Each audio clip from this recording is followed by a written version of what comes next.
Welcome to our latest sitting with Fire Emblem Engage. We're going to be getting to start right away in Chapter 9 of the main campaign, after having completed 7 and 8 in the previous stream.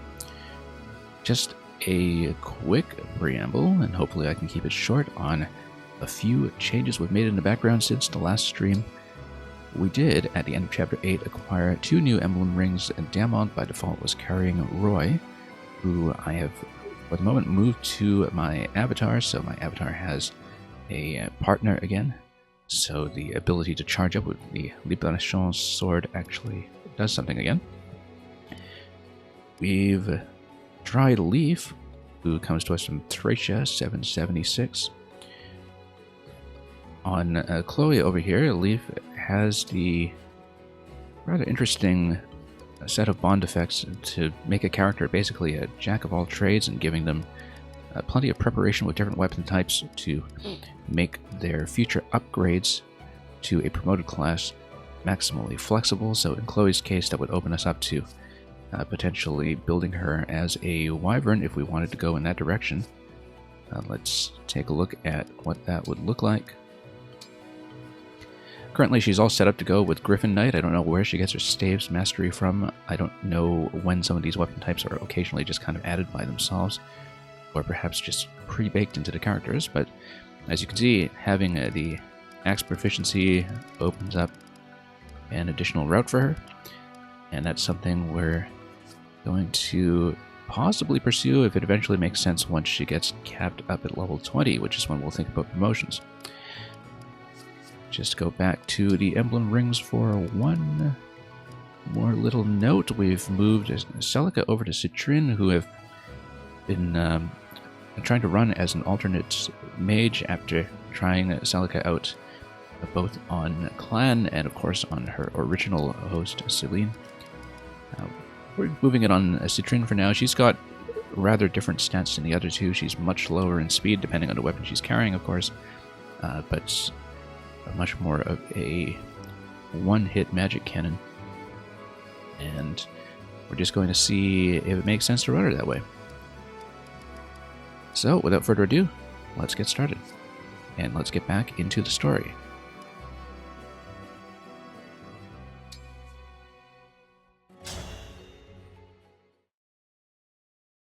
We've also got the Kingdom of Brodia up to donation level 3 now, after dumping in some of the bounty of gold that we received from the campaign levels.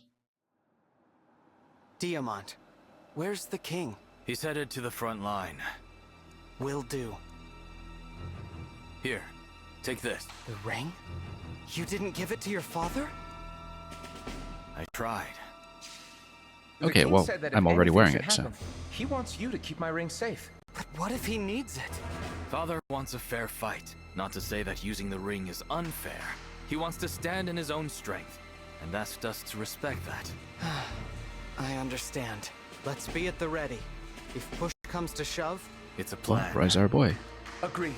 It looks like the battle has begun.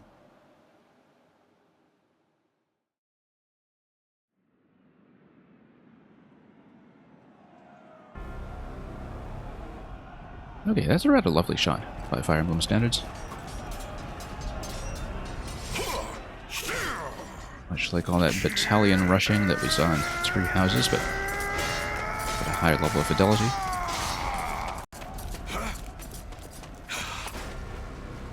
Your invasions of my country come at a very high price. And now you will pay it. Do you really think you can withstand the might of Brodia? Yes, my army is blessed by Lord Sombron himself.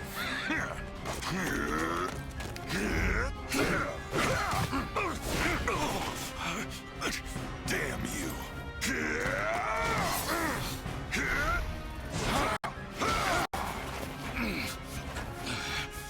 Always interesting to see improvements in fight scene choreography in cutscenes. It's true, the last few Xenoblade games as well. And in many ways so far, Engage reminds me very much of Xenoblade 2 One by which we shall in terms of its place in the reignite series. his true glory. And for that, we need a sacrifice of sovereign blood. Blood thus offered will be yours. What? Well, he's gonna merge in. Oh, poor Lyn. That's okay, we'll just have to defeat him and claim Lyn for ourselves.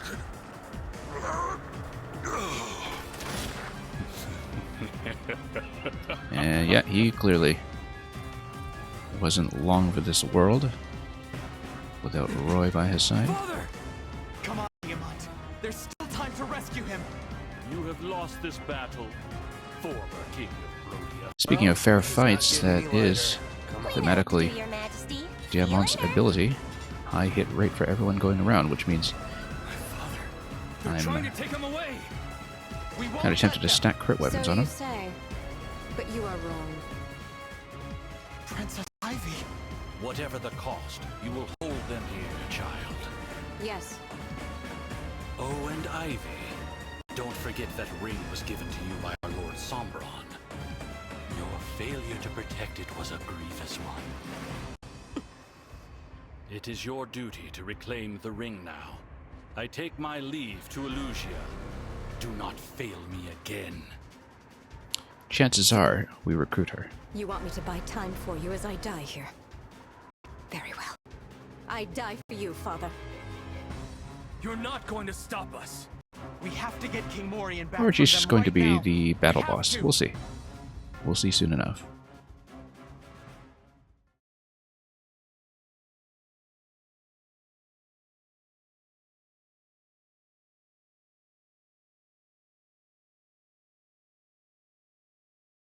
Anyway, the party is going to have a bit of a run.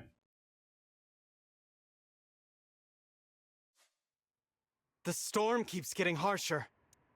Okay, weather We effects. must drive back Princess Ivy's forces. Let's see what they do.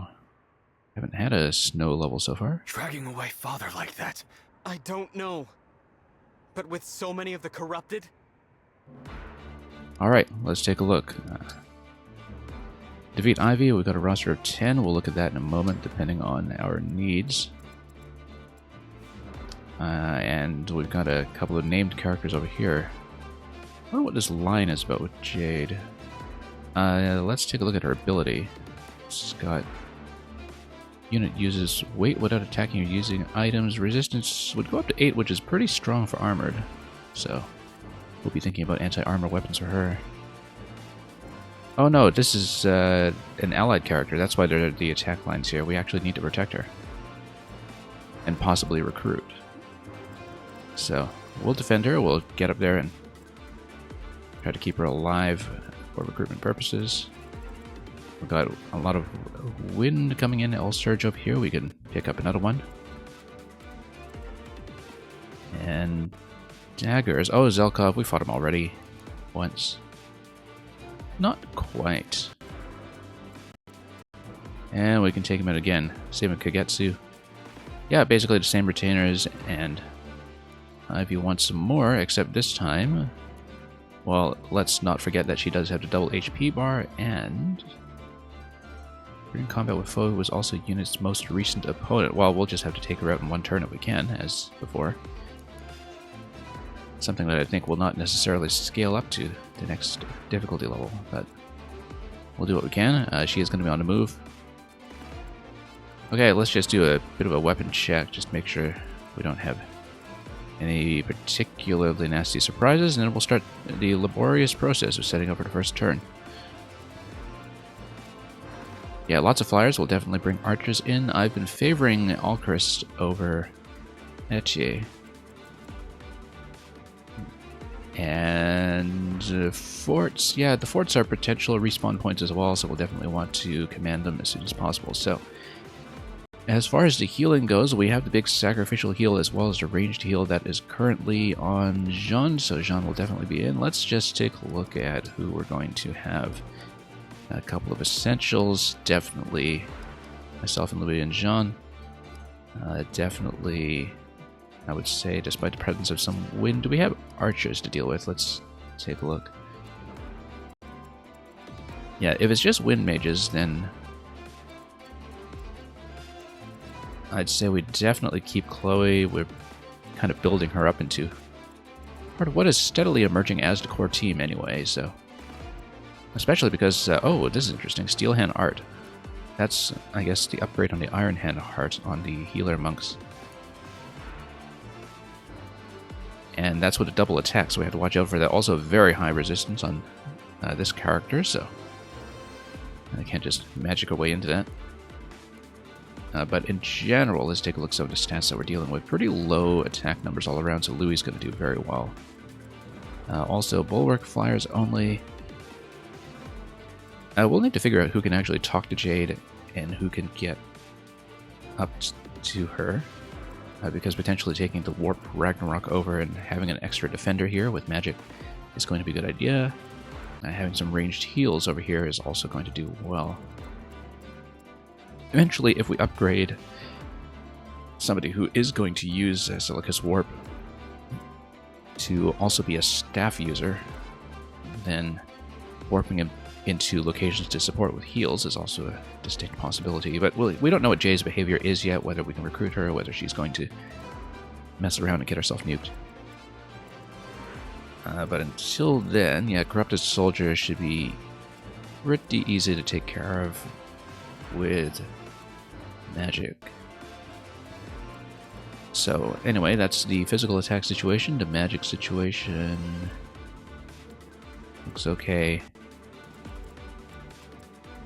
Honestly, it feels like we're kind of starting to outpace the main maps a little bit in terms of character development, but that's what gives us the flexibility to rejig the party a bit and experiment with different things. Got a lot of speed 10 here, nothing super fast, except maybe these guys down here. And so, yeah, in general, I don't think that's going to be a huge liability.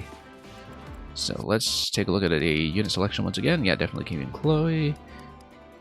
Also building her up to be a bit of a crit monster with a Killer Lance +3.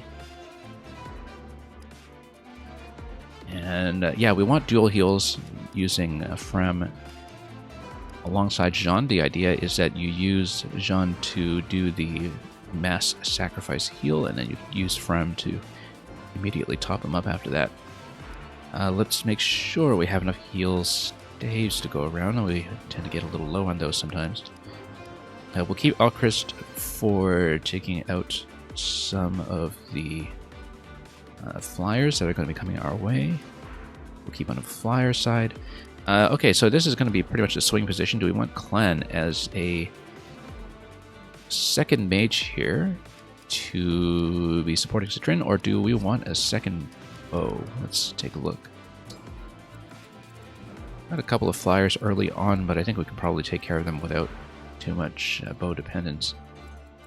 Nice thing about bows, though, is that potentially you'll have a lot of damage against Ivy, who's got some kind of anti-resistance, but at the same time, it's not going to be perfect. Yeah, we definitely want magic damage against this cluster over here. And so I think keeping 2 mages is probably the right idea, especially with a bit of a speedy mage like Clan tends to be. Actually, some pretty tough armor clusters on either end if we're taking the forts. So we actually do want a mage on either side, of which for some reason we split. So, with that in mind, and yeah, if we need to do some kind of early heal on Jade, who's really quite a toughie. Princess Diamant's retainer. I wonder if we need Diamant to talk to her, because in order to recruit, or usually the party leader, that being my avatar, can usually do the talking, but these kinds of things always do concern me a little bit. One thing that I want to check is, yeah, if we can get a quick kill on the mages, then we can basically do the same strategy we typically do with Louis and Sigurd, have him move the extra 5 spaces, so he starts here, 1, 2, 3, 4, 5. That'd have to be Javelin against this. How about a mage on... Yeah, it's mage on that side, so we can send Louis in to bomb this guy out right away who has the Thunder. Let's take a look at Louis' power. I love the Great Lance on him, by the way, because the Great Lance allows the enemy to attack first, but as Louis, that just does not matter because his defense is so incredible. Okay, so... Oops. Manage items. Yeah, Javelin's going to get him physical attack at 26. 26 minus 4. Yeah, that is going to one-shot. Whoops.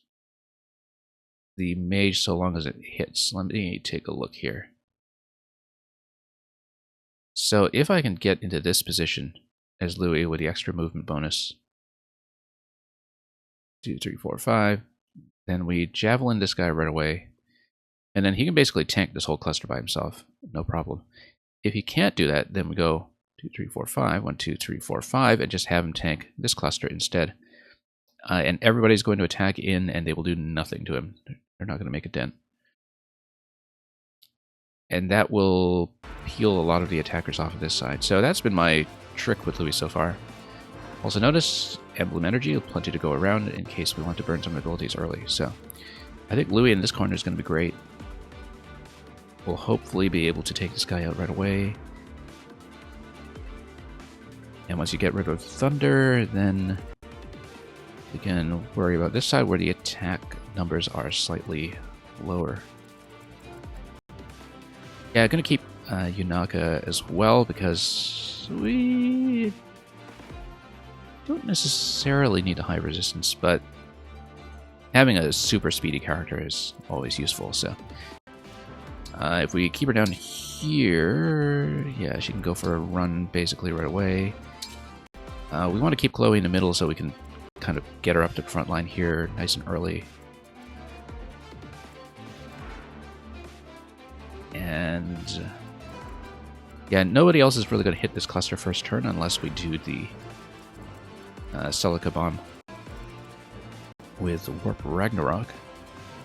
Who were we concerned about is Chloe. We were concerned about the Wind user. Even so, she's got some pretty tough resistance, so no arrows or anything to go around, so we're fine, we're fine. And yeah, plenty of these guys will have, let's see, Alchrist on arrow supports. Yeah, keep a couple of 4 movement or range characters in the back for the start. Yeah, Yunaka's not really going to get within range of anybody over here, but she can get in and potentially tank a first hit from somebody. Even with defense 11, which Jean can do similarly. Jean actually has really good defense, especially with his shielding art. So let's say we go first move with him using shielding. That gives you a defense plus 5. Doesn't do much offensively, but it means that he can basically dive into a cluster as well if he's not doing any healing anyway on the first turn. So let's take a look. We kind of move him down here, for instance. We can just kind of move him down right away. And with 20 defense, nothing here is going to touch him. Absolutely nothing will touch him. Which means we'll keep a couple of these backliners along. Citrin with the 3 range. Clan with the 2 range. We'll probably split the mages to either side, or we're going to split off anyway. Unless we just take Louis and have Louis take care of everybody here by himself, which is entirely possible. How much speed do we have in this guy? Speed 8. Louis with the javelin is how much? Louis javelin is speed 7. Oh yeah, he's going to be in great shape. Okay. Yeah, because this guy is not going to dent him either. He's got 27 defense. He's fine. And then if we need to clean up Pegasus, we'll go there with Alchrist. I think it's probably more useful to clean up Pegasus down here, so we'll go down, particularly because these guys are faster. Go down like this. We'll send... let's take a look at the speed numbers. I mean, everybody's going to kind of merge in the middle anyway, so I'm not too worried about speed. Yeah, we'll go clan up top. And like I said, possibly we'll just move Louis in and move everybody else down anyway. So, clan and Frem. Chris down here. I'm pretty happy with this. It's not going to make too much of a difference either way, just given how well we're going to be doing.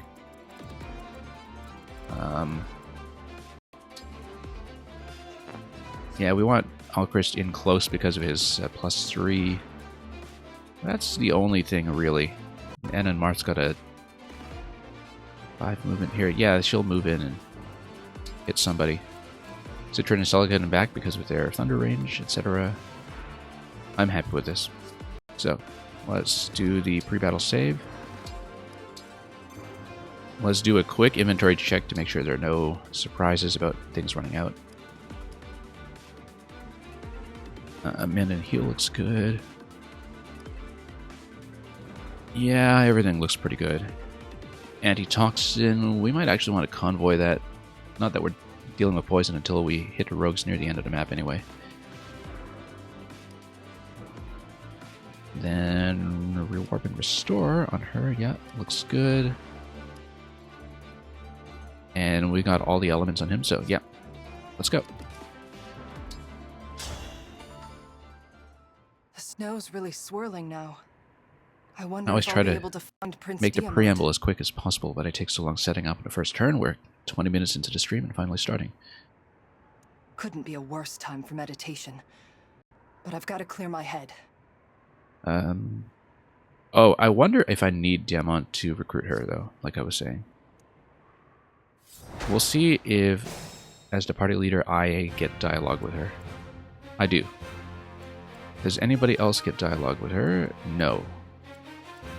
So I need to get up there as soon as possible, basically.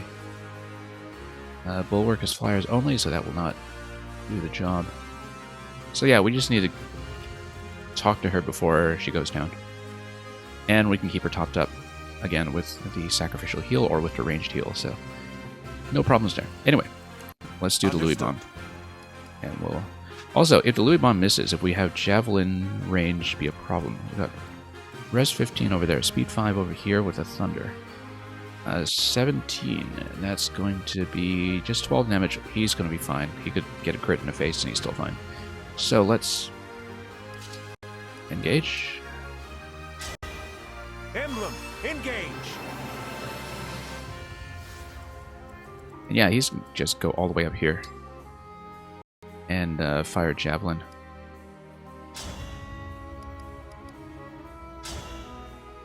%100 hit. Amazing.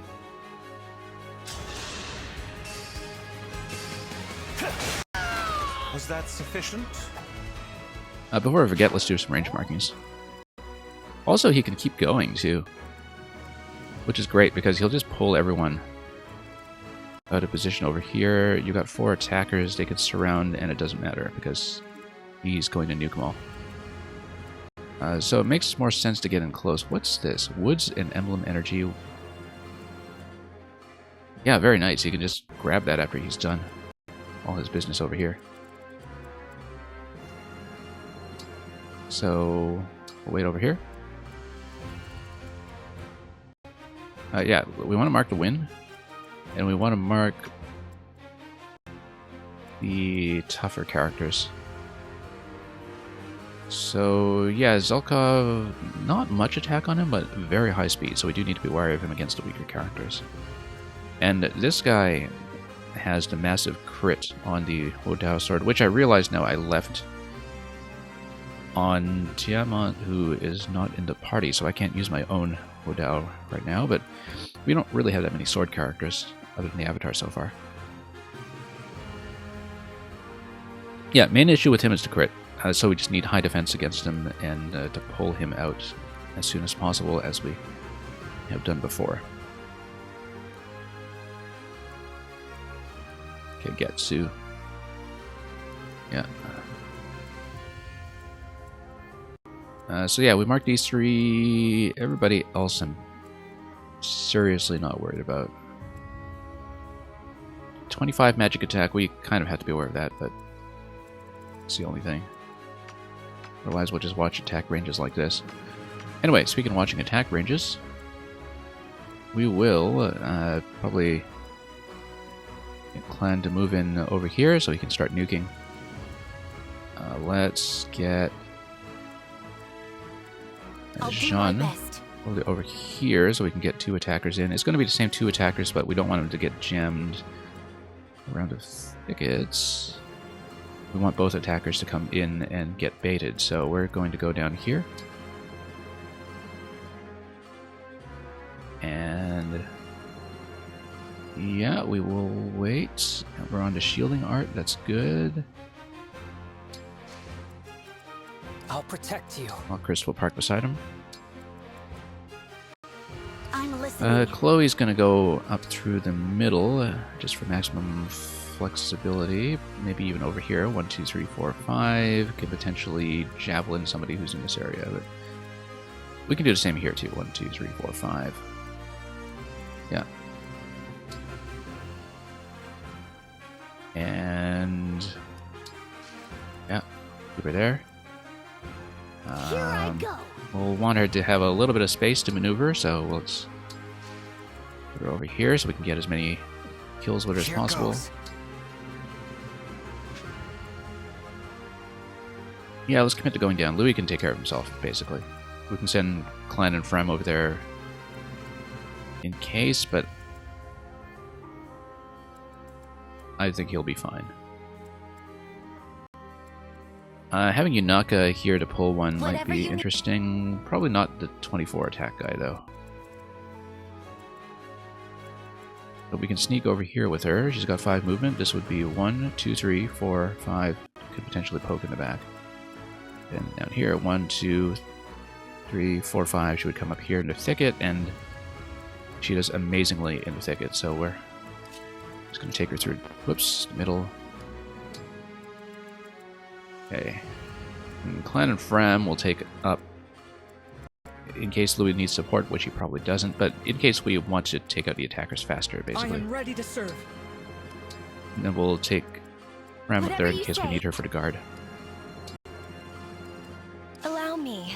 And Citrina Celica, she can drop a bomb at any point, so we'll just take her down here for now.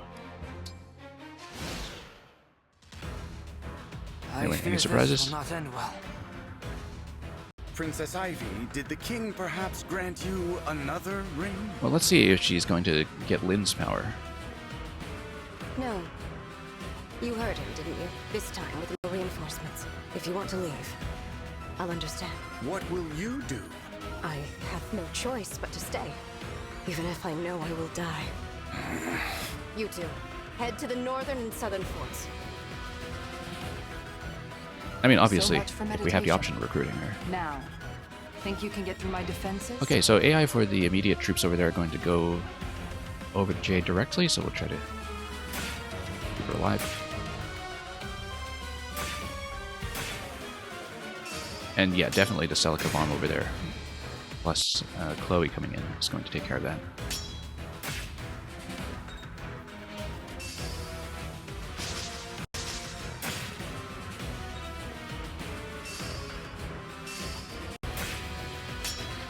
Yeah, the problem with having Louis take care of everything up there is in case we have Ivy getting up there as well. Notice the follow-up attacks. Good thing he's blocking everything.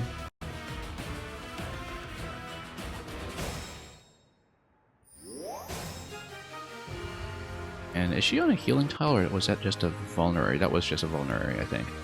Yeah, but she's down to 2, so she's going to be fine. Not even remotely concerned. Okay. Resilience, yeah, this guy's low resilience, so it's going to be Clan on this. And then Louis, we can keep running and busting things down, really. Although we can also go with this line over here, and this will kill one. Physical attack 19 on this guy. Yeah, it's going to be Clan here. It's going to be Yunaka here. Louis can attack directly and then leave and not ask questions. Unless we need them down here. So we'll consider this once we know what the situation here is with these defense 19s. Yeah, so Chloe's not going to be too useful with the Javelin. I wonder if she's going to be better off with one of the other weapons, although she does have Leaf, who has the quad weapon attack, which is all physical weapons, though, so it might not be what I need. So, supposing we do engage... It's just like my fairy tales. It is just like your fairy tale. And let's just preview what this could be. Quadruple hit doesn't quite kill. So, quadruple hit does 28, and we still need to chip that down. But if we have somebody parked there for some kind of follow-up damage, that might work. And in terms of the weapon selection, the thing about Killer Lance is that the crit, if some of the crits land, that could do something, but with only 40% crit, I'm not counting on it. Because if you had like 6 plus 18, that would just be 24, that's still not enough, and that would take some incoming damage. So she's not going to quite kill. But then that guy would attack in somewhere, and then maybe Jade would get the kill. So we're going to consider that in case we need some kind of additional poke with Louis running them down. Louis, of course, if he wants to take out the guy on top, he can do so very easily. He even do that with a Great Lance, and then he can come in here with 2 spots of movement and start pulling the next crowd while he still has Boucheron's, not Boucheron, Sigurd's power. I'm saying Boucheron because that was formerly my Sigurd partner. Okay, so Alcris is covert, he does better in the thicket, but in the open he's still going to be able to one-shot almost. Longbow, steel bow will do it, 93% hit rate. And let's see who we can kill as Anna and Marth. Yeah, Iron Axe is just going to kill directly with 88%. Compact Axe isn't quite getting there. But basically, 1, 2, 3, 4. If we can open up this spot in the middle here, then we can get her up a little further forward. Jeanne Micaiah, we've got the shielding art right now. Initiate art can do a bit more. Citrina Celica we want to use to bomb one of these characters, so she's not going to be in play. Naka is going to be going up. And Roy and myself, we're going to probably attack into the left over here. I think that's probably best, because then I'll give a damage buff for anybody standing beside me afterwards. So, Liberation, let's take this one out. Dream well. Should be able to whip right through this. And we can even potentially do a hand axe either way. Hit rate's not going to be great. 88 is actually slightly better than what I had going. 88 with a break. Yeah, we can do it. Not ideal. Jean, if he goes with the initiate art, just like that. Alcris is going to take one out. Possibly, if Chloe's not getting the kill here anyway, we just send her down now and try to get a kill this way.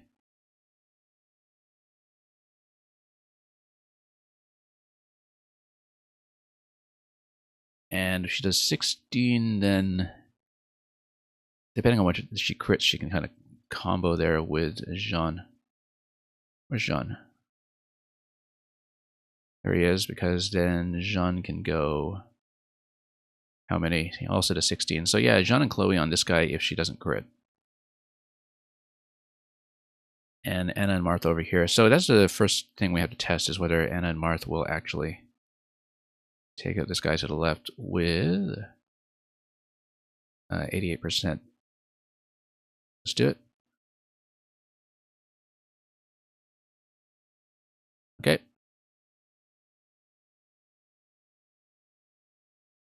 Good. Alchrist. Ideally, I'd like to move him up front here, but then positionally that gets into some problems with getting the next hit down. So we'll just move him like this. Also, we'd better make sure, if I want to take Citrin up, that she can survive what these characters throw at her. We need to not...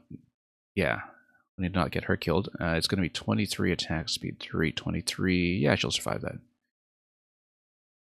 And moreover, she'll nuke the other one, and the AI is going to attack into Jade anyway. So, that's assuming I even want to use Warp Ragnarok right away. I feel like I can get away with holding out a bit longer on that, since we're taking out all of the surrounding attackers anyway. As long as nobody crits into Jade over here. So we might not even need that. We might even just go Thunder over here. If she goes Thunder, then we can team up with Jean over here again. Frees up Chloe to be an extra attacker up here. And in fact, potentially even... no, we need to take this guy out. Okay, so... let's see, in the interest of minimizing damage. Yeah, because then we can park over here just fine and start moving in over in the middle. These guys' attack range, yeah, they don't go too far. What's the hit rate on the Thunder? Let's try it out. 99%, she's going to do very well. And then let's go... So basically, who do we want to free up? On the other hand, if she does Warp Ragnarok now, we can see what that does. Because she can refuel it at one of these points, so it's not harmful to just burn it now. Might be a lot quicker. Yeah, 38 damage against that, that's an instant kill. You can even put her into Thicket for the extra avoidance if you're worried about that, so... yeah, I'll probably dump her in here and then kill like that. And then we just don't have to worry about Jade. I like it.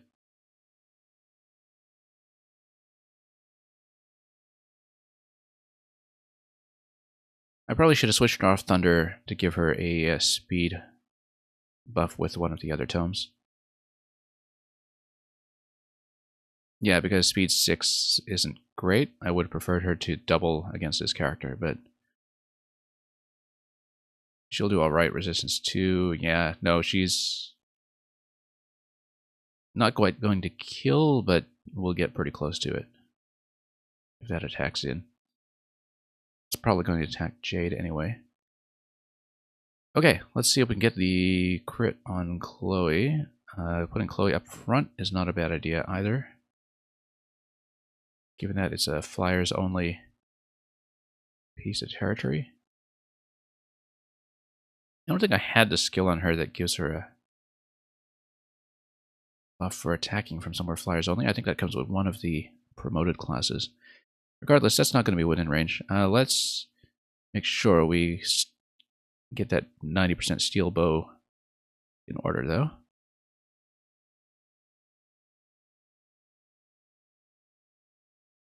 Oh, we got a 2-point follow-up attack. We could have gone Iron Bow. That's okay.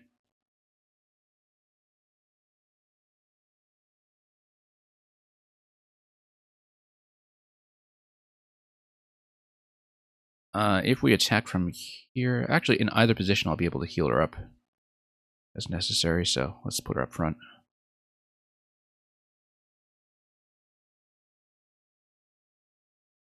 74% counterattack. Okay. Not quite as good as I wanted, but it'll work.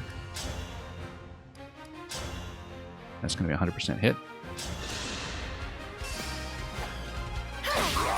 I need to be more diligent.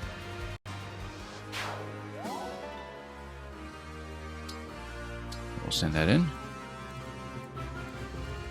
Okay. Just trying to make sure I'm not forgetting anything with enemy skills. Yeah, just high hit on her. That's really not going to be a problem. But the retainers are moving forward, aren't they? Or did they leave? I think they deserted her. Did they? Oh no, Kagetsu's on this side. Zelkov's on this side. Okay. That's fine. We can handle that. Especially once we get Jade in the mix. What was Jade's power again? High resilience. So yeah, that'll be good. Somebody who can actually tank both damage types. Anyway, let's deal with this cluster. Going to get Yunaka up here, actually, here. Because attack 23... If she draws that, she'll be fine. 12 damage incoming, and no, she'll be fine. In the thicket, especially. Because then you get her into this forward position right away. And like I said, AI is going to attack Another kill for me. to Jade anyhow. So, not worried about that. Clan is going to go over here. And Mill64, happy new year to you as well. I thought we said hi on Supernova's stream the other day, but maybe we didn't. Maybe I was too busy talking to the AI. I know I was kind of watching / lurking while he was playtesting your level, though. But yeah, we are still doing Mario Maker. I didn't last week, but we will be back to Mario Maker and interspersing with Fire Emblem starting this week, so hopefully we'll see more of you around.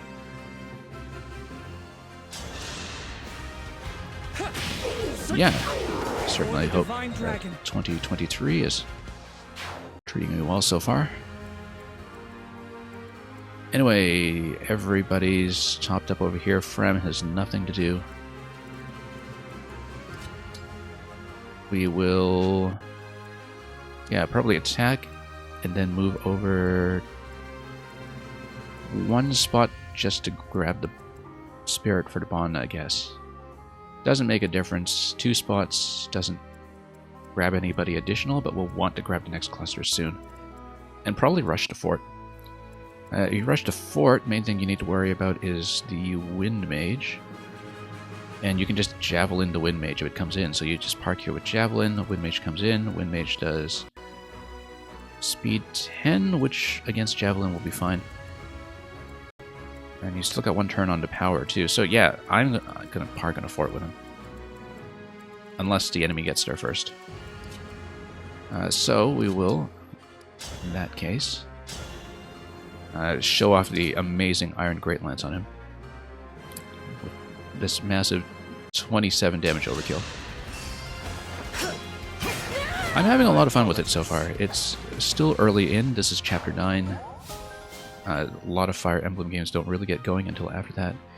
It iterates on tons of ideas from Fates. So mechanically, a lot of this stuff is actually pretty close to Birthright. But it also, at the same time, feels like a throwback to GBA era Fire Emblem structurally. There are a lot of things about it that feel kind of old school in a way when it comes to structure, and that's just from what I've seen so far. I think mechanically it has some pretty interesting ideas of its own. In the first few chapters, because they were just training chapters, I was initially a little underwhelmed, but now that the party configuration and customization possibilities are opening up, it's been great. It really reminds me of Xenoblade 2 in a few ways, but I'll have more to say about that as I play, I think. Like, it kind of feels like the Xenoblade 2 of the series in a couple of respects. And let's go over here. And wait. Yeah, it's a big change from Three Houses, though, and I say that as somebody who absolutely loves Three Houses. They are games with completely different priorities, which is kind of understandable given that Three Houses was a different team. Anyway, let's wait over here.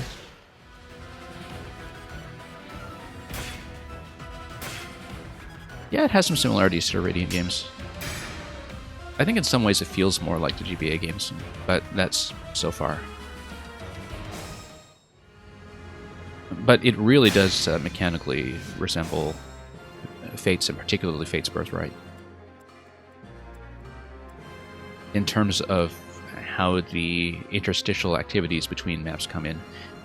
There is kind of a home base that's your retreat between maps for side activities, and most of that stuff is directly from Fates. So they really kind of went back to those ideas with this one to see how they could make them click.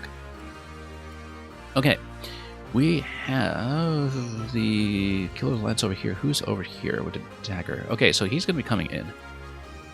Physical attack 17, speed 18. So we need somebody fast who can take him toe for toe, especially with a non-trivial crit number. But if we get Jade recruited quickly, that could very well be her. Yeah, so Louis is going to rush over here and probably go Javelin right away. Especially against the Wodao sword, which is going to do nothing against him. So, for example, we go Javelin. It's going to break him. If he attacks me, he's going to be broken again, and then that's the crit guy taken care of. We need to watch the range on the crit guy. We need to make sure nobody's in melee range over here, so somebody's going to take this out at 2 range. It's going to be Plan. And just to be fancy, we can go Wind against a flyer. Only a +7 damage on this, we're fine. As long as he doesn't get hit by anything, let's just make sure. It's really just the sword I'm worried about. Also because he's got 5 movement, so Clan could get in trouble if we get stuck there, but we'll attack in and we'll be fine. Yeah. Did you see that?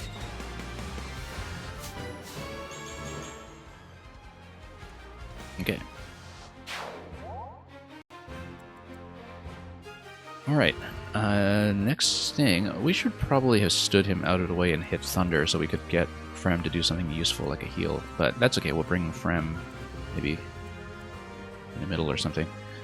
Anyway, going to rush the fort, going to go Javelin up here, and then we'll crush these down here. Mage will do this just fine, Javelin will probably do this just fine. So, let's take Louis up here. Let's make sure he'll actually survive this. This is all physical attack, but with nothing anti-armored. This is going to be a Wind. As I said before, Javelin's going to take this guy out in one shot, so we'll just basically tank 1 hit from him. And we're solid. Speaking of this guy, yeah, he's physical attack 18, but he's going to do absolutely nothing against me. Yeah. And we're going to be on the fort, so we're in great shape. This has been such a...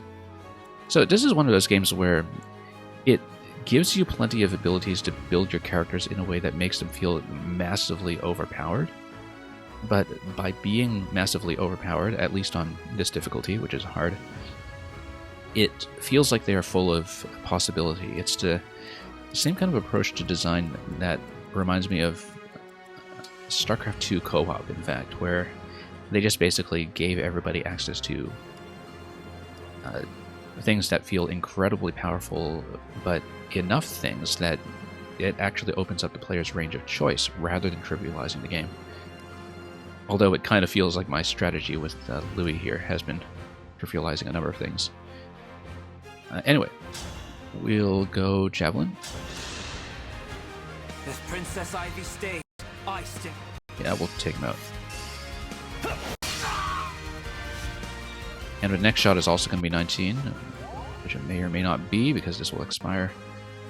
Oh, you know what? I could have just hit him head on with a Great Lance or something and then come back here. I should have thought about that. That's okay.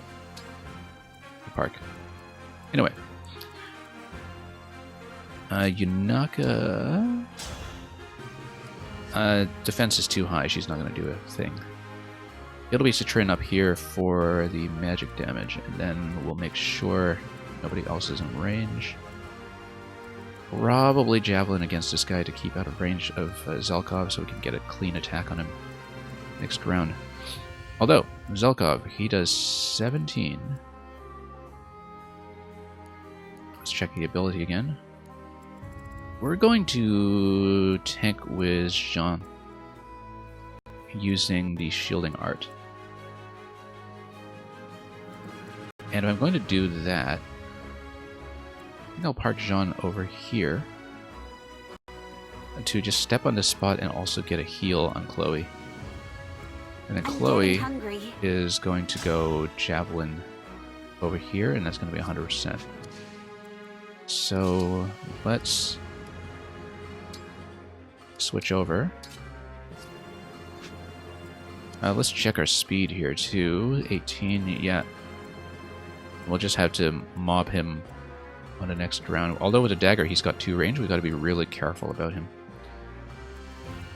Because we need to figure out who's actually going to attack into him when we haven't recruited Jade yet.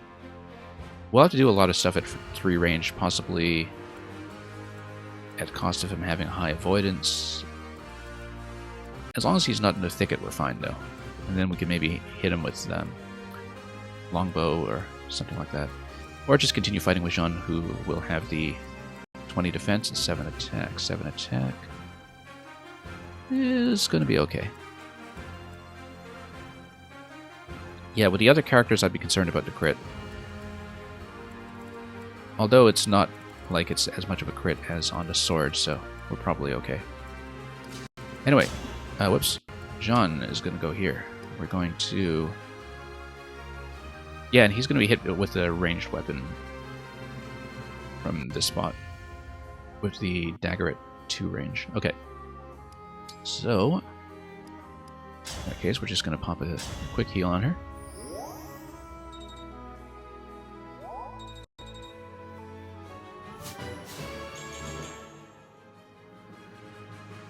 I guess I owe it to our enemies. Yes, you do. Defense 21 from the level up. That's even better. Say the word. We're going to go Javelin over here. I'm sorry.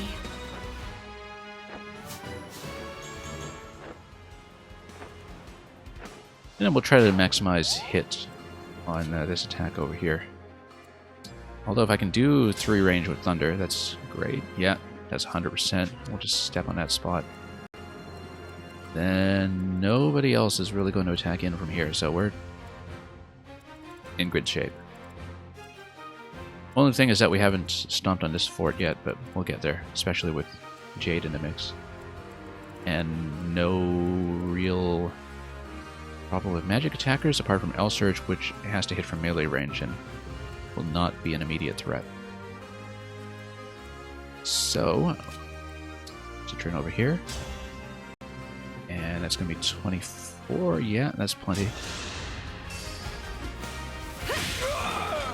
I claim this victory. Yes, you do. Mini bow. We'll pass that off.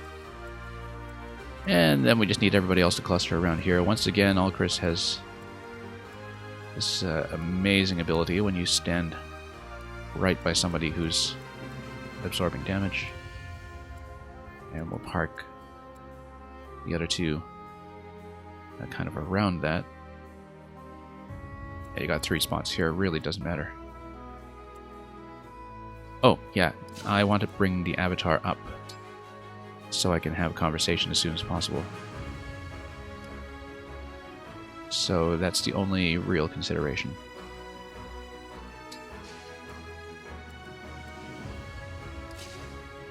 Yeah, Anna over here. Alchemist over here. And we just got Fram left. She's got nothing to do.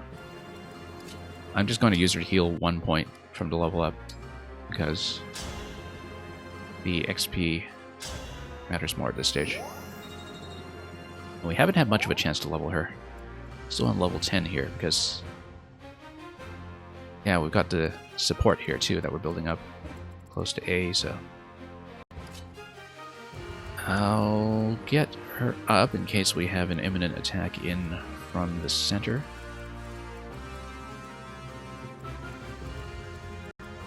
Might be a good idea to have Yunaka at the ready, though, in case we actually need to do anything up here. But no, I don't think so. I think Louis is literally going to take out all of this by himself.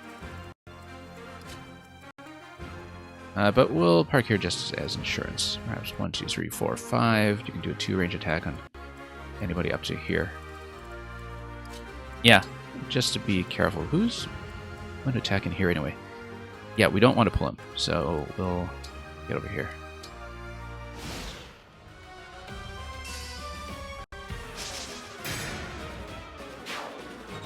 And yeah, look at that. That's the mage.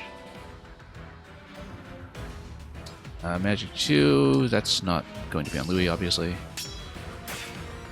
Not much damage from a Javelin, but that's why we are switching to Great Lance in the next turn. And we'll take out the Swordmaster first.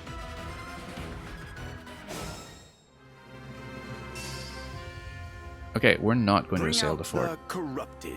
Bring out the corrupted. Bring out your dead. And yeah, he's only got the 1 fort there because I've kept the other one, so we're in great shape. Amazing shape.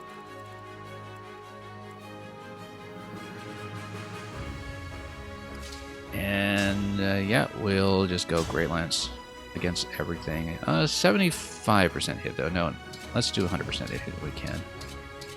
Best we can do is 86. Well, that's okay. If I miss, then he hits me and I hit back.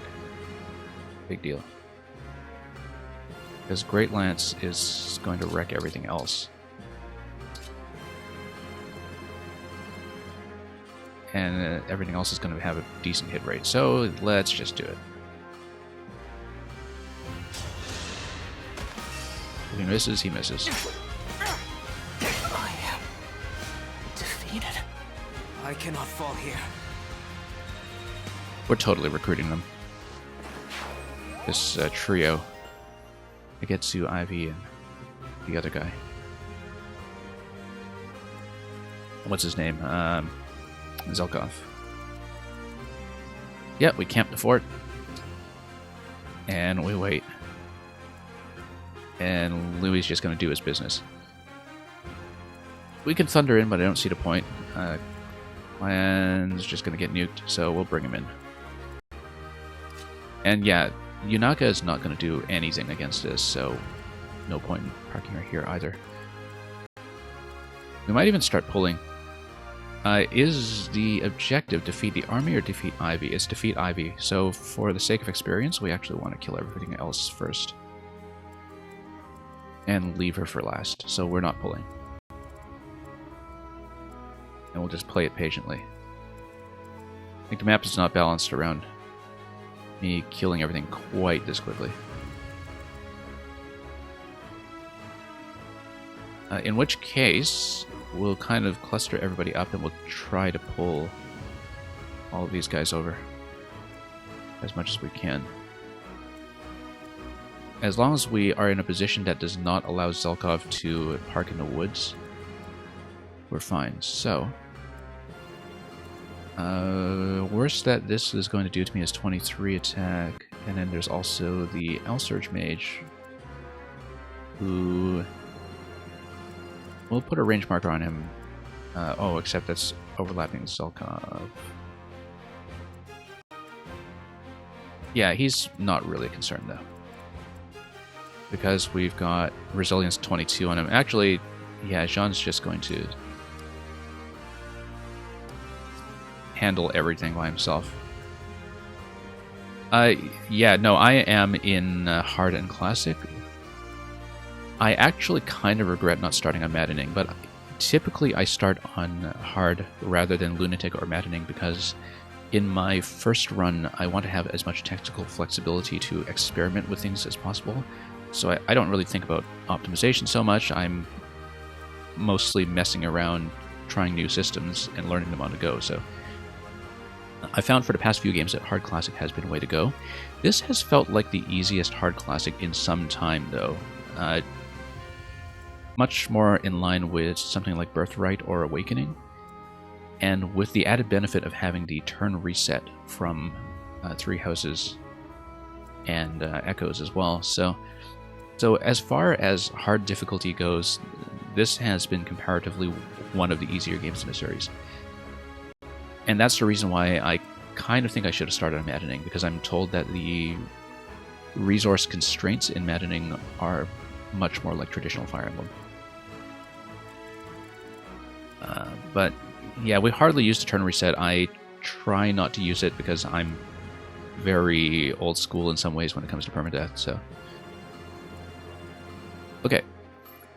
So, Jean's at full power right now. We can walk him in somewhere. Yeah, basically we don't want to be 2 spaces away from a thicket, so here's probably the ideal location.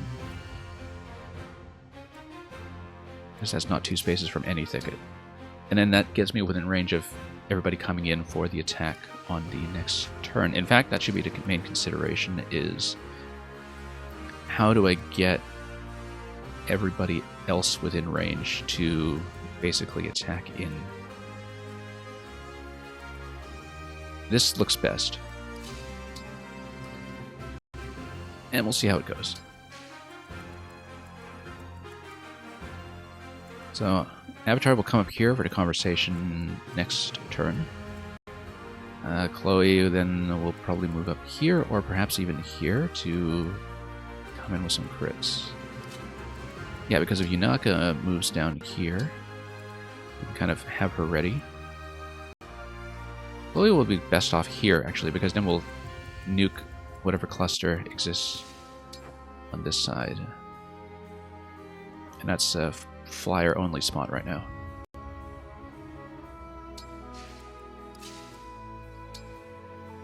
Okay. Wait around here.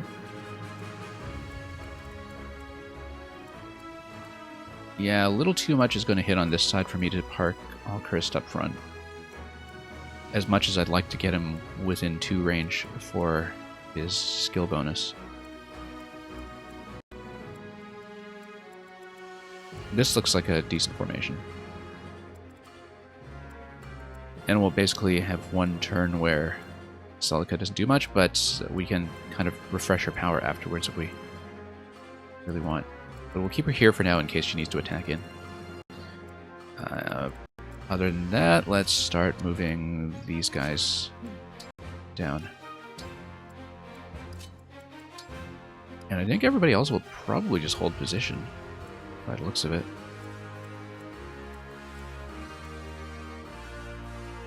Yeah. Unless there's something for them to do, I think we're doing it this way. I could have run, but I remained. Yeah, nothing's going to happen there.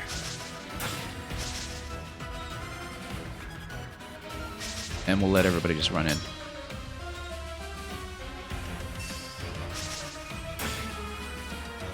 Great Lance still isn't going to get killed, but that's okay. Louis can take his sweet time and crit anything he likes. Yeah, so the Great Lances, Great Axes as well, that also have the smash effect of pushing enemy units back a spot. They're new to this game, I think. Unless they were in Fates, and I just don't remember. But they are naturally built to be tanking weapons, because they always give the enemy priority attack. Which makes me wonder how they stack up against Vantage, like whether that takes priority over abilities like Vantage. I would assume it does, because otherwise the weapon would be way too powerful. But it's ideal for characters that just aren't going to take damage anyway. Anyway, huge cluster over here. We're not going to one-shot everything, but we can see what makes sense. And who says we're not going to one-shot everything? We've got so many emblem abilities ready to go. We can probably just crush this.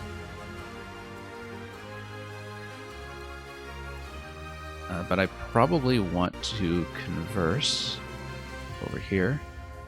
And then if we can get Jade right away, then Jade can come down and attack instead. But physical attack 27. She's only got 4 range here, though. Steel axe, she's not going to be within range. So it might make sense to attack first and then talk to her next turn. And be mindful of this guy as well. Evolution Soldier. So, priorities here, we definitely...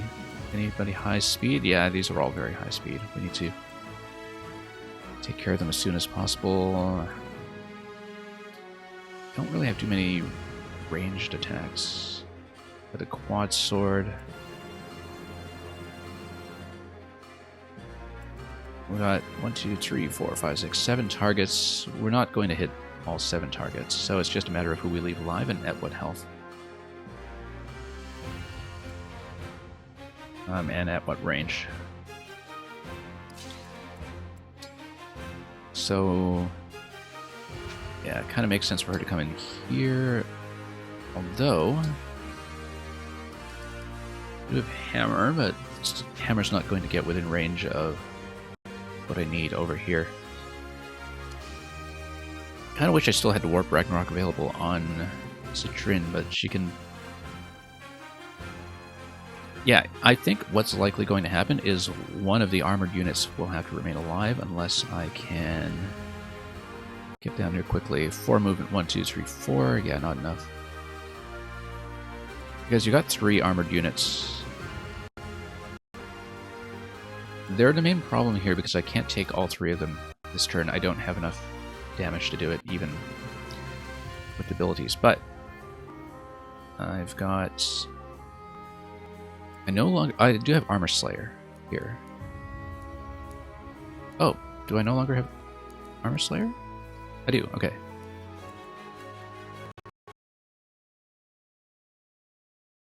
And Yunaka on this spot here is also going to be a bit of a killer, except 0 on any of that stuff. Stiletto over here, 10 damage. It would be 30 with a crit, but... And she'd hardly take any damage back, that's the important thing. Not quite enough for what I'm going for. I'm thinking I might have to back out this turn, and just let them attack in a bit more. But let's see about that. Because if I can kind of get a front line up here, then we're in much better shape. Anyway, let's deal with this side first.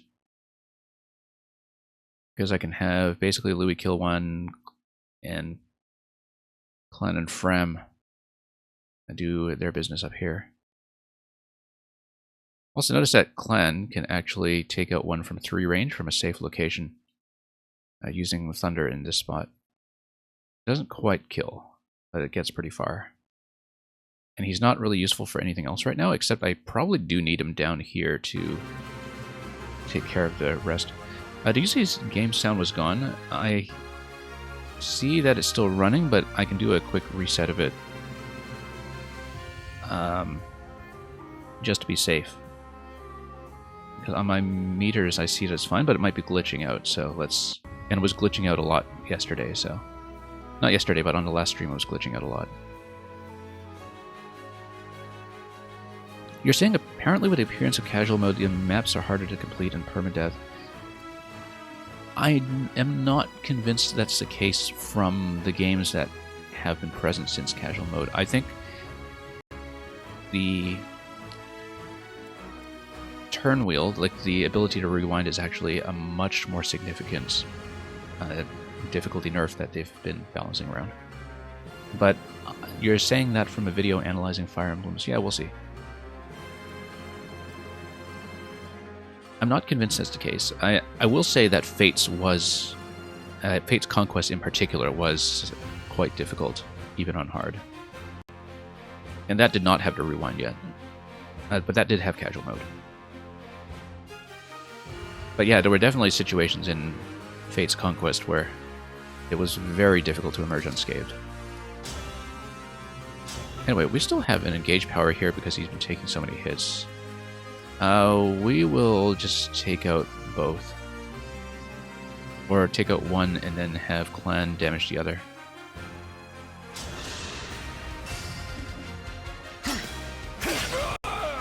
Was that sufficient? Okay.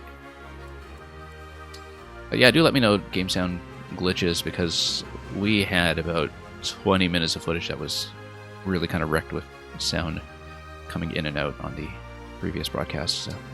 And the thing is, my viewership for these has been lower enough that people don't necessarily tell me that there's a problem. Okay, so we don't want anybody standing within this guy's range. I think we need to let him run in. We'll probably have to bring it in. So I think we had to bring in Jade, actually. She's got 18 defense. She's going to be fine against most of this, except speed 1. Yeah, all of these guys are speed 3, so she's probably okay. I think the solution actually is to bring in Jade and then stall for a turn. And just kind of back up for a turn. Except we'll need to back up quite a bit further, because a lot of this is within range. 4 range here. We've got a thief over here with 14, yeah. But if we longbow into this guy, yeah, or we set up a defensive line, but my concern right now is simply too much soldiery going around. If we can find a formation to kind of kill half of this and then contain the other half, then we're good, but not sure I see it yet. Right, anyway. Louis will easily take out both of these by himself. So I might actually want more damage here. Let's see, Alchrist. Just going to take a look at the damage from the other bows here. Longbow doesn't quite do the job either. I might actually need the damage buff from adjacency to do anything here. But if the bow can take out this guy, then we can start running in. Also here, this is standing a little too close though. And then Yunaka, if you attack with a diagonal, you get this. Bit risky to put her here, even with the very low incoming though.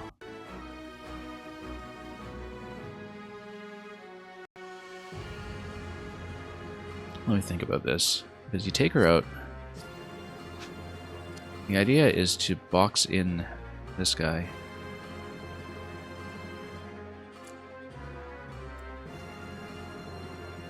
Let me think. What do we switch back out of? That into initiate. If we kill this, bring the Avatar in, attack this with Armor Slayer, then we get +3 over here. Jean will take this out.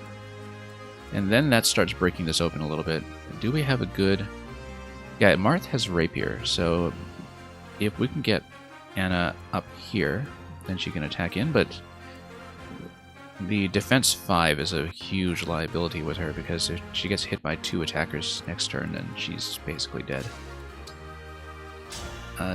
Trin isn't going to do enough to kill either. So I think we have to back up. I don't see the play. Yeah, Chloe and Leaf. Let's see how Chloe and Leaf do if they do the quad attack, just to test it. Emblem, engage! Quad hit is not quite going to do it either, and we don't have a good weapon against this. So yeah, I think it is going to be bringing Clan down, doing the conversation this turn. I'm in this spot. Then we have 5 movement. 1, 2, 3, 4, 5. Then we kind of back out and take advantage of a thicket if we can. That is a lot of stuff at once.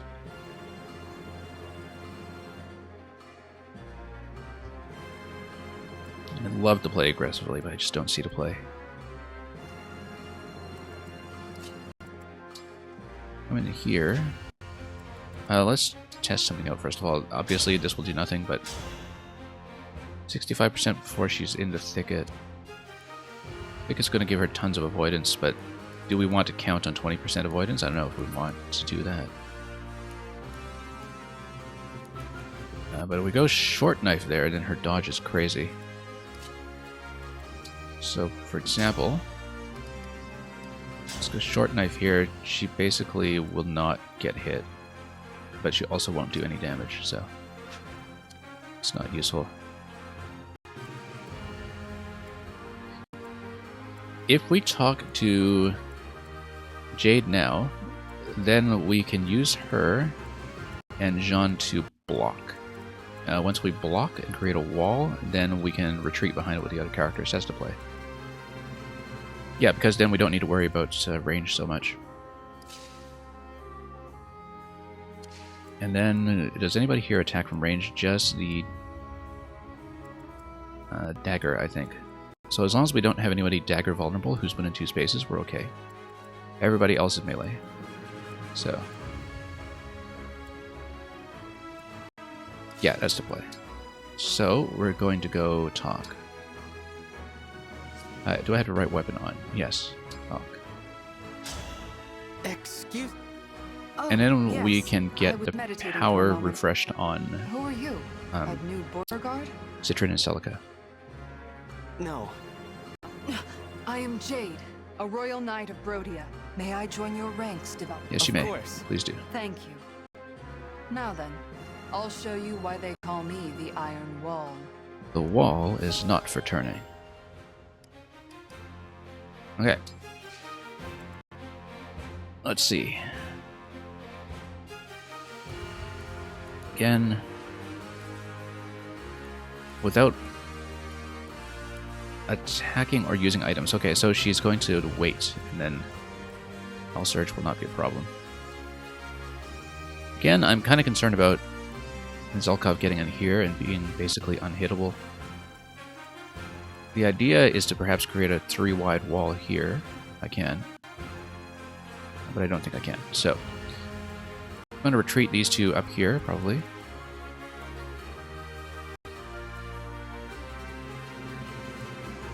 And see how they do for attack range. It's going to be 1, 2, 3, 4, 5. Yeah. But...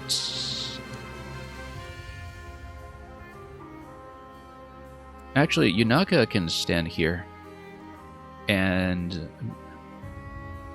because it's so unlikely she'll get hit from this position, especially with the short knife, that we can create a 3-wide wall using Yunaka here. Because even with the short knife, for instance, if you do this, 65%, yeah, it's about a 4% difference in dodge, so it's not huge. I might keep her in stiletto. And then wall off here with Jean and Jade. Understood. So Jade can go over here. She'll basically wait it out. And then we need to worry about this guy, maybe. Unless Citrin and Celica take him out now. Yeah, because with double attack from wind, that will just kill him. But then we need to worry about whether somebody can walk in here.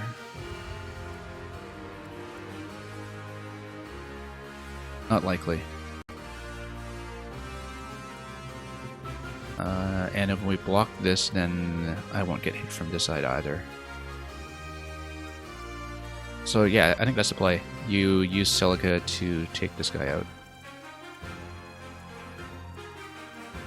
Can't see the range markers on this side anymore, so... okay, so we will wall. Jade's gonna go here. And wait. Jean's gonna go here. And heal. Not that she needs it.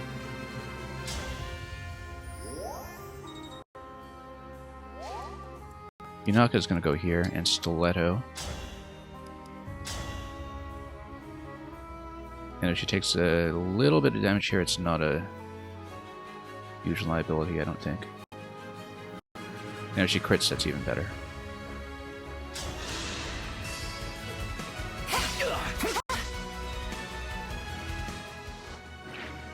Okay. She's gonna be a popular target if she kills anybody, though. Now we start getting to some interesting places. This guy is the only one covering this range right now, I think, so Citrin's gonna kill. It means that she won't refresh the power at the end of this turn, but that's okay. We don't need it. She'll easily take out any one of these by herself. Especially with high speed from wind or fire. Yeah.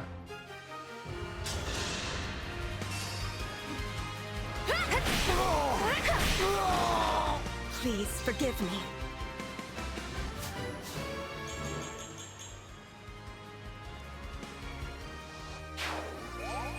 Okay, so we won't have a flank attack on Yunaka over here. And Yunaka, I think, is going to live pretty easily. We only have one ranged attacker. We've got a wall here. Everybody else is really going to take one hit. Unless John takes... Well, no, you're fine. Okay, so let's actually see how I perform against a dagger here, because against Javelin, I take 9. That's hardly a crit percentage, but I don't think we're worried about it. I think I could probably afford to sit here. The only thing is, if I open that spot, are we worried about L-Search? Because the thing about mages is that they can ignore avoid bonuses from terrain, which means that we do actually kind of need to be concerned about L-Search coming in at melee range. Let's take a look at resistance. That's going to be 8 and 15. And the speed on that is 8. Which means we actually are a little worried, because 25 and... Yeah, this was a mistake to use Jean to heal rather than chain guard. But a hit on Jean would have disabled chain guard anyway, so... But basically, if you have 25 here, and that hits against 8, that is going to double. That's going to be 17 and 17. That actually does kill. So putting John here is actually not a good idea unless we can kill this guy first, which we will. And then, yeah, she will not be within range of anything else. So yeah, if we take out L-Search, everything else is solved here, I think. Because nobody is going to park up here either. That's the play.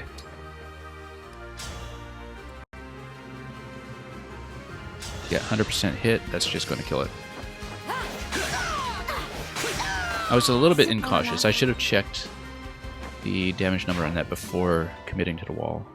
But we've got plenty of L-Surge. We'll send it back. And nothing's going to hit there except Zelkov, so we're okay. We'll send some of these guys back.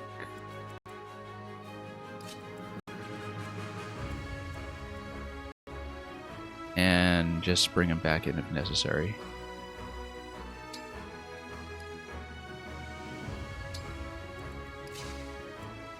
And yeah, that's actually way back.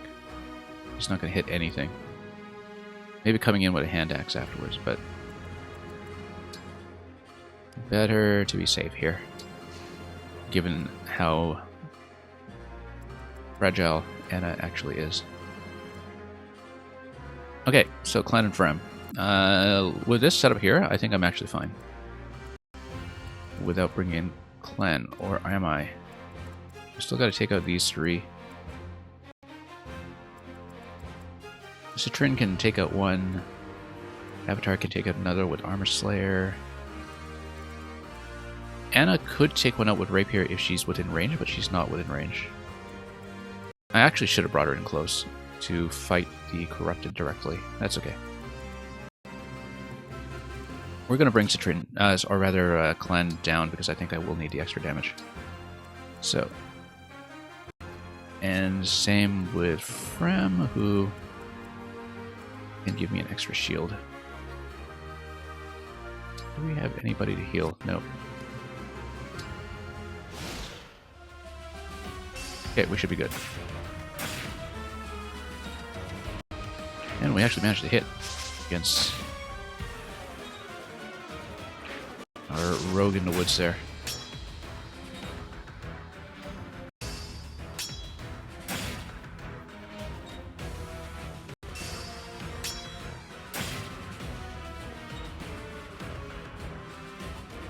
And yeah, Louis is just going to solo that area.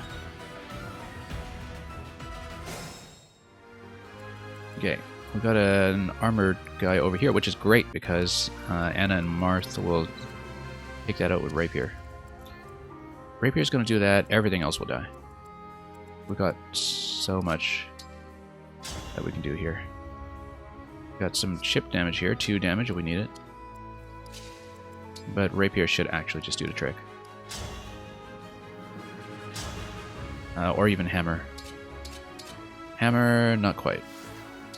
Rapier, I think, should do it, though. It's going to be 37% in, and we're dependent on killing everything else, which we'll have to do anyway, so... Let's kill.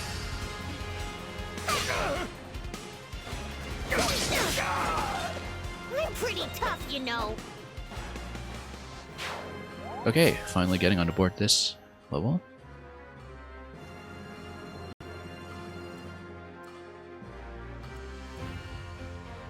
Alright, and then we'll take out everybody else. Now let's deactivate the range check on him so we can actually see what we're doing. Killer Lance 27. Yeah, basically the hit percentages are all terrible against him. Which is why I didn't want him there. But mages are pretty fit for purpose. 75%, except she gets 1 shot if I miss. We don't want to do that. We do not. However, I do not have the warp power on her, but if we did, that would actually be a solution. Inaka is quite precise, and even she's going to hit with like 10%. We pretty much need a mage against this guy. But if not, we'll just have to wall him off until he gets baited out of a thicket. Yeah, we just wall him off and trap him there. And possibly park somebody at the fort over here. So Jade doesn't do much damage. But she could chip somebody down later.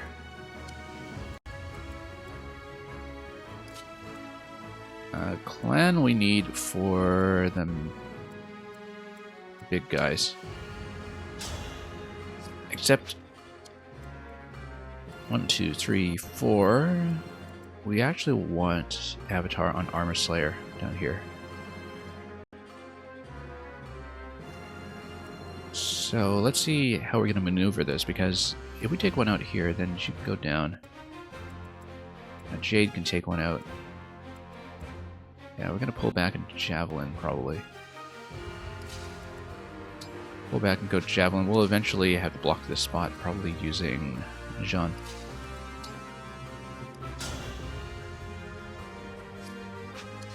Because if we can take these out, then Jade comes in. Dealing with Zelkov is the main thing. We need to contain him. And he's going to have a pretty big movement range over here.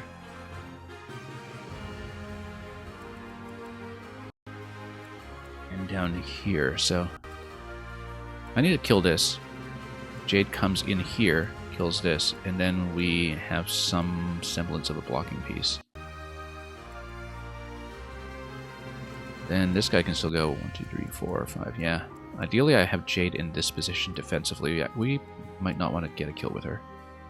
Unless we go, let's see, we got 4. 1, 2, 3, 4. We bring her down here. Block this spot. Kill up here. That's the way. Where can Clan hit? Clan's gonna hit down here. Probably take out Soldier. It won't be with Thunder. It will probably have to be with one of the other two. 17. Yeah, and even so, he's not gonna do enough. Citrina Celica would do enough. Take out one. Clan would take out this guy. Unless we have a Rapier there. Okay, so I think we know how to do this. We'll go Whirlwind Leaf.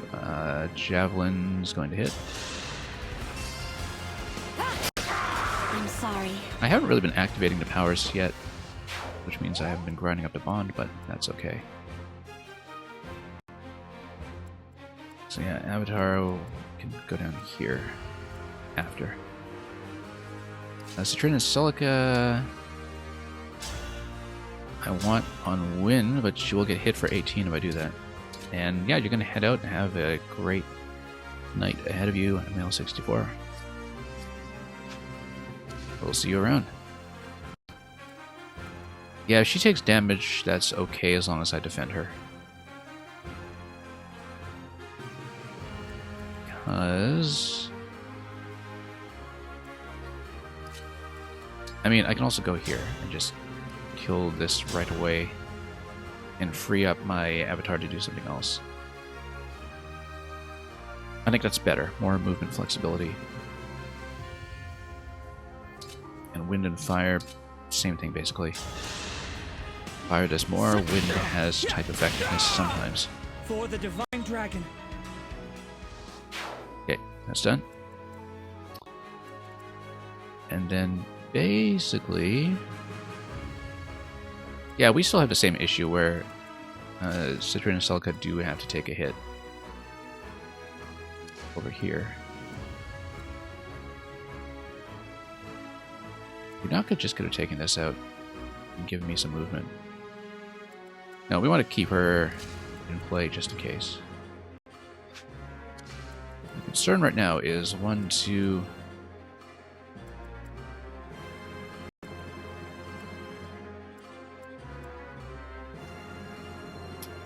yeah, we'll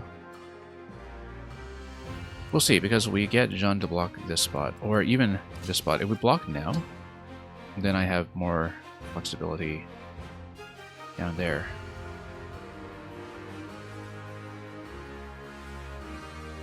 Because then we just wait. And maybe even pop a heal.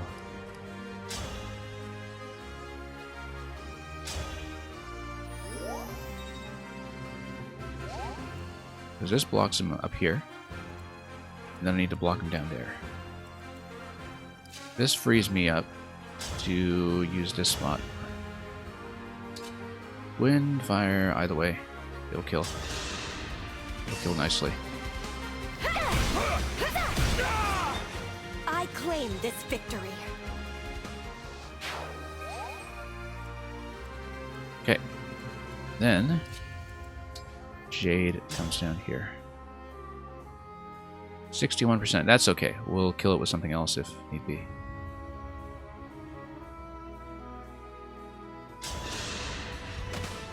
A satisfying ending.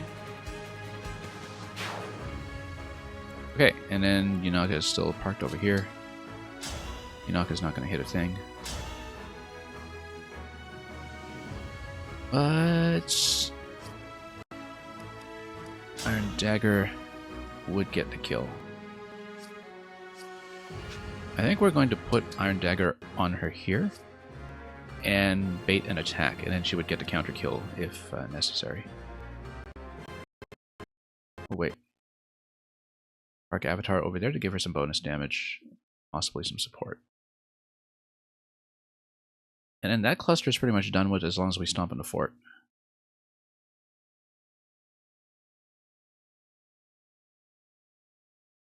Do we want to move him in the center? Yeah, we do.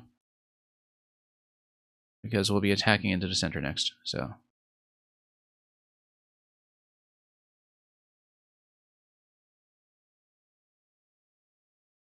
Yeah, we don't want to pull the next cluster yet until we're ready, so we'll wait. And Frem can also do some heals.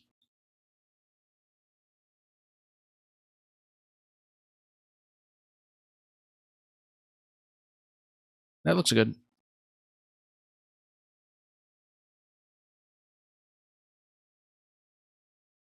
And who shall we great lance in the face this time? This guy. Louis is going to win the MVP award again. This round, I think, because he's been crazy good.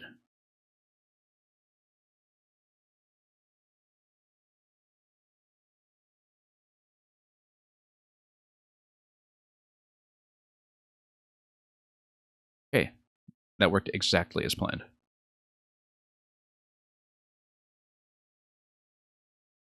Okay, that's clear. I want to keep Louis down there, just prevent respawns.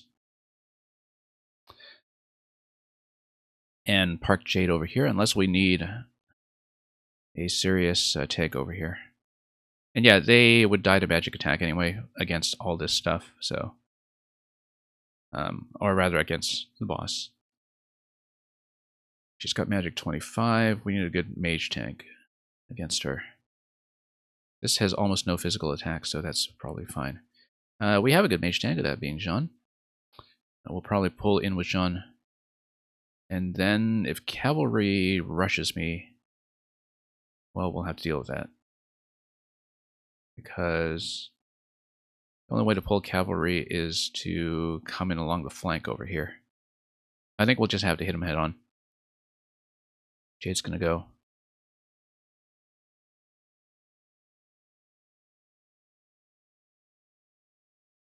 And almost everybody else is powered up except Citrin and Celica, so probably we want to get her within range of powering up next turn. Although we might be pulling this turn. Let's see if we can do it. I think we will pull this turn. We'll want Anna and Marth to get a refresh, though, soon enough. So, let's say we pull. How are we going to do it? We want as much of a cluster through the bulwark as possible.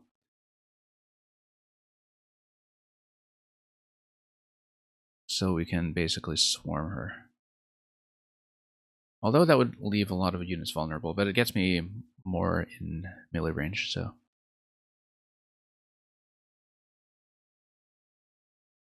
Yeah, because she's got defense 11. We need decent resilience up front. And we have that. What's her speed here? 11. Which actually means we're by and large going to be okay. She's got Elfire, that's 1 to 2. And then Steelhand Art over there. We put one mage tank up and more of these anti-magic units up front, perhaps. Yeah, pull with Jean and then stack around him. Let's see how close I can get. Let's bring all Christ up here. He won't be doing anything better. Clan is, of course, very good for this as well. Just try to bring as many of the high resilience units in as we can, and then get another heal with Frem if we can.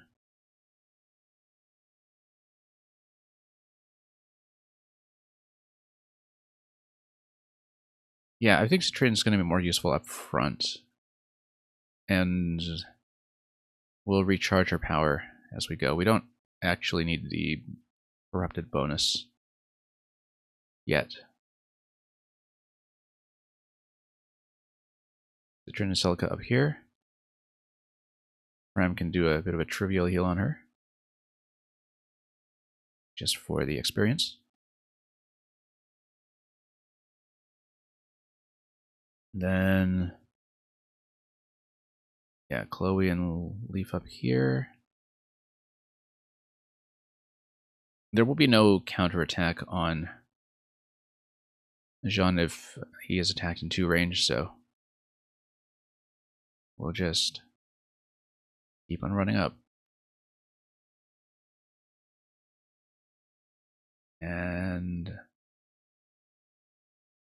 yeah, you know how this is going to go. Anyone for Jean to heal? Not really. Yeah, we'll just start mobbing over here.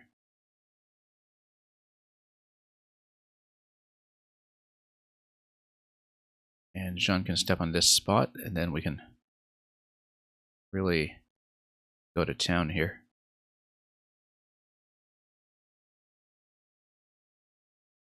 Let's just make sure he's going to be fine. Speed 9. Yeah, nothing's going to touch him.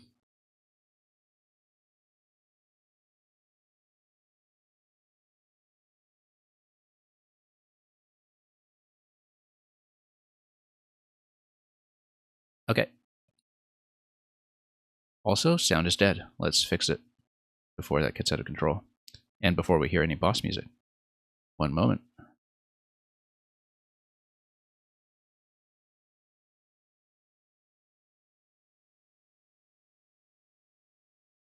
We usually don't get this problem too much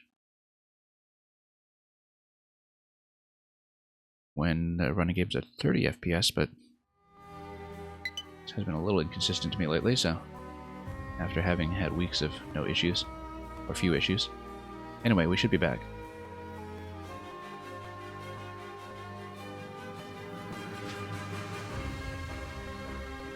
Okay.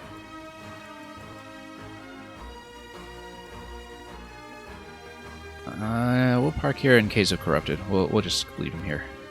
It's not going to be useful down here. And yeah, we're good, I think.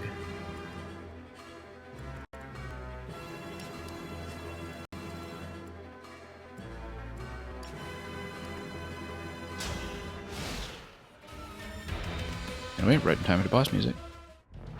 My Briefly. father's orders were plain. Yeah, and she'll do absolutely nothing. Now, only thing is we need to burn her down twice.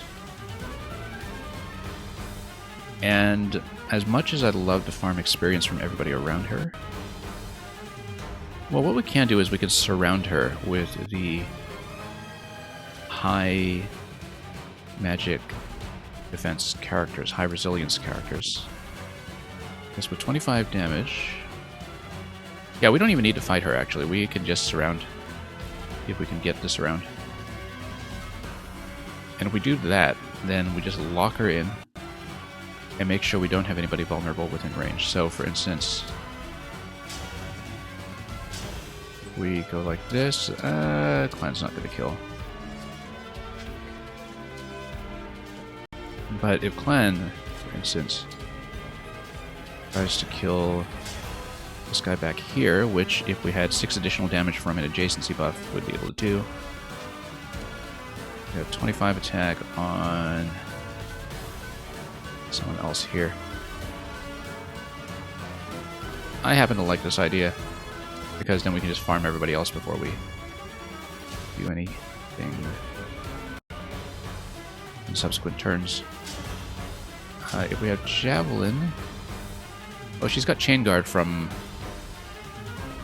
the other fellow anyway. Yeah, we actually want Avatar to be within range, because then you can get +6 from the +3 buff on the side. That makes both Chloe and Clan able to kill in one shot if we stand him like right here. Now we will, however, want Jean to be standing in one of those spots. So where am I? If I stand, yeah, Jean will eventually stand back here. So we want to kill this first, perhaps. Then Avatar stands here. And then we get kills with Chloe and with Clan. Avatar stands here, rather.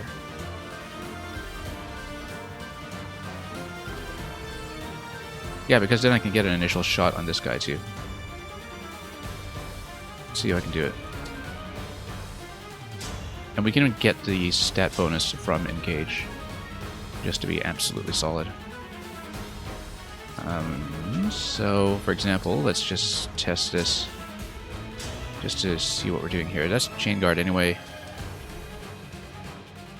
And we had Engage that would have the second shot.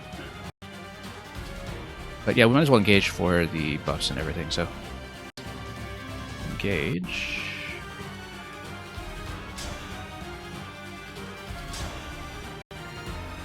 Yeah, we'll do it. They'll have like 1 damage rather than 4 coming in.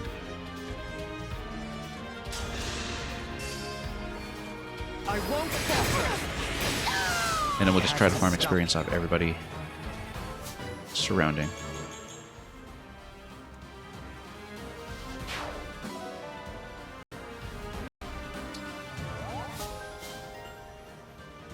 Does mean that I'll be within range of this attacker, of course, but we'll kill everything else, so...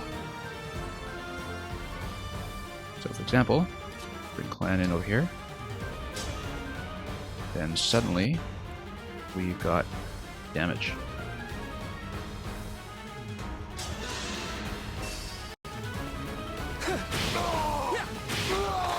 Did you see that?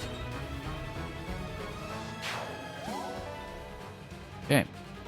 Jean's going to surround one side. We don't know which side yet. But we'll discover that as we go. Parking Chloe over here.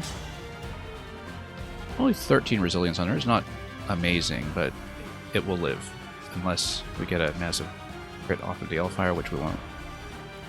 We can in fact test how she performs head-on.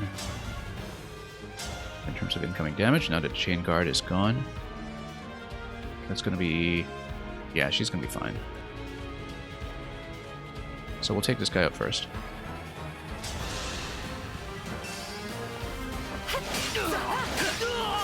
Simple enough. And then we've got Vantage with her now. Amazing. Alright, now we can go... Citron with Celica will definitely take this out. And we can even start chipping away down here. Because, what's her defense? Like 11? Okay. Not even that good. And Alchris can start doing longbow from range. Because that's going to do a ton. That's 16 damage. We'll see if we can actually kill her for one cycle here. Stiletto might even crit if we're careful. Yeah, at the very least, that's going to do pretty well against her, so... So, yeah, we're going to... Put Citrin over here.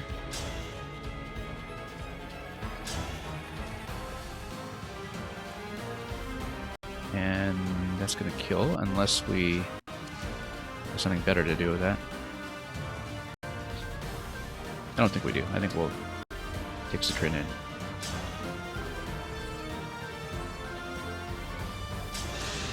And yeah, we're in a completely solid position. Please forgive me.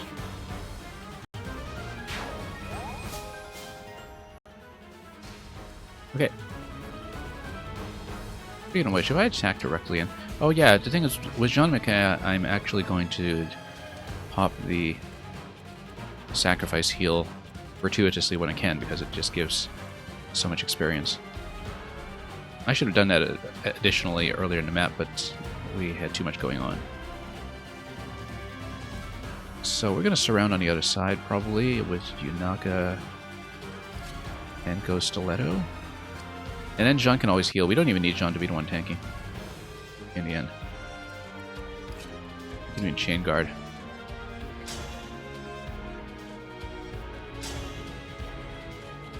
And just go stiletto over here. And if it crits, it crits. It does not crit. But we'll take her down for the first cycle with Alchrist.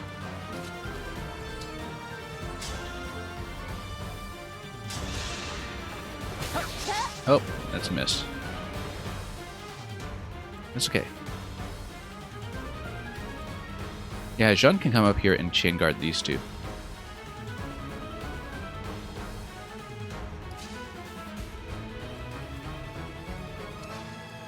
That will be the play. And Frem can even chain guard as well, but she would be within attack range, so I don't know if she wants to do that. We'll take Anna and Martha over here in case we can get a kill with them. Although that's one turn left on the rapier. Yeah, Jade and Louis will stay in place. Chain guard will be the play.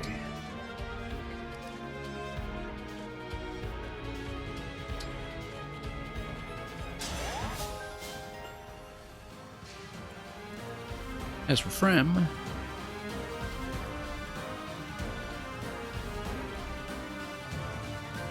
I mean, she can chain guard, but that's really not that necessary. She'll probably take more incoming damage by doing that.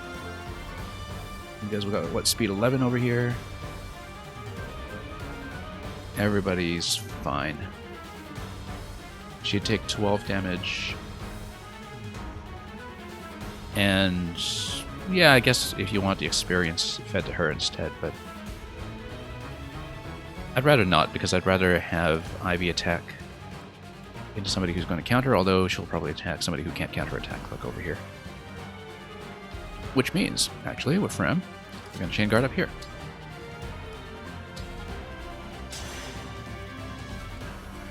And then we've got 2 units left, we're done.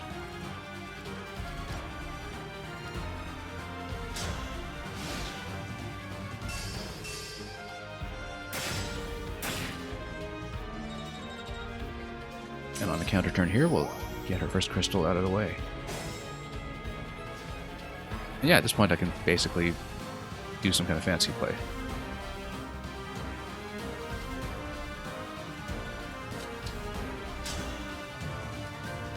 Steel bow is going to do pretty well. I actually do want Anna and Mark to get a hit if I can.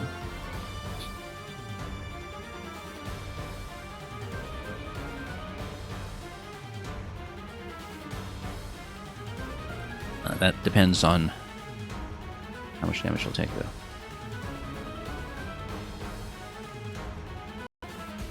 So yeah, Alchrist can hit here. Who do we want to feed, basically? Oh yeah, first of all, we'll do the massive sacrifice heal with Jean, just for fun.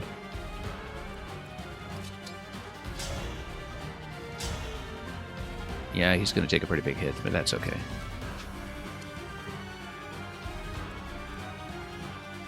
Then it'll give Frem something to do.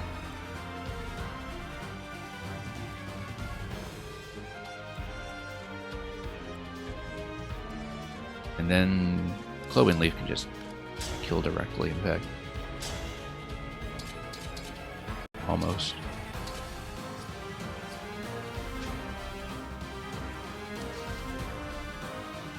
Yeah, just basically figuring out who to feed. I want to feed Anna, but let's go move one of these out of the way then. Let's go Citrin and Celica over here. Wind is actually not going to do much because of her type resistance. Yeah, we'll do it like this.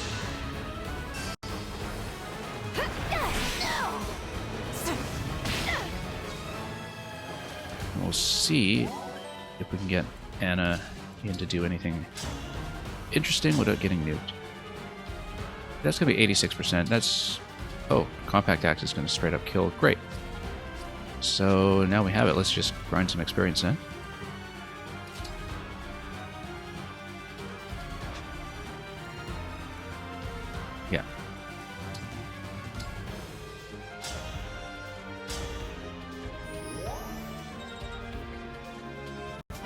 We'll make a couple of gratuitous plays.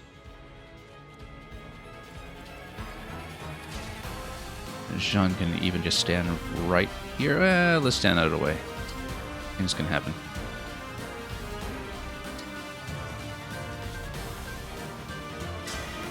Help me, Emblem! Okay. Yeah, we're just doing this to grind him up. If this means survival, Because he's been my super character so far. He's already way ahead of everybody else in stats. And then... not really anything else to do with people here in terms of support, so we're going to get Anna in here for the killing blow. That's going to be with Compact. 96%. I'd better not miss. Also, do we have any other orbs to stand on? Let's just check this first. Nope.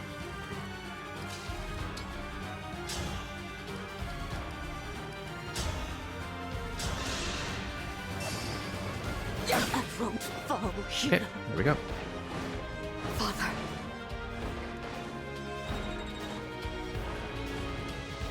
Okay, pretty straightforward. And no surprise that Louis and Sigurd, having taken over the entire top half by themselves single-handedly, double-handedly, will lead the pack here.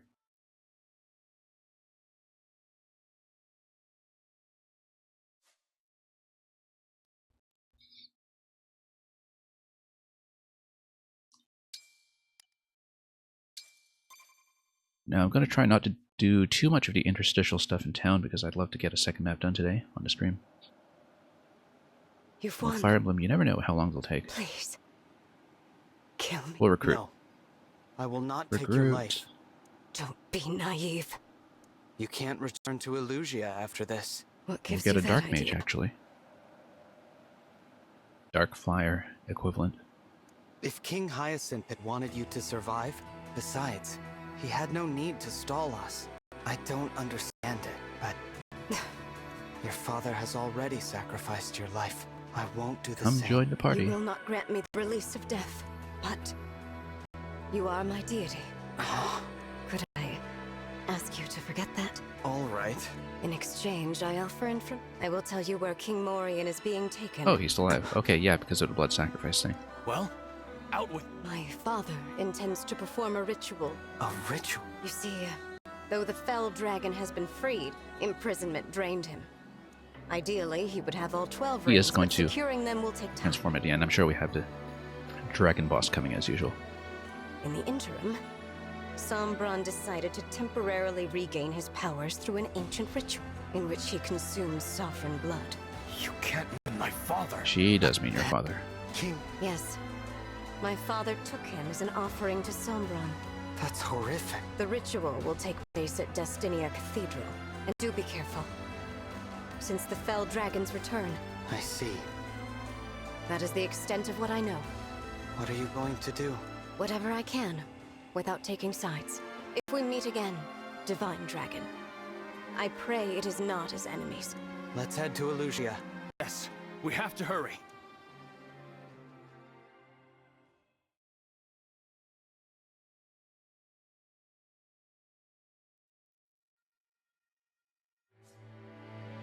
Okay, we were already using Leaf.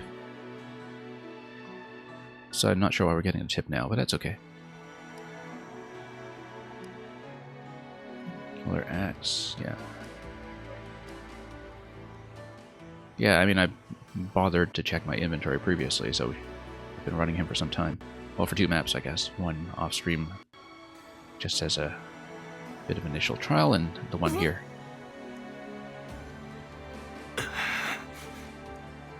Okay. Yeah, we'll converse, we'll loot. If I may. And that's plenty of iron, which is excellent. We've been upgrading weapons pretty heavily, so...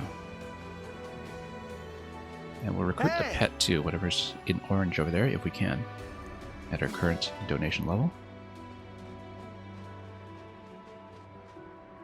That's right. Yes. Yeah, I climbed it pretty well.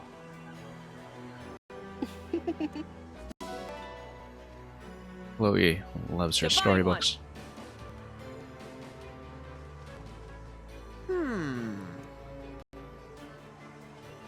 Yeah, we'll just talk to everyone, group the pet.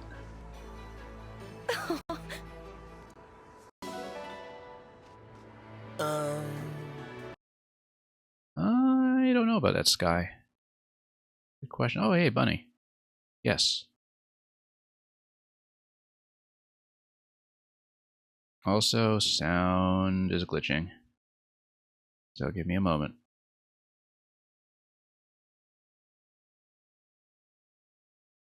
Hopefully this will settle down. Let's try a fix.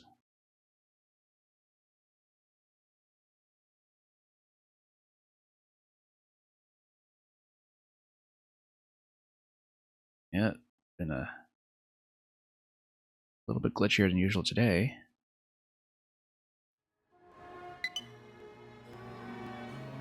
One moment here, still trying to fix up something locally when it comes to volume.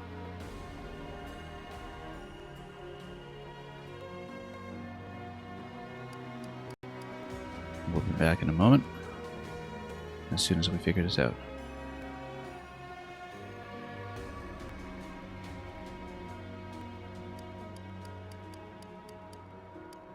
Still gotta try something out here.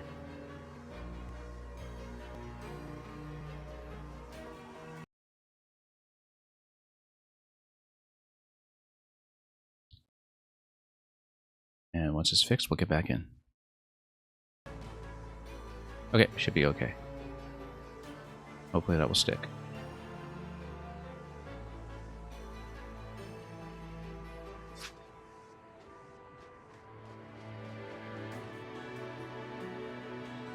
Anyway. Oh yes, let's continue talking. Yeah, this is all optional chatter, of course. You do get the fragments either way. Well.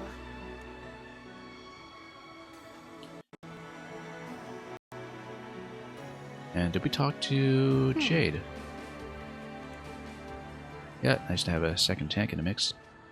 So we can build one as a general and one as a great knight. We haven't quite figured out who will be who, but given that I've been putting this Sigurd on, what's his name, Louis, I was thinking great knight for Louis, if I can. Although I don't know if you have to take him through the... No, from the armor class, he should be able to get up to great general just fine.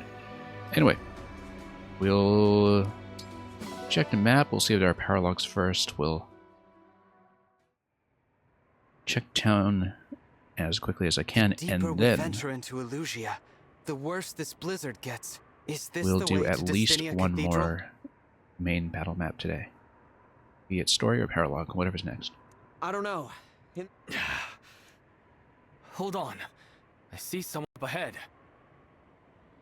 Oh, this individual again. Is that you? Vale! You know her? She's a friend. She's suspicious. I don't know. You don't know how you cross the border into another country? Well, how about you? We're trying to reach Destinia Cathedral. If it's the cathedral you're looking for. You know where it is? Uh-huh. You're close. See that really tall tree over there? I appreciate your help. I owed you for patching me up the other day. Huh. Were you wearing a ring before? I was not. This is Roy's ring. It's very important to me. Oh, she's talking I about didn't notice it the other day. a different one. But I guess the story doesn't actually reflect your mechanical choices, as usual. Really So. pretty. Vale? Emblem ring. Vale! Oh, I'm sorry. Where are you going? It's not safe. Well, at least other characters can see her. She's gone. But yeah, pretty conventional for Fire No Emblem time too. to search for her. Not when Father's Not life actually hangs in reflect the your balance. choices You're right. when it comes to character Let's building. hurry. Vale. What in the world? Like how In previous games, you could build someone towards Darkfire or Wyvern rather than Pegasus, and it would still... Or Darkfire or Pegasus rather than Wyvern, and it would still be hugging their Wyvern. I don't remember which character that was, but I think that was an Awakening. But anyway, so we have a main story map, not a paralog. So we'll have Cathedral over here. We're going to do that in a moment. Let's probably... Oh yeah, okay, so this is going to be in Lucia, so we have a new donation opportunity, which we'll probably go to town and get up to at least level 2 before we proceed. If it's like the other ones, it's going to cost 5k. It's going to be chapter 10. Okay. And then we have training levels. So yeah, when you fight the corrupted, you get loot, but when you do the ones that are marked as training rather than skirmish, I believe that just gives you about half a level's worth of experience to your whole party at the end. I did try one of them each off stream. And as you can see with base class level 14, they are tuned as they spawn randomly to be a little more difficult than what the story is offering, which is why we've been breezing through the story, I think, even just by doing 1 or 2 of the grind maps on the side, and trying not to overlevel too badly. As I understand it, on Maddening, I think these opportunities are much more constrained, and it's much more like traditional Fire Emblem, where there is no open grind, which we last saw as the case back in Conquest. Although I guess things were time constrained somewhat in 3 houses as well. Anyway, we're not going to be doing those. We're going to be doing the main map at the Cathedral after we've had a chance to do a quick routine at Somniel.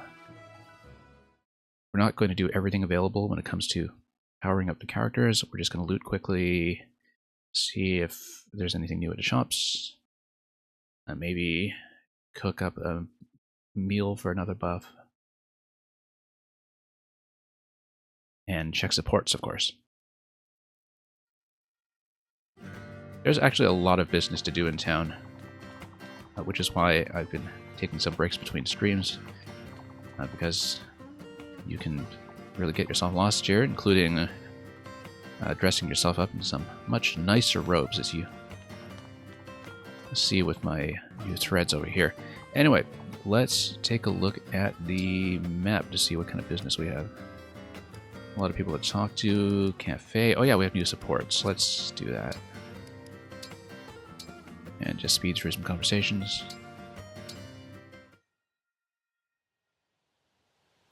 Excuse me, Divine One. If it's not inappropriate, I would like to find a gift for you to... A gift? That isn't necessary, Citrine. Oh, Divine One. A gift idea's just come to me. An acquaintance of the Brodian royal families. What would you say to your own private island getaway? My treat, of course. We'll take it. An entire island? I would like to take it. That's really not... Not enough. I agree. A Shall support. I add some Here of we my come. antique jewelry? No. Citrine, She's rich. I don't need expensive gifts. Really? Then, what sort of gift would you be more inclined to accept? Well, if I can't talk you out of it, to be honest, I would prefer the kind of gift that money can't buy. Something that money cannot buy. No private islands, no jewelry. That's the best kind of gift a person can receive. No, we'll see when we eventually get to the Let A me support what just she concludes. Think on this for a while. Weapons. More weapons. Anyway, Jean and Chloe. Oh, A support already. Okay, this is actually my first A support of the game, I think. Sean?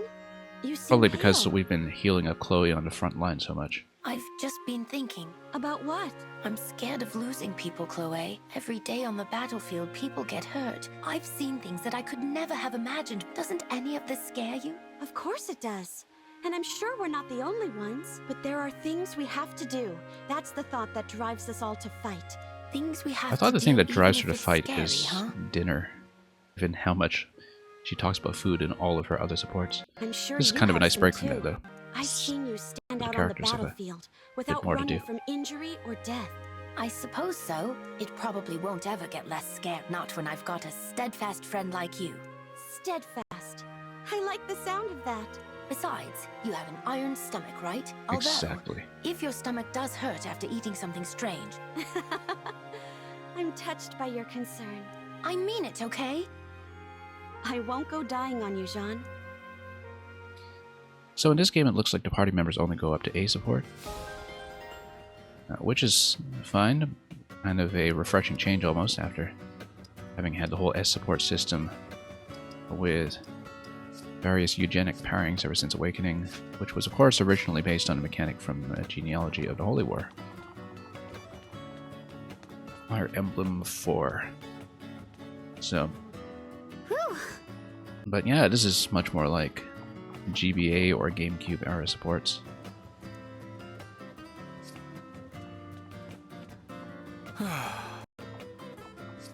And yeah, well, let's see if there are any other critical conversations. If not, oh, Anna's cooking, so we will get a meal together. And we're not going to do too much with the ring configuration right now, since nobody's capped out. I don't think anybody's capped out. Let's take a look at the levels here. If anybody's close to Bond 4, we will upgrade them manually. Louis is pretty close to Bond 10 because he's been fighting so much. And after that, we'll probably move Sigurd off of him, or maybe keep Sigurd until he's at 20, because then we get Louis up to Great Knight or something. Let's take a look at the inventory. Yeah, we're going to wait until he caps at 20, and then I will seriously consider whether I want him on General or on Great Knight. Because, of course, I've been loving the fast movement style of tanking that we've been getting out of him, where we just dive him into the mix.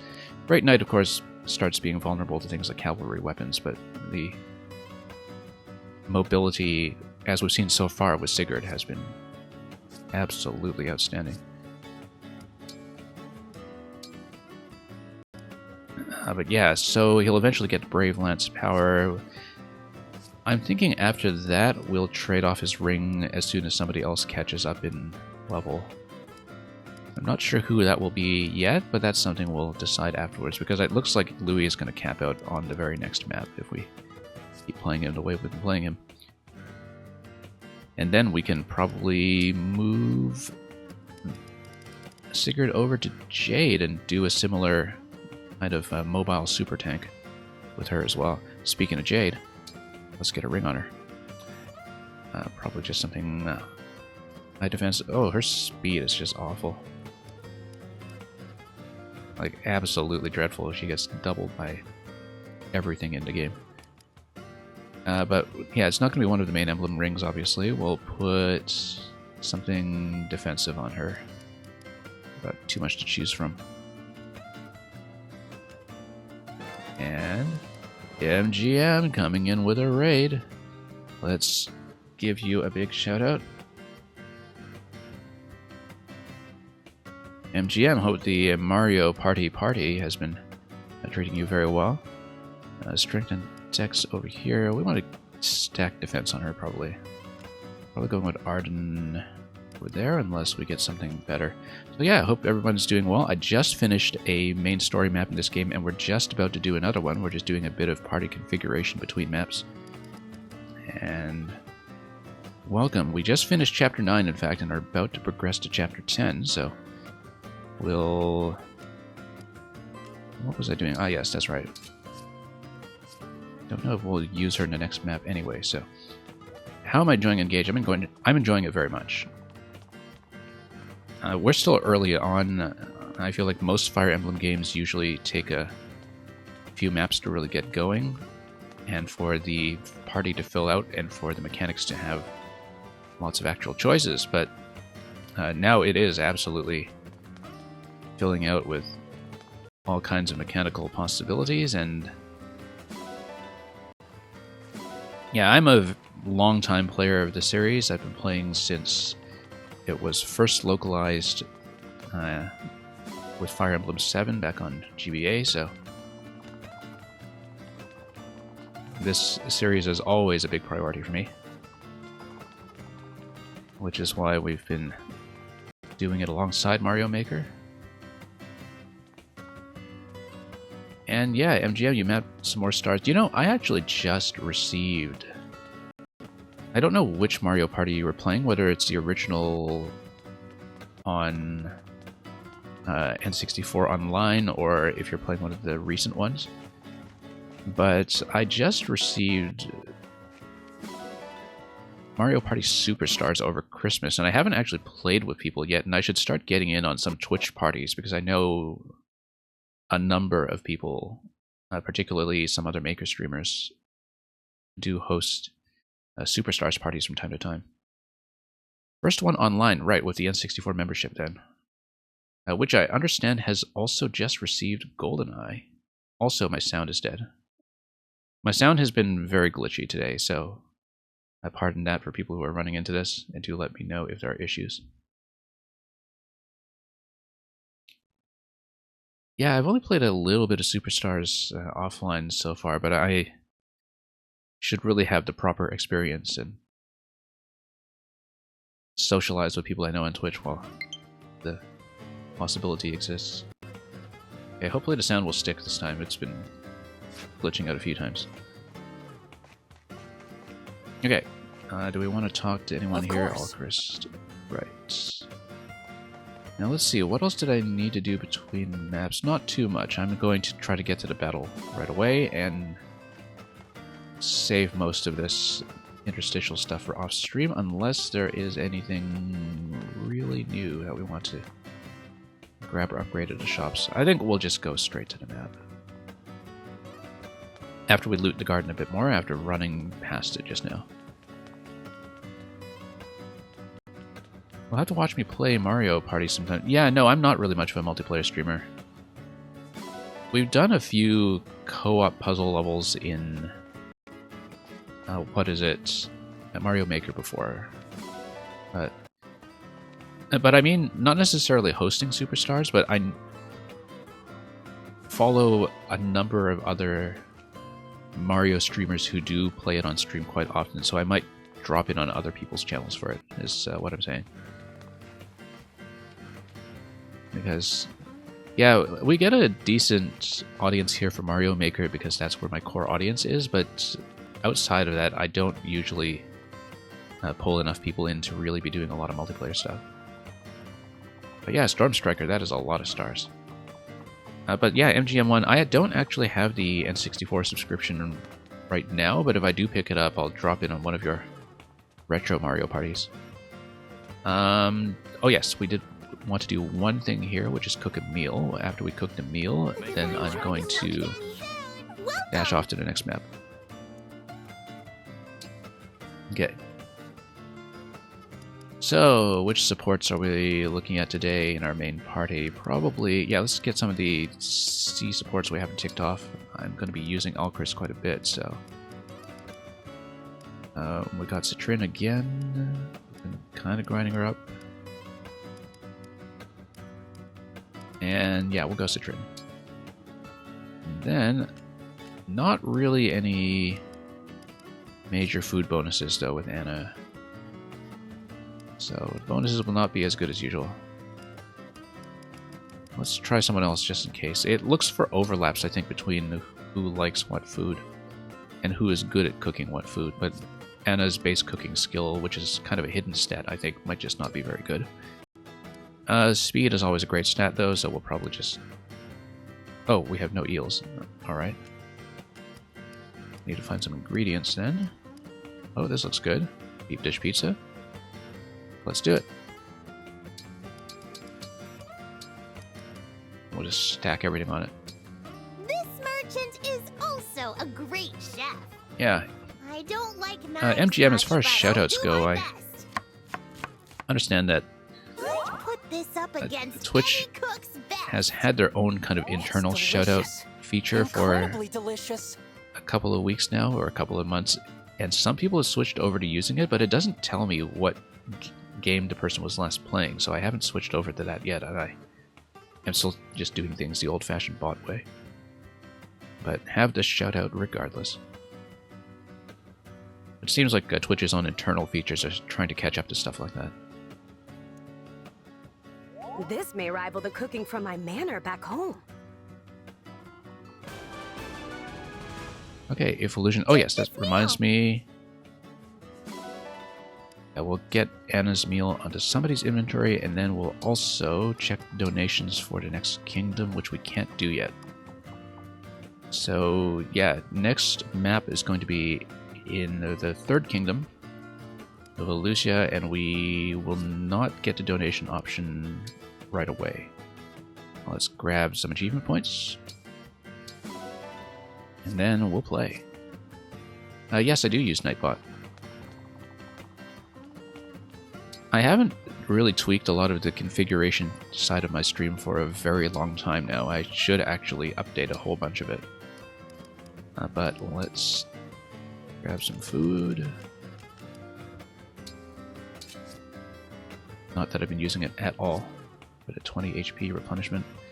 And we'll just play the next map now.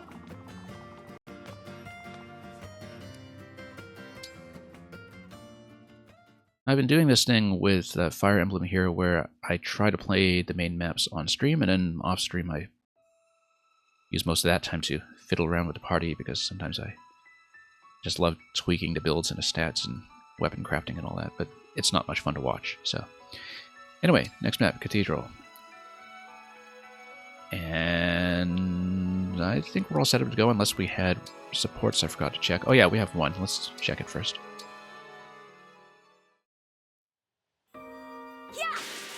No, MGM, I have that on Nightbot already. Which is how I know you were playing Mario Party. I'm talking about the internal Twitch shoutout. They don't have that yet, and so they haven't caught up to Nightbot. I just can't seem to get this right. Hello, Citrine. But yeah, I've got a lot of with basic magic? stuff set up on Nightbot already. Oh, Alchrist, where did you come from? What? No, I was just passing by. One thing I can't get to work, Goodness, though, you were so quiet. is You always recently seem to be on training in your spare time, Citrine. Supernova's stream, I admire your if you know him, dedication. there has been an AI chatbot that pulls from ChatGPT, or the GPT-3 language model, and I was trying to add it to my own channel, but I haven't gotten it to join yet, so I think they might have closed off the request or something from being overloaded. But it was quite a lot of fun to play with that in Supernova's channel over the past week or so. I think you might be the hardest working person in all of Brodia. I appreciate the kind words, Alchrist. All of this training isn't enough. I'm still far behind everyone else. I must grow stronger. Really? Why? Ah, yes. That's the same Alchrist I knew as a child. However, I can't rely on your kindness when it comes down to it. Citrine? No, it's nothing. I need to resume my training. Something is seriously bothering her. Well, we'll find out when we get to the A supports. Anyway, let's play. We'll probably do at least one more chapter on the stream today. Destinia Cathedral is our enemy's home base. I suggest we stock up. There is a series of battles before you can return to Samuel. Okay, we need to stock up on heals first then. Let's... Oh, interesting. So it'll be maybe kind of like Path of Radiance, where there's a multi-map sequence. I kind of like that, actually. Means we should have done some upgrades ahead of time, but that's okay. We will make sure we're stocked up on heals. That's the most important thing that we're likely to run out of. And yeah, we got one in Jean, we got one in Frem. We'll just grab the staves that we can. Grab both men's, the other restore, and a couple heals. The loom is also infinite now. Also, if we can't return to Somniel, I guess maybe that closes off Marketplace as well. So we'll grab basically the essential map-specific items.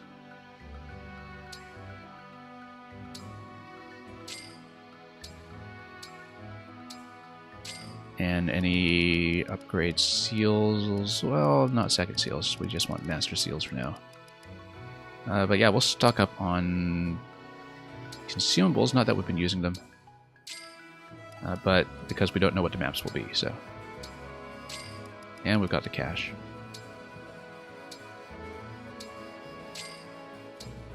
Yeah, some of the item management UI isn't quite as good as in the DS games, but we'll deal. And let's get 2 backup heals just in case, for the low power heals. You never know. Then, if we can do some kind of upgrade, no, we'll just ride it out because we're slightly overpowered anyway. Let's see, item shop. We need anything from the armory. And we will read number 75 in just a moment after I get back to the map. Let's take a look at the weapon shop first. Yeah, no durability in this game, so I think we're fine. We stocked up on doubles of a lot of the essentials. So, okay, I'm pretty much ready, so let's read from the sonnets.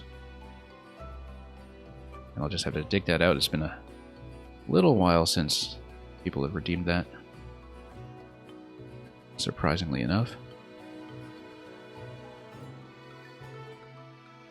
And number 75. Ah, yes, okay. This is one that we've done before.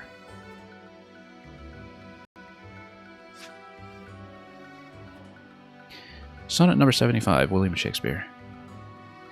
So are you to my thoughts as food to life, or as sweet season's showers are to the ground.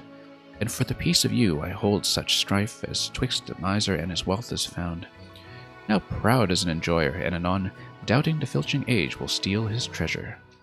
Now counting best to be with you alone, then better that the world may see my pleasure. Some time all full with feasting on your sight, and by clean starved for look. Possessing or pursuing no delight save what is had or must from you be took. Thus do I pine and surfeit day by day, or gluttoning on all, or all away.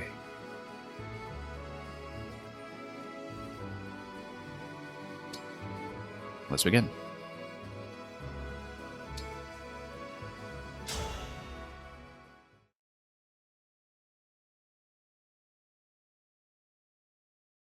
Now, if I can't return to the Somniel between battles, I guess that means I won't have much to do between streams. Snow's really coming down out there. Which is okay, because Hitman Freelancer just came out, and I've been playing a lot of that on the side, with the very little time I have. Yeah, Cathedral always gets hit harder than anywhere else, huh? And we'll be doing Mario Maker tomorrow, of course. Which we've kind of been off lately due to the holiday schedule. But yeah, we'll do as much as we can. Maybe it's going to be another big 4-map sequence like back in Radiance. And Ivy's late. We've been waiting here for ages. Maybe things went bad at Brodia Castle. No way. Princess Ivy can handle herself. Thanks, Rosato. Ugh, why is this happening anyway? Ever since Lord Sombron was released, he used to be so kind to me. You mean the ones who showed up at Elusia Castle with Lord... Yeah, that kid with the hood and the 4 weirdos who follow her around. Sounds like a band or something. New Dark Mages on the block. Okay, so release Sombron, and then let's destroy the familial relationship. They're going to do a blood sacrifice. Them because they brought him so many rings. I thought if I could get we him got some, he might praise me like people he who used filched to. some rings. Look how that turned out. I'm sorry. Anyway, we know Lynn's ring is going to be coming soon. We know that It's not your fault. their What happened father at the is Grand currently holding it. Crossing, I don't have any clue what Father's up to. So we're I going don't to know loot why Lynn's he ring at wants some the point. rings or what this ritual's about. We still have a couple of other ones unaccounted for. Notably Pardon me for interrupting. Ike, Lucina, and Corin. Hey, Goldmary. And of course the Sacred Stones twins. King Hyacinth has asked you to join him at the altar. And he wants you to I guess the Sacred Stones twins are going to be a single ring. Now, what is this one going to be? Who are we going to The fight? king gave you another one, huh? He said you should wear it and prepare yourself for battle. That must mean the Divine Dragon is coming. I understand that with Good. DLC. I'll get some answers about what That happened at the... Brodia Castle. Oh yeah, we still haven't seen Violet either. Let's go, you And two. with the DLC, that's the ring for Edelgard, Dimitri, and Cloud is actually one combined ring. And I would assume it's the same with the Sacred Stones twins. In We've this game. arrived. Destinia Cathedral. In the base game, rather. Vale's directions really did help. Yeah, this is a very French-inspired Let's head inside. Fire Emblem quickly. when it comes to everything from names to architecture. Hold on a moment. The front of the cathedral here is What is no it, different. Marth? Very much modeled after the likes of Notre Dame. I sense the Fell Dragon's presence. He's waiting for us inside the cathedral. We're not ready to fight him. And even if it hasn't, Oh yeah, I this think we is had best from the escape at the flashback. first sign of danger. Or the prologue, rather, I think. You mean leave King Morian behind? I'm worried about all this. Whatever we do, I believe that we was in the must cathedral. avoid a direct encounter with the Fell Dragon. It'll be all right. Princess Ivy said that Sombron can hardly move. Plus, we have half of the emblem rings. It is true that with the allies we've gained, but I urge you, as our leader... Perhaps I am being too bold. Still, despite everything we're facing... Me? With you and the other emblems supporting us, I hope you'll always stay with us. We are not going anywhere. We will remain by your side until the end of this journey. It would be interesting if they were stripped from the party for a while. But at the same time, so many of the mechanics in this game are built around building the emblem relationships, and I would not expect that to happen. I might expect them to be temporarily disabled for a map, perhaps. Now, but is everyone ready? It's time to Let's put see. a stop to this ritual, and... I have no idea how far along I am yet, and don't want to know. It looks like we're kind of approaching the halfway point. Most Fire Emblem games have main stories that come out to between 20 and 30 chapters. And this one has started out with some relatively large maps early on, so I bid you we'll see. welcome to Destinia We know there's a lot of the map Cathedral. left to see. We're so happy to greet Plus you, half the rings left to loathsome collect. Divine Dragon. Spare us your lies! Alas, your presence indicates that Ivy lost her battle. How A predictable. predictable outcome, of course. You don't appear to have taken her captive. I assume her body has been left for the birds. You mean my sister is dead? Where have you hidden King Morian? All will be known in due time. Tell us now! Look, over there! There's someone beside the altar! Can it be? Tiamat, its father, he's alive! And we'll see if he's been Don't worry, father! used We're as here to save Sombron's you. new host or something. It looks like it's going to be the case. Something's wrong.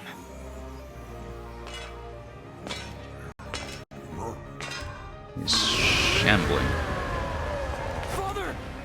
He's been... Corrupted. Hence the name. It appears you were a few moments too late. As you can see, the ritual has been carried out. Hyacinth! You bastard! We have to leave at once. Call a retreat without delay. We can't! We're gonna fight. King Morian is beyond our aid. Hence why we're going to be trapped here for a few maps. You would have us leave our own father behind? I cannot! I will not abandon him here! The only option is to fight Hyacinth. I won't flee after what he has done! Diamant. Ulchrist. Foolish, but I'm not a bit surprised. I guess one unfortunate thing with not having access to Samuel for a bit is that even if I get some of the This grand bonds cathedral will capped serve out, as your grave. I won't be Thanks able to your to impetuousness, you brought plug in the rings inherited unto skills. my very hand. Hyacinth. But we'll deal with that when we come to it. You're a monster. That's our father! You're going to pay for this. Here and now! Because Louis and Sigurd So are going to be it, cap out pretty Hyacinth. quickly. So Now we fight! let's fight.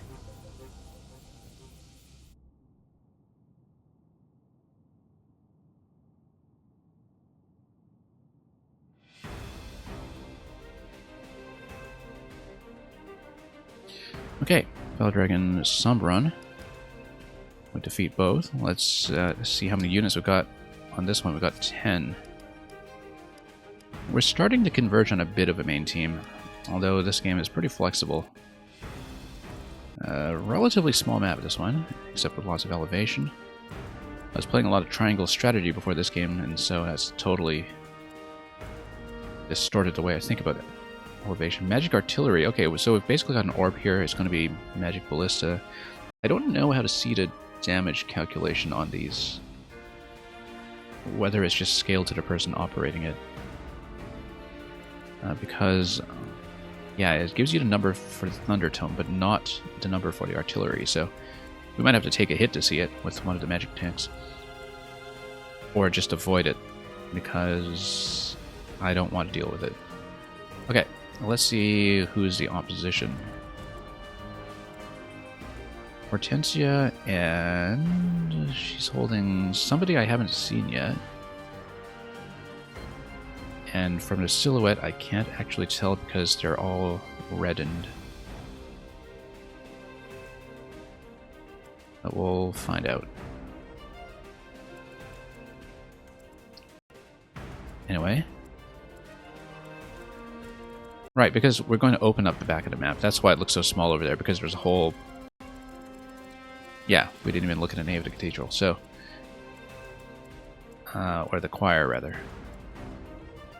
Hyacinth and Lynn. It's going to be Lynn up here. What has she got? Astra Storm. 5 bow attacks. We have to basically keep her flyer away from there. And it will also inflict break. And he's got 2 life bars as well. Is this also the case for Hortensia? Yes. So, long map ahead of us. We'll take our time with it. Wind, yeah. So basically, at this point, the flyers do not become that useful. Silver Spirit Art. First time I've seen this. Attacks twice. I think the trick to him is basically take out mages and then put somebody super high defense up there. And we'll grab a Master Seal off him at the end. Manicotti, of course. From Lynn. Except, yeah, that's going to be effective against armored, so we might not be able to do it that way. However, we do have a pretty solid frontline tank with Jean right now. So we'll probably put Jean up there instead of Louis when we get to it. And then we'll have a decent approach to this. Especially if I get him to switch over to Manicotti, and then that would take the bow out of the equation. Corrupted Morion has Tomahawk, 2 range with the axe, very high physical attack, also 2 life bars, but need to keep that in mind. And reduces damage from effectiveness. Oh, effectiveness against corrupted. I see. Okay. Yeah, we got some shields over here. Let's take a look at stats. Whoops, there we go. Yeah, speed is not too bad at least. Except on the boss. Boss is maybe the one thing where we need to worry about speed over here. We've got lances, hand axe, killer axe. Yeah, we want to shoot her down right away, so we don't deal with killer axe. That's a major priority. Which means 1, 2, 3, 4. Wait, we have Archer over here. 1, 2, 3, 4. That's not within longbow range. So we put Archer on this end. Yeah, it'll likely be Alchrist. Then he'd walk over here. You try to hit with a longbow. And then you'd have to protect him afterwards. So we get Louis up there, possibly Chain Guard behind. So that will be the approach. We'll go up the left side while minding this orb over here. Due to the orb, no, we'll stand there just fine. Or, do we have a way to hit this from range? Or in sky. Do we have anything anti-flying here to deal with? Or we can just... Yeah, there's a bow. So we can't just rush in. The bow is going to get within 2 range of this? Yeah, no, too close. Eventually I want to put Sigurd on Chloe, because we need Chloe to start doing hit and run with the Canter ability, so she can actually back off of an attack. Because right now she's charging in very aggressively. One alternative is to use Warp Ragnarok and get a mage up here, but resistance 14, that's not going to work.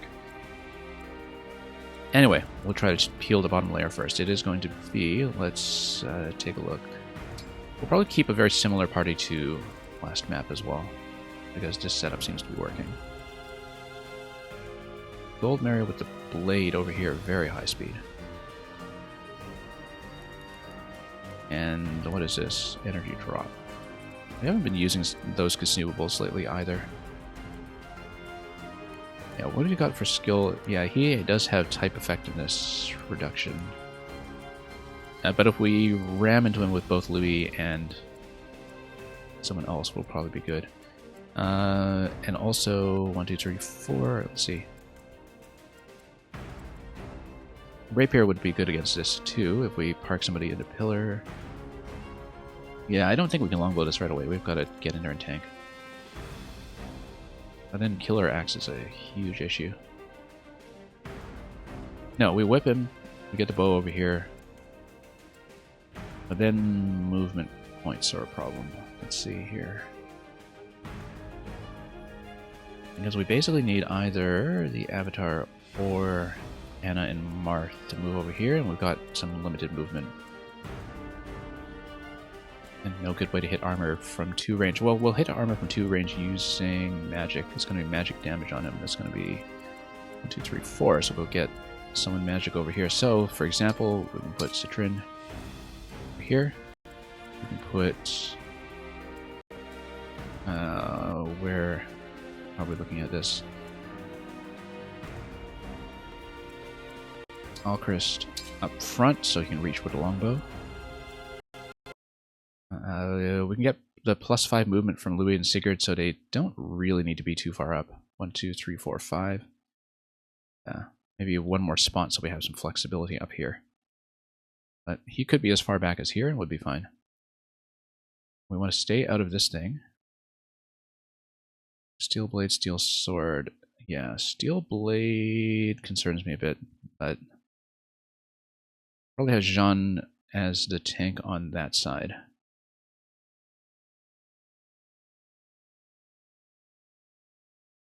And keeping in mind that I can do Warp Ragnarok with her as well, let's take a look at the resistance. It's a bit heavy. I don't want to burn that too soon. Resistance 2, yeah, you can kill with a mage, but then you run into some trouble after that. With whoever runs in here getting whipped. High speed though, makes sense for Clan to be on that side. Because Clan can try to Thunder at 3 range. Thunder is not going to be too good in terms of speed. Let's see. Speed 9. Okay, Thunder cannot double hit though, so that won't help. We'll have to pull this side patiently. Pulling this side patiently means this will have to come in and hit. And we'll put Jean on that side. Where's Jean? Okay, there we go. As long as Jean can reach that square. Okay. And then we can kind of do a rapier hit with Anna afterwards, perhaps. Just axe her in general. Chests over here, I don't see any thieves that we have to race yet.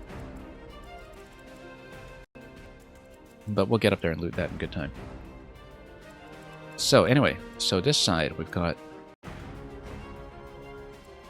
Okay, because if we're doing physical weapons over here, then it actually makes sense to put Clan over here, so we have Celica with Warp Ragnarok available on backup.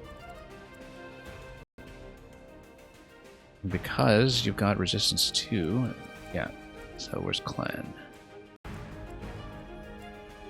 If we want to stay with Clan, oh yeah, Clan's here, okay, good.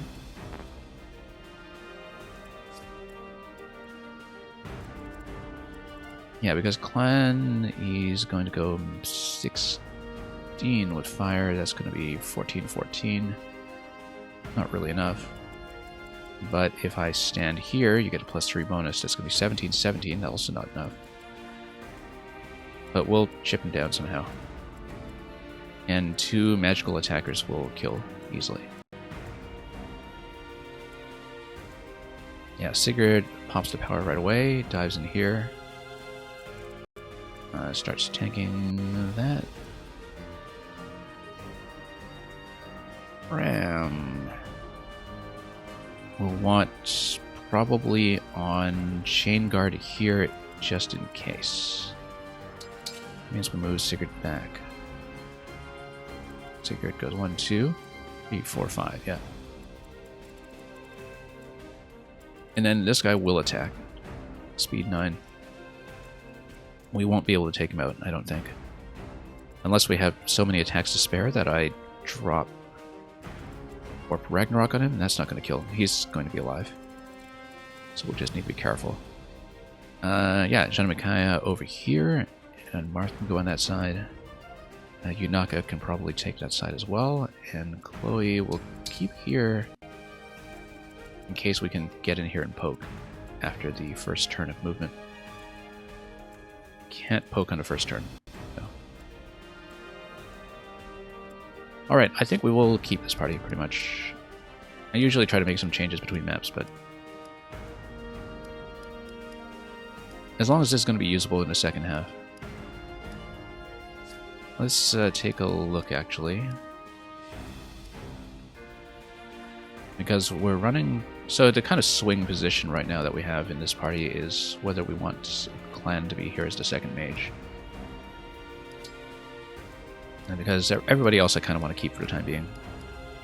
Especially all the ones with the emblem rings. So Clan is looking at... what right now? Yeah, he's good, high speed. But I've been kind of rotating him with the other 2 mages until they specialize. And we haven't really been using cavalry at all. And Boucheron's kind of been in the back as well lately. Let me just take a look at the second half again, make sure we have what we want with this setup. Bow here we need to look out for. Yeah, there comes a point in this map when Chloe becomes much less useful due to first wind and second the killer bow. But I think we should be good. The only real weakness is we probably could have afforded a second tank, but we have Louis on one end and Jean on the other end. We're good. Let's run with it. Inventory check. Let's make sure we have heals.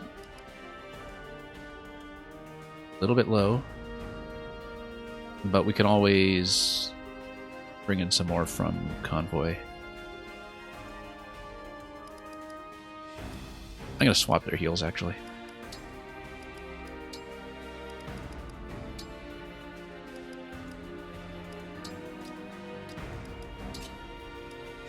Okay. And... yeah, I think it's looking fine.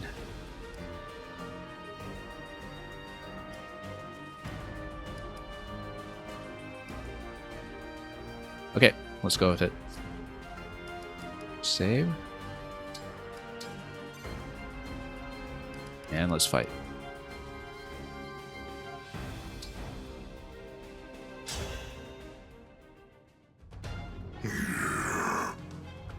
Father! Isn't there some way we can change him back? There's nothing we can do. The king...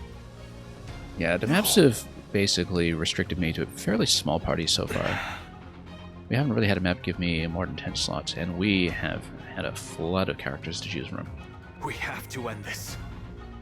What are you saying? You think Father would want to live like this?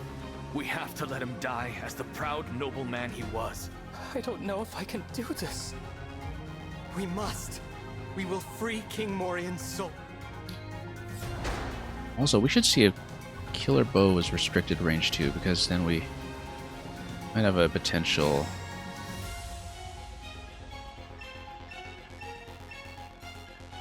approach to the final boss here, in terms of just getting him to switch between Manicotti and bows in a given turn. You can use magic artillery by placing a unit equipped with a tome on it. Yeah, that's why we're running 2 mages here. Limited usage, which means we just will try to preserve as many uses as possible and rush this guy when we're ready to take him. I probably want to save that for after we've at least cleaned out the bow back here, or found some way to protect Chloe from being shot down. Anyway, I'm just going to check Longbow here. We're not going to put him in this position. Longbow does not do very much here. 14. I think he's going to be a little bit exposed, to be honest. But we will definitely have Louis go engage up front. Won't you join me? Worst case, we just play defensively on the left side. Also, notice Override. What have I got? I've got Great Lance. Oh, that'll be fantastic. 100% hit. It'll knock him clean through. And I'm using my powers here anyway, so... which I'd thought about earlier, and then I would have positioned him to come in from this side instead. But that way, this way you avoid the orb. Okay, so we'll do this then. One thing I'll want to check then is that I can actually get Longbow to hit. Because got 87%, but that hit would be enough to do the double kill with Override, so... Given that, let's stick to the plan and go with Clan. And probably just drop both mages on this, Very well. Unless we can do it with one. We can do it with one. 46 damage, in fact. She's going to whip him. Except we might want to save her, so let's see. Fire's going to do double hits. 14 and 14 is 28. 70 and 70 and 34. So, yeah, we can. It's not really necessary. Anyway, we'll stick to plan over here, but I don't want to move Jean here until we know what we're healing. So let's just do this side first. It's going to be Override over here. This is going to draw Cavalry down here. I'm going to go Longbow from this position, which means we kill this guy first. And since we're killing these off, we will not deal with Warp Ragnarok just yet. Let's check ranges on these guys. Because that's the most important thing at the moment. Also notice, Hortensia is a lance as well. Raises damage based on speed. What has she got? You turn a missed attack into a hit. Divine Pulse? Oh, that's funny. Doing the 3 houses rewind.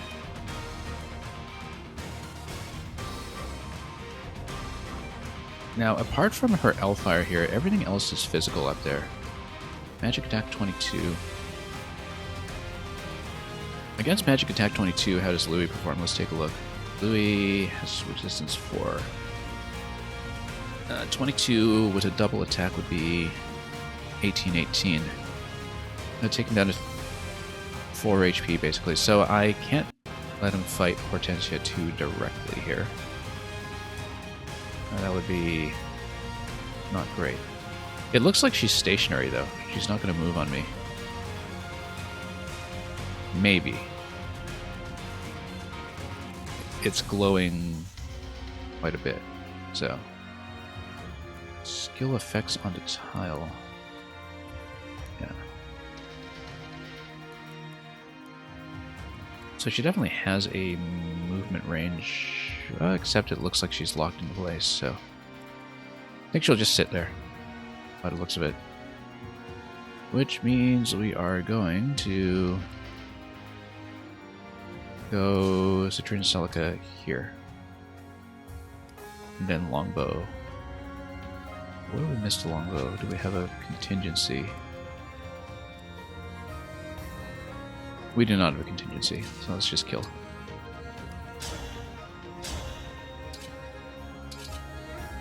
And we'll do win in case we are in a position where we get countered by a Pegasus. But we shouldn't. This should be clean. I claim this victory. Okay, next thing to check is longbow. We'll do it here.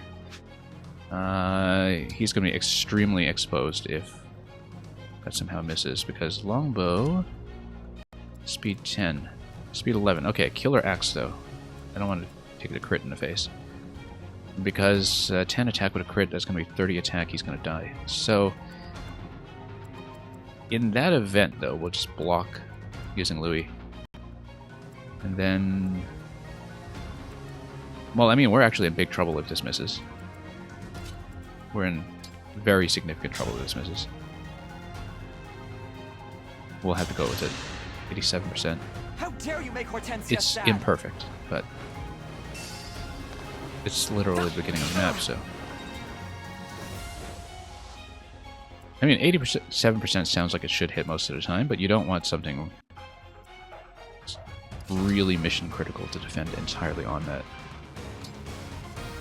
Anyway, Override will have a 100% hit, so we'll take it, especially with a Great Lance.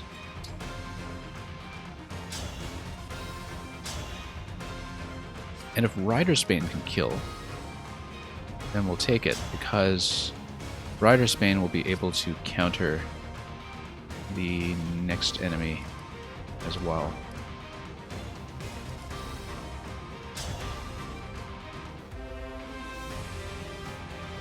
Yeah, because if you have the next guy attack in, Rider's Bane will basically grant me a kill from weapon effectiveness.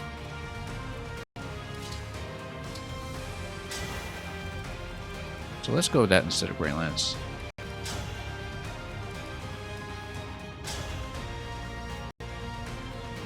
Just checking here to make sure this works. One strike will disappear. You took Okay. me out just like Princess I. That was quick. Taking him out on the first turn. Killer Axe will try to get that on Anna, but we need to convoy this first.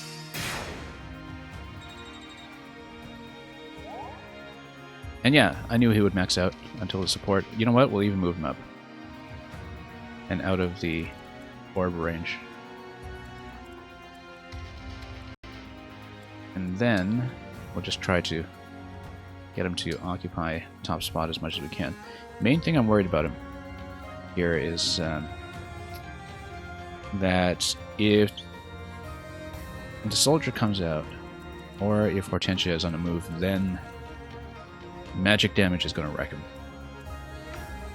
But for now, it looks like he'll be safe. Okay, Jean's going this way. He's absolutely going to tank in this position. Unless this blocks? No, it won't. Soldier will come back here. Okay. So we'll have him go Shielding Art over here. He'll tank both hits. This guy's not really going to take damage, but then we'll come in and whip him with Anna and Marth probably on the next turn. Go here. And if we can get somebody else to camp here, we can, but it would have to be somebody who fights against armored, so we can put Armor Slayer there possibly, just to see what happens. 26 attack against 10, 26 attack with how much speed are we talking about? 3 speed. Yeah, no, he's just gonna die if he does that. And indeed, 3 speed. How much speed do I have on Hammer, which is one of the heavier items available? Speed 6. So it'd be single hit. Speed 3. And you got 26 Lance versus Axe as well. You got 26 against 5. That's going to be 21 damage. And as long as nothing else hits her, I am fine. So we'll actually put her up here with hammer. And hope for the best. She's going to be hit hard, but we'll just heal her up. And... oh, Chain Guard's out of range. Okay. That's okay. We'll do it this way. Chain Guard is actually so far out of position. I should have thought about that, but we needed it here just in case. So anyway, we'll move everybody else over. Chloe's more useful here right now until we can get the hit and run on this guy. Now we'll just make sure he doesn't fire. Do we want more attackers with Louis up on this end? It might be faster to get here if we do, but mainly we would need them against pole axes. So yeah, let's move the mages together, maybe? Or what's resistance like on this side? Resilience, rather. Yeah, main use for the mages here is to take out these guys and the bow.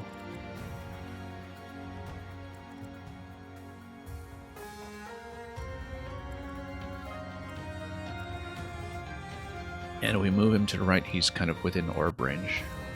We don't want to exhaust that, so we'll move him left. Stick with the plan. Your steward's and ready. We'll need a heal here. And not just from Jean, so we'll go double heal on his side. As bad as that looks. We want this side? Yeah. If Illusion Soldier runs over here, then we will just get in there with Louis. Assuming Hortensia doesn't activate and move, which Fire Emblem can do that to you from time to time.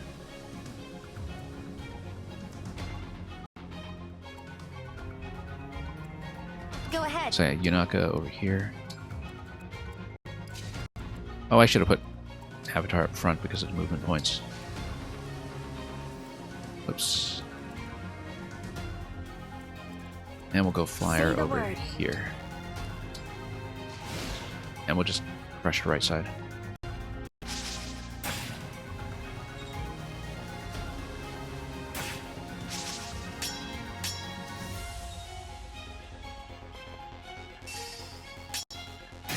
And yeah, Rider's Bane is just going to nuke him.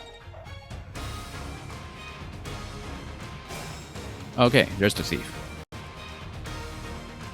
Thief is going to try to race me to the chest. So we'll try to... well, we can also kill him at range with a flyer when he's here, and then that should work. So we'll just make sure Chloe's in position to tap him around this chest, and she'll be out of orb range when she does that. She may not be out of range of the other Pegasus flyers, but that'll be close enough. As long as we don't pull the bow too soon. So anyway, Anna and Marth. Well, let's see. We want this position here, but let's see how they do against Gold Mary. It will not likely be very good, but I just want to check some attacks. She's not who we want to fight here, but if we have Marth with Rapier, that does very little as well. And is Blade a smash weapon yet? Cannot follow up or strike first. That's okay. We'll just need to kill her somehow. Let me just check my javelin. Yeah, we actually just need her to attack Jean. And keep everybody else in the back.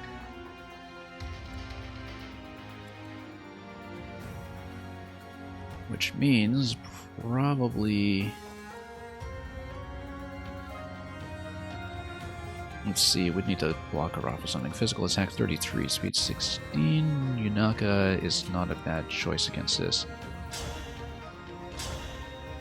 We won't attack into her, but she can attack into us. And Might still be okay as long as we don't hit some knockback damage.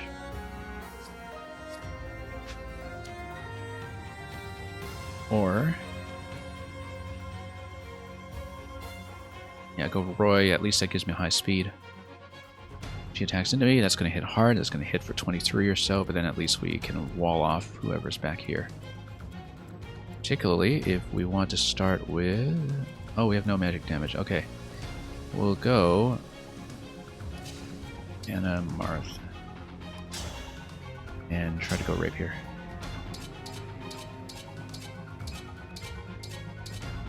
Or, whoops, rapier. Come on, where are you? Hammer will get her soldier down to 2. Rapier will kill, but not on the first hit. We'd want to break that first, probably. 31% hit rate, though. She might survive that just fine. As long as we have a plan for the other 3, it looks like we'll probably do that. And then engage up from there. Yeah, we need to press up front, though.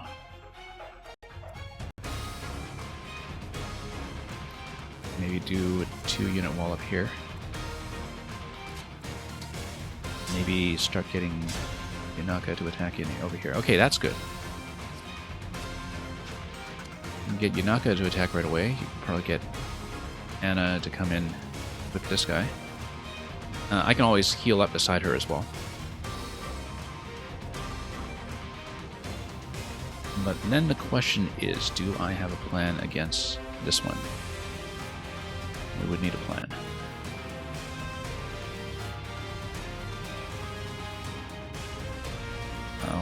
Lance against Gold Mary might be okay. 33 attack over 8. She's not going to get doubled though. So as long as we have a fast lance on hand, we're fine, I think. Let's check.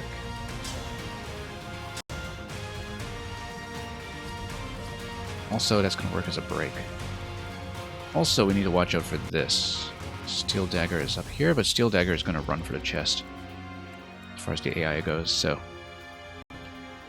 probably shouldn't be too worried about that. So yeah, 18 damage is kind of perfect on this one, so we'll do it. We'll probably run Anna in here and run Jean up front. Then there's still a bit of vulnerability coming down the side. Okay. There's 33 over 5 with a hammer. Yeah, no, we can't let Anna be attacked. That's okay. Let's make some moves.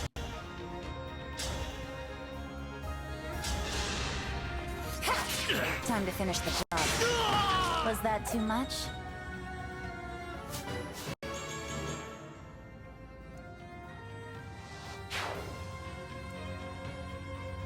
And yeah, Jean's positioning is going to be really critical here.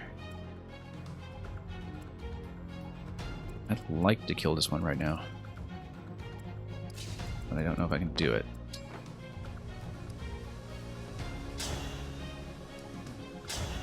Killer Lance over here is going to break and maybe crit, but I don't know. But then we get into trouble with Dagger, maybe. It's unlikely to attack in, though. It really does look like it's going to go over the chest.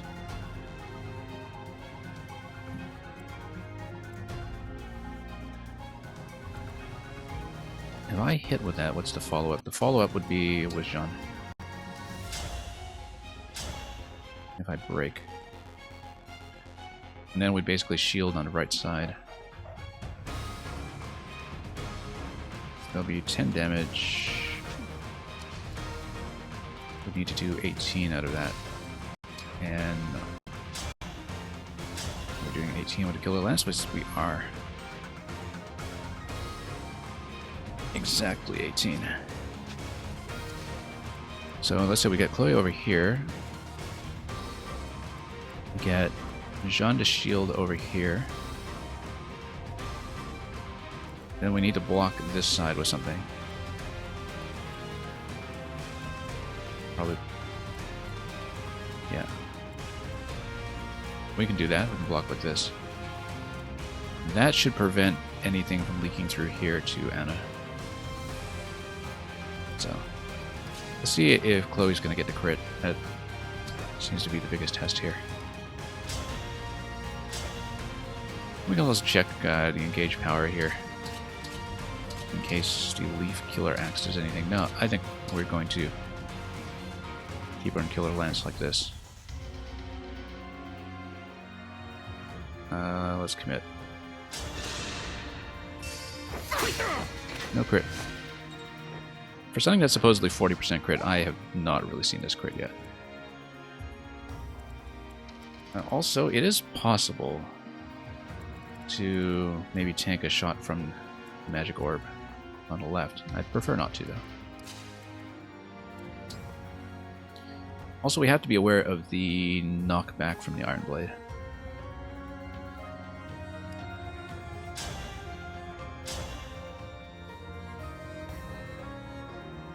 And that it's also only an 80% hit here. I have to keep everyone safe. Yeah, that's fine. And yeah. Naka's moved. Gonna bring her back here. We're going to probably go Marth here. Because the damage will be real. Oh, the enemy has a 1% hit rate. I'm not going to get hit. I actually want to double up on this. Yeah, actually, Frem can do the chain guard thing here. Frem has movement 4. Okay, so she'll go here. She'll chain guard whoever's in this spot. We're in good shape. We're in good shape.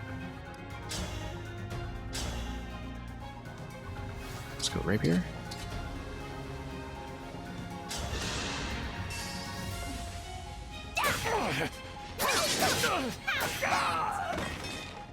A day's work. This is on the assumption that the thief that has spawned isn't going to attack in down here, but because that could get Chloe into big trouble. That's the only thing. We'll move Dragon up here.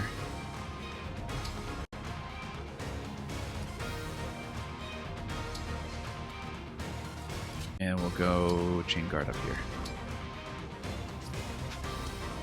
Yeah, the back spots are now clear.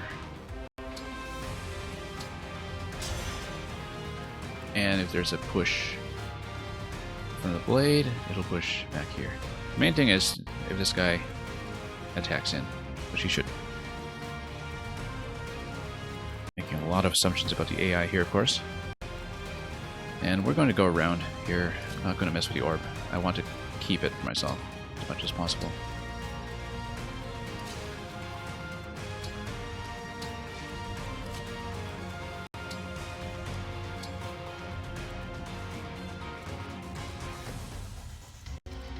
Okay, out of orb range, but we want to pull everything else we can, including, and perhaps especially, the bow. So we get over to the top corner, that might actually be best.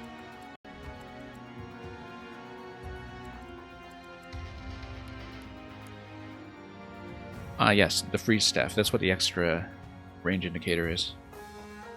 Aren't I immune to freeze? I should be. I am immune to freeze, so... Looks like she's not going to move. I'm just not afraid of this at all. Also, I can just move in. But I don't want to take magic damage. That's the main thing. But if you want, I can just... blitz this down, like, now. And then we can get Chloe in. We might do that next turn, when I'm not within mage range.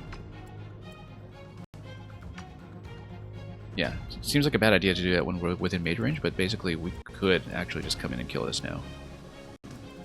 In fact, let me check javelin damage in case we want to bait a counterattack. Javelin will in fact kill steel bow, which is good because it means we can just bait it and kill it. Once it's dead, we come up here with the Pegasus. Soldier will go here. Line will go here. Let me check my damage against this as well. It's not quite a kill, but it'll be worth it to take out the bow. So, and we can also make her perhaps burn the free staff with 5 hits. It looks like we'll go to this spot. Main issue being that somebody might camp out here. Maybe this spot. Yeah, that looks like the play. Right over here. Javelin. Let's take a look at this spot. Yeah, we'll draw 2 attackers. We'll hopefully kill the bow. And we'll wait.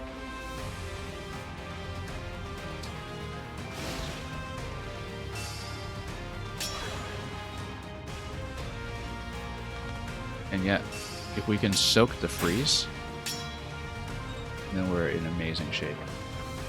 And we can even kill the other mage. I must Please die. She's gonna miss. Great. Oh, more thieves. And bows. Okay. Okay, we need to be concerned about the bows a bit, because that will perhaps be a problem. Also notice that Chloe is now no longer able to reach the mage here, but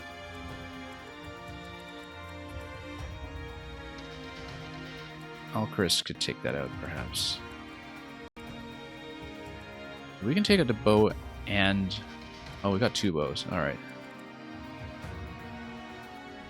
We can take out the bow and mage this turn. We're solid. And the thing is, Louis can do that. Louis can take out anything he likes, basically. Go Javelin over here and just go take out Thunder immediately. When you do that, then the question is, do we have a solution against the other mages that will allow me to survive a head-on attack in this spot? We should be able to. For example, Steel Bow also kills this, and it's just a matter of whether we can soak the 19 damage from this guy, and we will be able to. We could even longbow this guy, and like from way up. Especially if Louis is blocking this spot here. I kind of like it. Take Louis here, take out the mage. We're in good shape. Maybe even get Glenn to nuke something here for good measure, but... Or... Yeah, let's take a look at magic damage here. Against fire, not quite a kill. Against Surge... Oh, I should have put L Surge on him. Because that falls just slightly short. Likewise, let's check.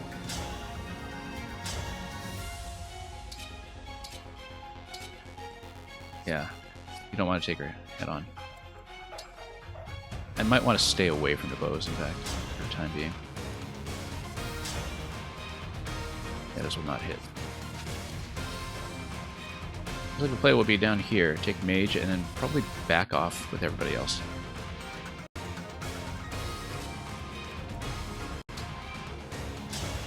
Go Javelin. It's 100%.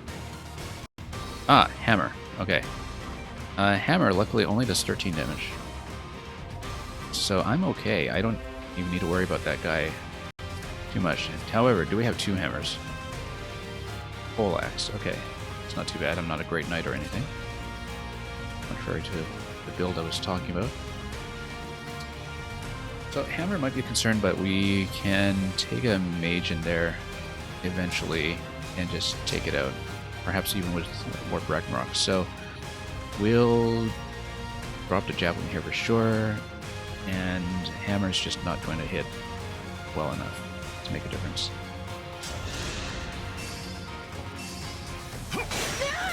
Was that sufficient?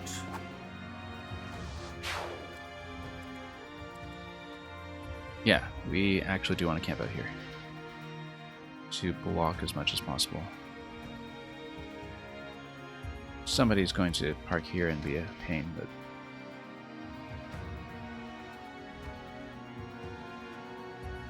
also this is now looking like she might be threatening to move. That might be a concern. Oh, she is threatening to move. Okay, that's a problem, actually. Might die. 22, speed 16. 22 against 4. 22 is going to be... Ooh, that's a problem. Okay. I didn't realize that her movement wasn't locked. This is suddenly looking bad.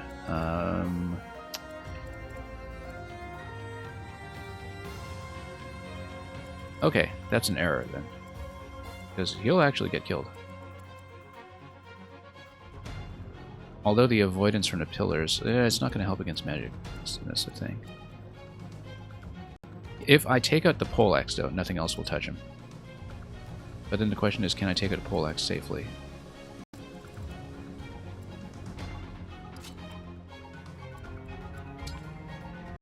If I go longbow against that...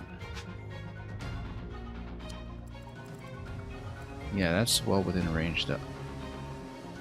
Yeah, because I guess she used a freeze staff on the last turn, and I expected she'd just be locked in, but that's not the case, so I actually think this might have been a bad move. No. But we'll play through it, and we'll see what we can do, because if I can take out the only unit that can realistically hurt me here, and moreover, if this misses because of the avoidance onto pillars and the low hit here, then I'm okay. Then you just take way too much damage. So the question is, do we come in and take anybody else out of the way? Physical attack 23. Pretty low resistance though, so we go longbow here. 95% of the longbow we can actually kill. With longbow plus thunder. Then we have to see if that will be safe from everything else that's coming.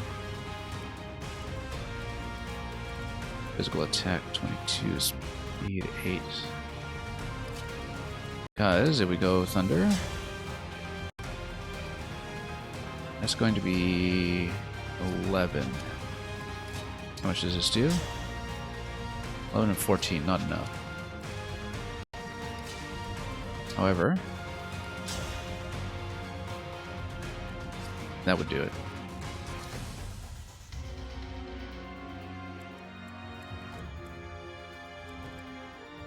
Well, basically, if I can get somebody to attack in here and live, or I might just have to depend on the hit chance here. It looks like that's likely the outcome. 1913. 19 damage against her is going to go 14-14. That will kill. So you can't actually attack into this.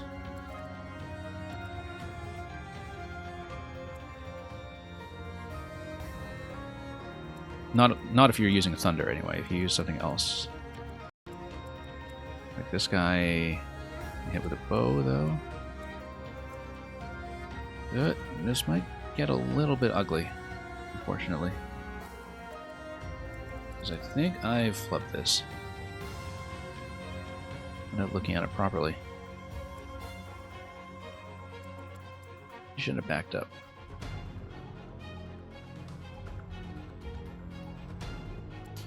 I need to disable this guy. How many ranged attacks are we dealing with? 2 bows, unfortunately.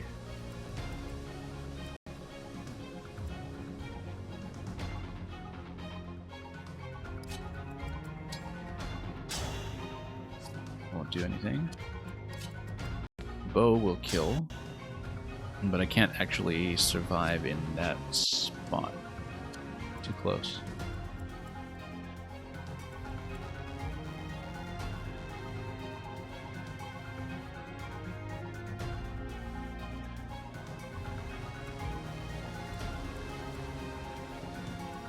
Yeah, I rushed this a little too hard. Kill this guy. This one comes in. It's a little too hard.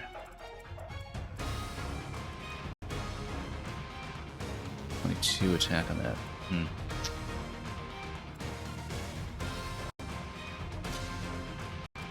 I can get... Are any of these corrupted? No. If I can get it. They're over here.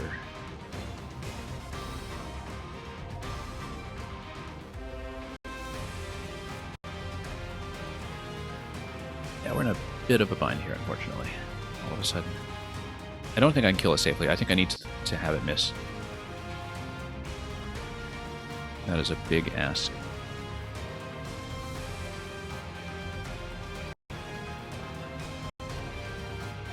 Everything else won't make a dent. This will hit way too hard.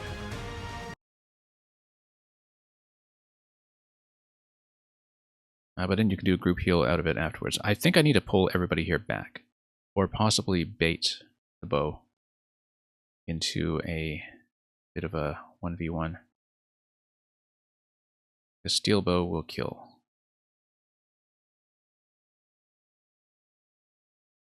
$19 attack against this. Let's say we do that. Not from this position. From this position. Steel bow. Once again, I can duel either of these and live to tell the tale. But it would take 12 damage. So that takes me down to 28. Next one takes me down to 16. Can I survive 16 against this guy? Steel? Yes, I can. That's the play. Come up here. Go steel bow here. Can I bait the hammer attack down here? Not really. All of this hits too hard. And it's within bow range.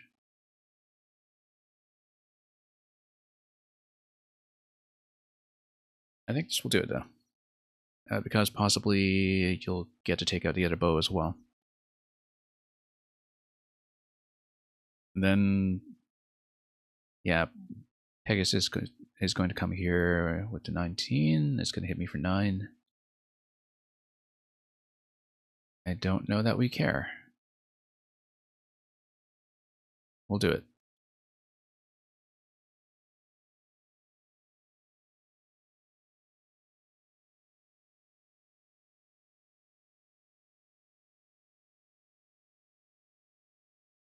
Not looking great, but we're not going to attack in, obviously, but let's see it. Wind attack here. We'll take it out. But then you'll die to something physical. Thunder will also kill it directly. I would have to take one physical attack and one magical attack out of that. 22 and 16, and Thunder is too slow. 23 and 5. That would take me down to 18, and then there's the possibility that you kill the first one and the second one comes in and nukes you, so can't do it. Gotta stay out of range. Anyway, let's look at that cluster later, because I think these guys will have to sit out. And then we just have to cross our fingers for Louis. Which is never a situation I want to be in. Okay, anyway, bow over here. Let's mark bow range. Marked half the map at this point. Bow range over here means that we cannot get too close with Chloe unless we take it out first, because let's do a bit of a damage check here. Yeah, she just dies. 34 damage incoming, she will just die.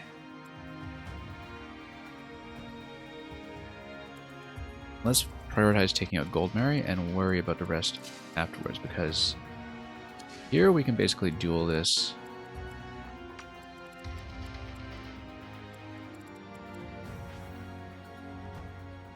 That's with the free staff.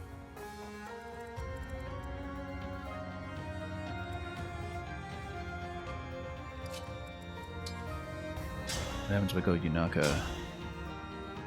Barely any damage. Go Yunaka here. Stiletto, no. Too much incoming. Yunaka can hit on the other side though.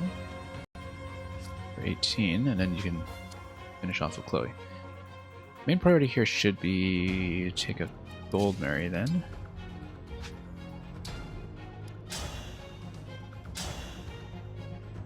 $15 this way. If I can break her with a lance, that's ideal. But I can't do it with my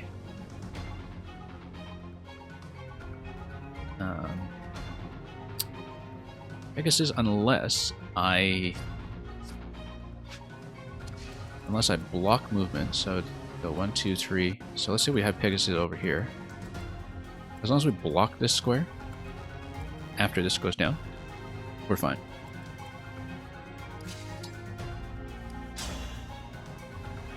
Doesn't do any damage though, so but likewise, as long as we block its movement by putting some units in front, then we can do it. 1, 2, 3, 4. No,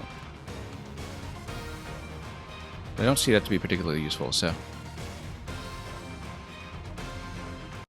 but if, for instance, we want Chloe to attack in from here, we would block these squares, and we just need to block the archer from range.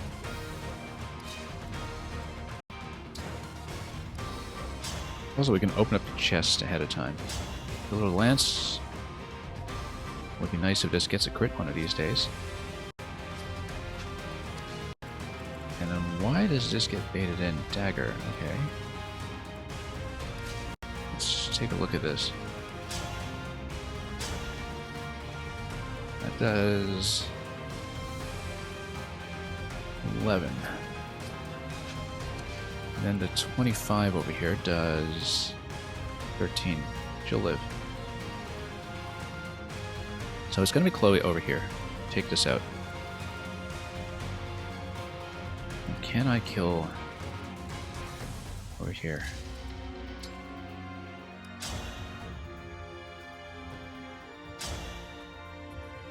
I'd have to go to Wodao with it. No, very low crit actually against this. We can engage for the stats. That gives 18. Lance Reader won't do anything. It does reduce Goldmary's hit percentage by quite a bit. Takes her down to 16. We do 16. Where is this damage coming from? We have Marth. We have Lodestar Rush. Yes. That's 24 hits. 24 guaranteed, and that's going to be a single attack that will not be countered, really. And then afterwards, we can just rush directly to maybe block that guy off. I think this is the play. You use Anna and Marth. Anna and Marth will kill eventually.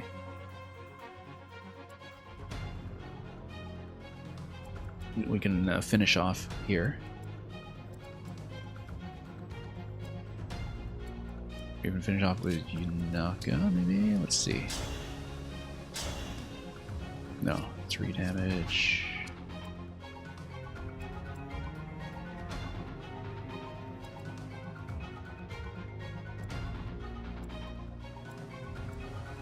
Let's just go Killer Lance up here first to see what we can do. It's gonna break. It's gonna take very little damage in return. We can survive whatever happens to her here. So let me just make sure she's not essential to anything else. So we want a 2-on-1 over here. It's going to be Anna and Marth on one hand and Avatar over here. Let's Now turret goes up and kills up here, which with the engage will not do it. Nope, nothing's quite going to hit hard enough. Basically, we can take out the archer. We're very, very solid. Yeah, this is going to be a bit of a risk because we can't let Anna take a hit from after that. It's going to be decent speed, though, at least. 16 speed, 8 speed. Yeah, okay. No, we'll just do it. Lodestar rush, and then somebody else will get in to kill. Let me check damage again on Avatar over here. And then, yeah, with the stat boost, we'll be able to get the kill. For sure. Now, the question is how to get them both in the position while moving this one out. We won't be able to chase all the way down here this turn because there's no way I can get my pieces in the right place. Like if we engage, then we can do 6. No, can't do it.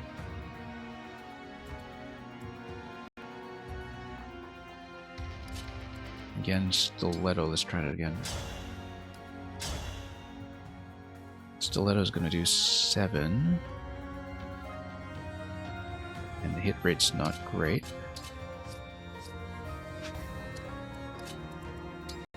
We've just got to do it. I'll chip her down with something. 10 damage. Can we chip her down by 10? That's all we need. Even do initiate over here. That's 8. If I use my adjacency bonus, I can. Indeed. With the adjacency bonus, that might even be an outright kill.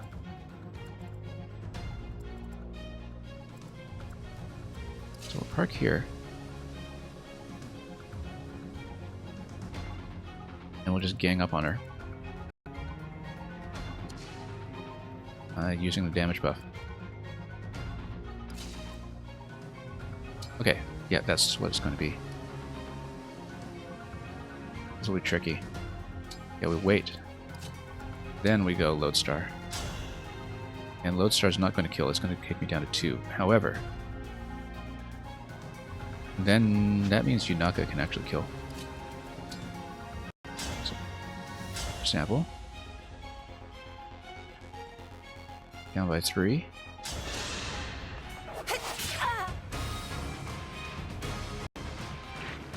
It might have been a bad idea because I still need to take care of this Pegasus over here. Let's worry about that in a moment. Lodestar Rush will go 4x8. My prayers are with you!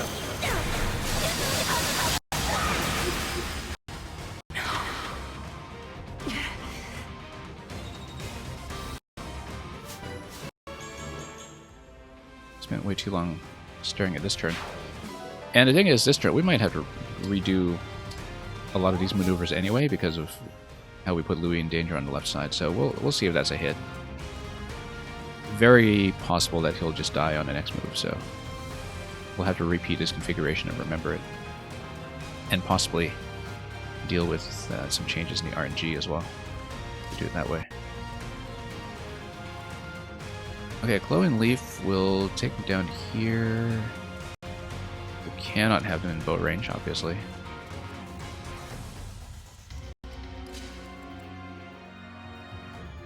But this might be usable because then you can obstruct the movement a little bit. The concern currently being that with defense 5 over here, 17 damage incoming from that. 17 and 14. It's 31. She'll live. Might even go up and defend with a chain guard, in fact. Yeah, because the problem with using Yunaka to do chip down over here is... Oh, you know what? Let's see what we do. Can we just kill? No, we can't. But we can maybe obstruct movement a bit.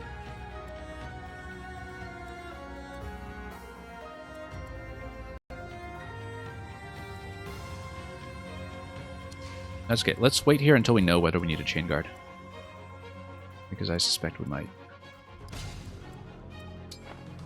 We'll move down here. Go a lance. Ideally we crit. We won't.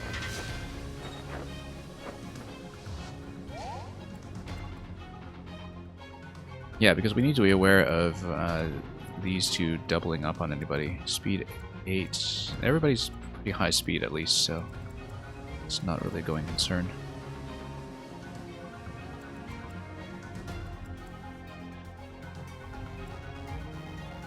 And then we'll probably chain guard out of that. Mostly to protect Anna and Martha over here. But if I can push...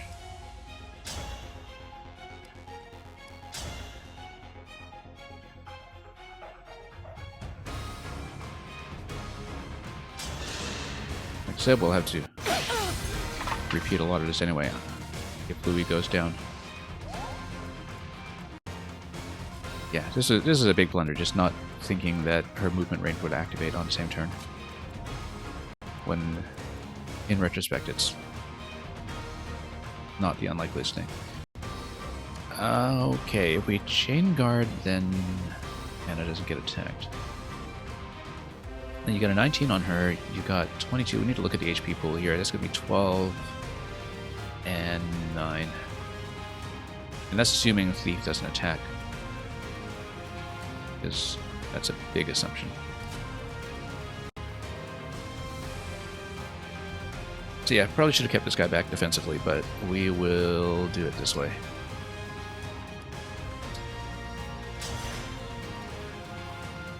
And then we'll park these two back here, unless I can take a dive somehow.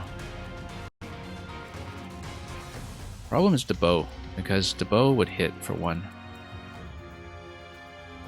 And then the bow would hit for 17. Yeah, you just get wrecked. Too fragile.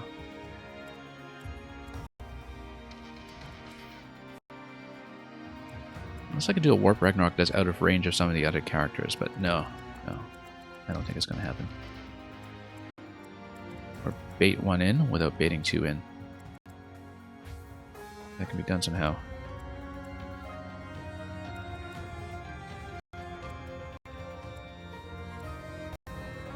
Yeah, that would come along. We'll move over here like this. And wait with Clan as well. Okay, now we find out if Louis dies. Who's not moved? Okay. Because if the hammer hits, then we're in trouble. You took my... Yeah, oh, he's in such big trouble. If the hammer hits, he dies. Nothing else will touch him. But the hammer is a massive problem. Miss. Great. I knew it was a low hit chance, so we'll just pretend that that was planned. And we'll do the group heal on, what's his face? Okay, that's fine, that's fine. I'm actually not worried about any of this. Drake's shield. Oh, we gotta kill him. Yeah.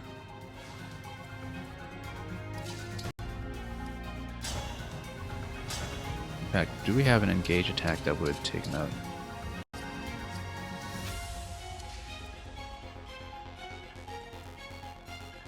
Okay. Drake's shield's very nice. Let's see. Okay, this cluster we can deal with. We need to not move Jean yet, because I suspect Jean will need to do the group heal. This, thankfully, did not crit me or anything. Because if we take out everything else here, then We're not worried about Hortensia at all. I must play my part. And then, indeed, we go Great Lance.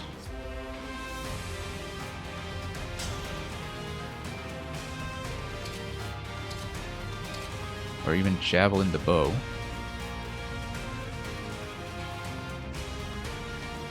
Yeah, problem with Great Lance is the speed. We must take out the hammer. That's the only thing that must absolutely happen this turn, because we cannot depend on its low hit rate.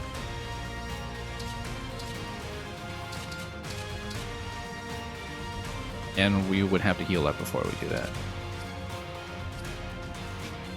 But basically, if we take out these two, or at least make it so that Celica is, rather Citrin and Celica are difficult to reach, then I can come in here, warp in, punch this guy. But then anybody here would have to survive probably 2 attacks at that point. Because we know we can take out 2. We can't take out these 2. So you'd have anybody remaining having to survive both the magical attack and the physical attack from these 2. We can take out all of the other 3, no problem. In fact, we need to think about the attack assignment.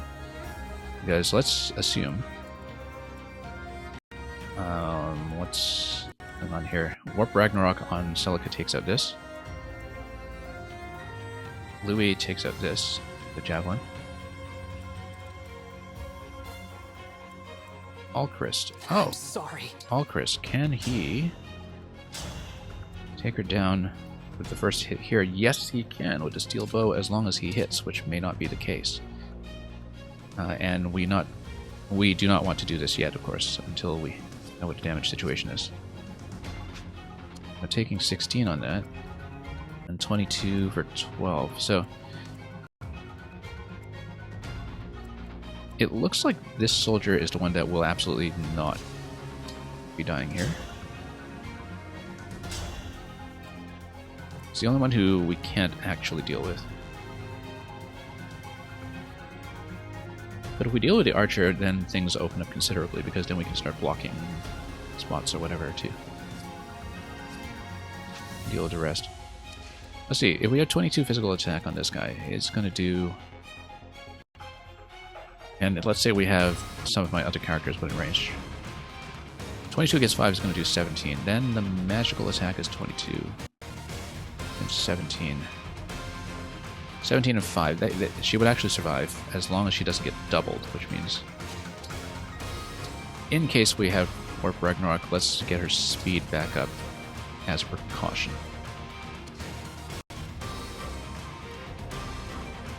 In fact, let's get her on wind as well, in case she winds up fighting a flyer. Same goes for this guy here. We don't want to forget that, because you don't want her to dive in and have speed 6. It looks very much like it's going to be plan over here with a window. So he takes one out. Citrina with Warp Ragnarok will take this one out.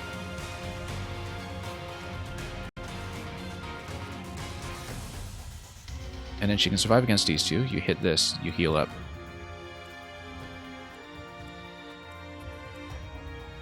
Then you even still have a bit of a free hand here with Alchrist.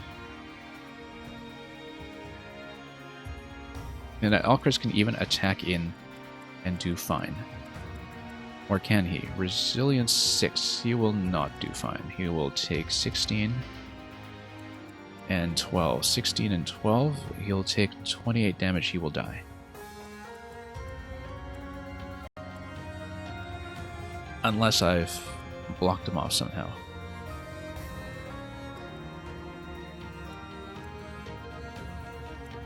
And we need Jeanne to do the heal this turn, otherwise we would also do an obstruction play of some sort. Worst case, Fran has the rewarp that she can use to remove somebody from this location. It looks like Clan over here. He's not going to hit anything else. He's not going to be useful for anything else this turn, so he must hit. But if you really want him to stay out of range, we do not want Thunder because that is slow speed. Yeah, he's going to have to hit. Sure. It's the only thing he'll do this turn. For the Divine Dragon. Okay, let's simplify a bit. So we still have Alchrist unaccounted for in that he can do something useful and we don't know what. But he can't survive 2 hits against these two. So one potential thing that can happen here is doing some chip damage against this guy, and we take him out instead. But the problem is that Bo also has physical 22.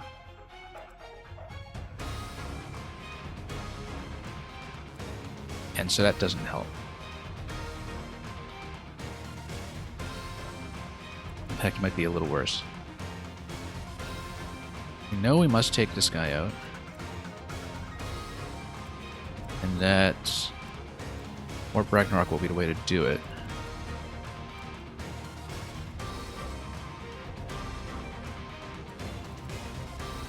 So basically, which two go down? This one and this one, or this one and this one? I suppose the defense 20 will be easier to deal with afterwards. Also, yeah, Louis can kill, or these two can gang up on this guy. Those are the 2 options here. And Louis will probably want to stay on Javelin anyway because that will allow him to counter Hellfire. We'll top him off on heal, so I'm not going to worry too much about that as long as he doesn't get a crit. And we'll take nothing from there.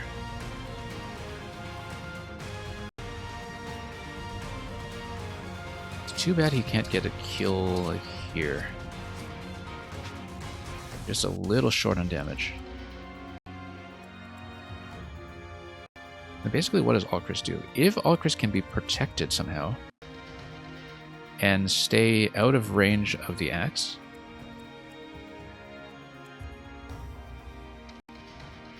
then we have a play. So for example, if we go Citrin over here, also what's my hit chance here?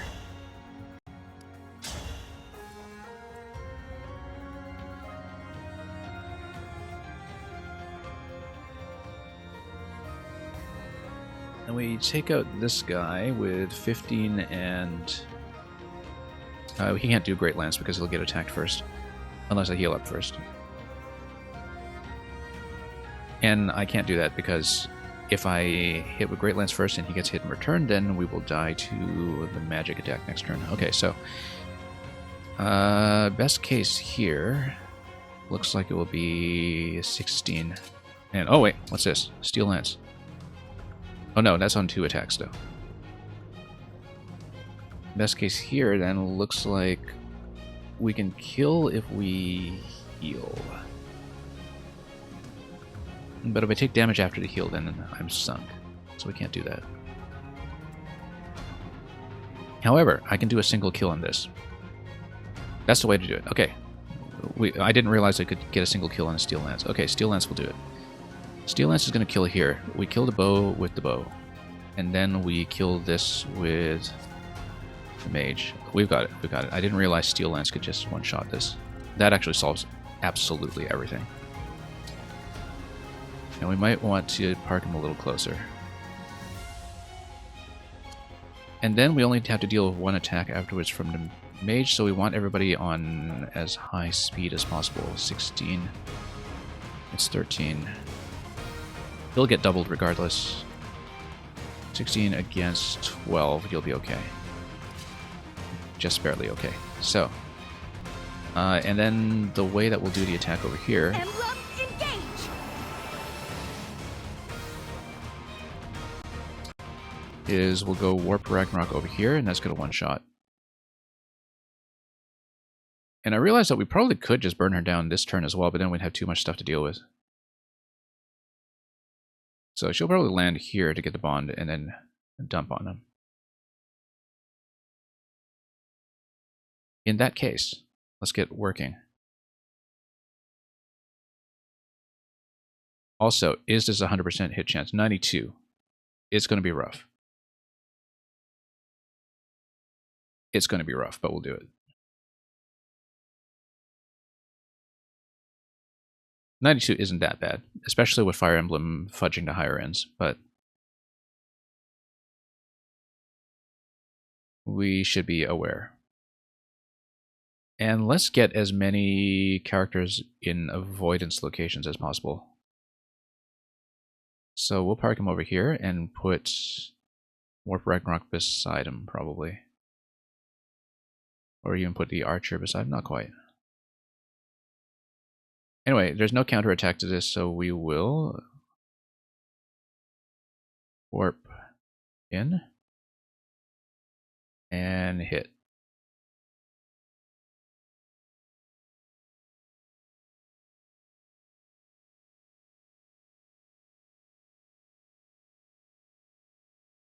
And we've maxed her out. Great. Although that means we'll be capped for the rest of the map and possibly for some time yet, depending on whether we can do the bond conversation afterwards without access to the Somniel. We'll worry about that later. We are going to go whatever has the best situation. Obviously not longbow. Steel bow can be done. But obviously she's going to try to hit me for melee. As long as we have 100% here. Oh, yeah. The first hit has to kill him. It will. 17/6. Yep.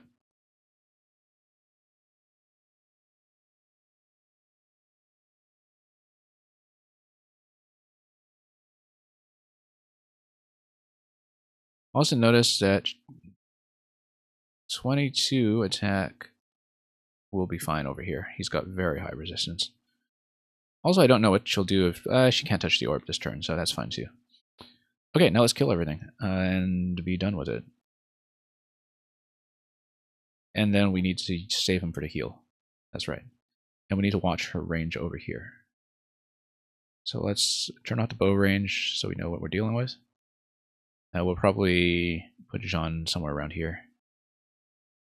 And then Marth can go for a kill if we can. Yunaka can go for a kill.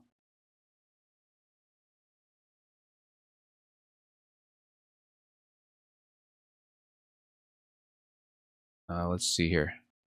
Against 8, how much we're dealing with.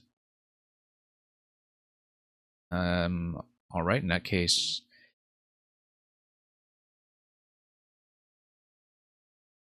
You know what? Frem can kill. Unless we want her to heal, but no, that's actually I kind of like that.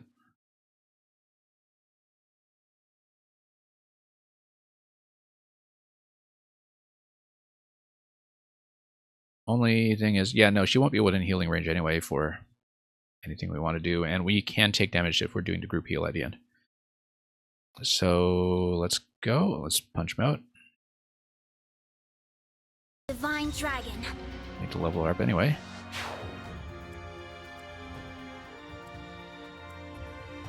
And this will have to be Chloe with the Killer Lance over here to block the chest.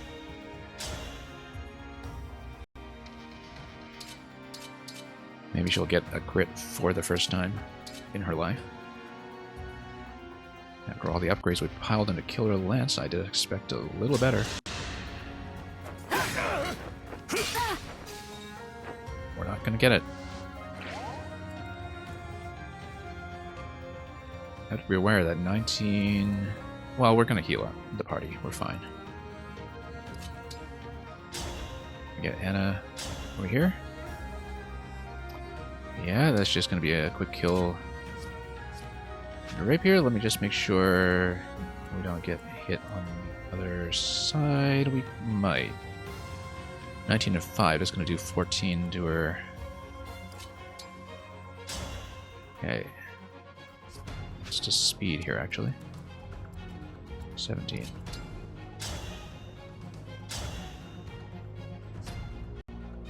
Let's reorder the weapons in case the rapier expires. I actually don't know exactly when it expires. It should be after this turn, though. 91%. What's the rapier for 96? I'm pretty tough, you know. Okay, only thing is that we can't hit the thief right now, but we'll move on up and see if we can fix that. Move up here. Because he's trapped from the other chest, so I don't know if he'll keep running or and try to go around or what. But we'll worry about that later. Let's wait. Then let's move up with a dagger once I've done the group heal. Oh yeah, if I do sacrifice heal, I can't move within range because he will die. So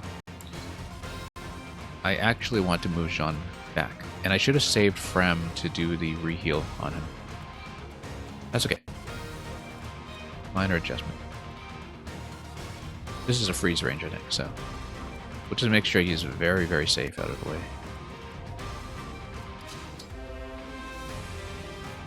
And we will engage. Emblem, engage! And he's going to go sacrifice to heal up the whole other side. I have to fight! This ability is ridiculous.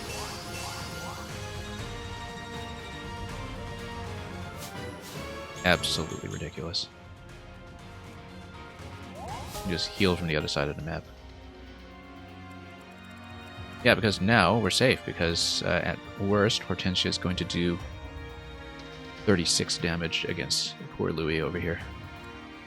And we'll be able to burn her down next turn.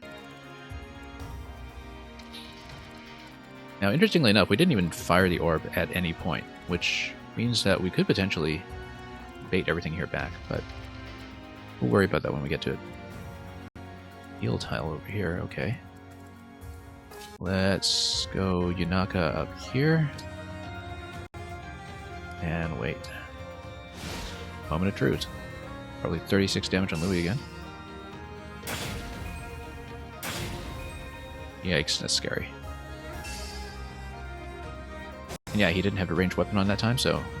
But we're going to burn her down. Let's go with the bow, and then go with possibly the echo attack. No, we need wind for this. Oh yeah, Ragnarok would have done a ton of damage, but we're not doing a ton of damage now. And this also does a ton of damage, only if you hit. We would want to heal up after that.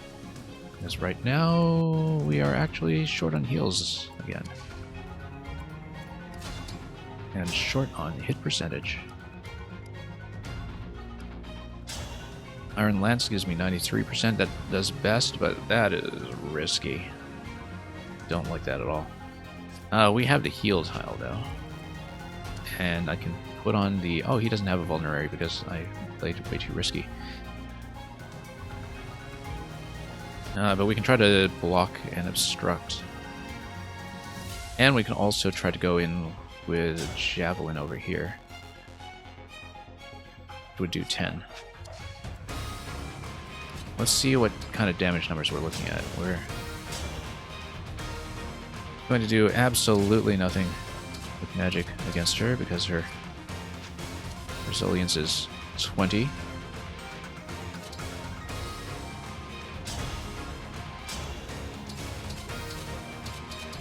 Yeah, at most we're doing 14 here. Okay, basically 14 and... We are going to have to do the risky hit with Louis at some point. No way around it. We do have to do it. I'll protect you. He has 24, so let's just think about optimizing in such a way that we can burn her down as easily as possible. Okay, so we can do 14 here. And absolutely nothing he does will even remotely poke her.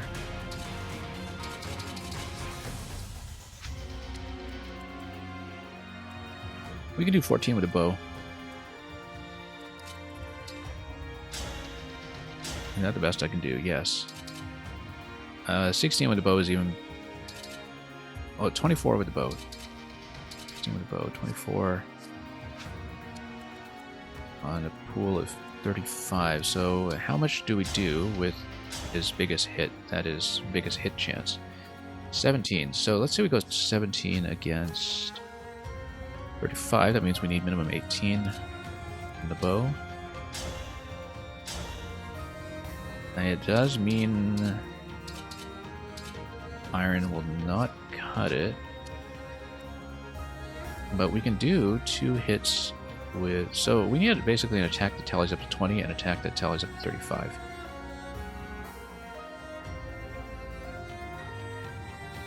And you would also need her not to counterattack Louis because he will die.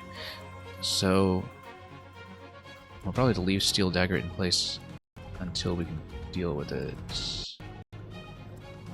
We can also... Hang on.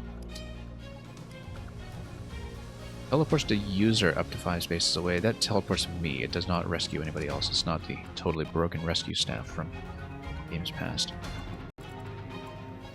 Anyway, we know she can go up here and poke.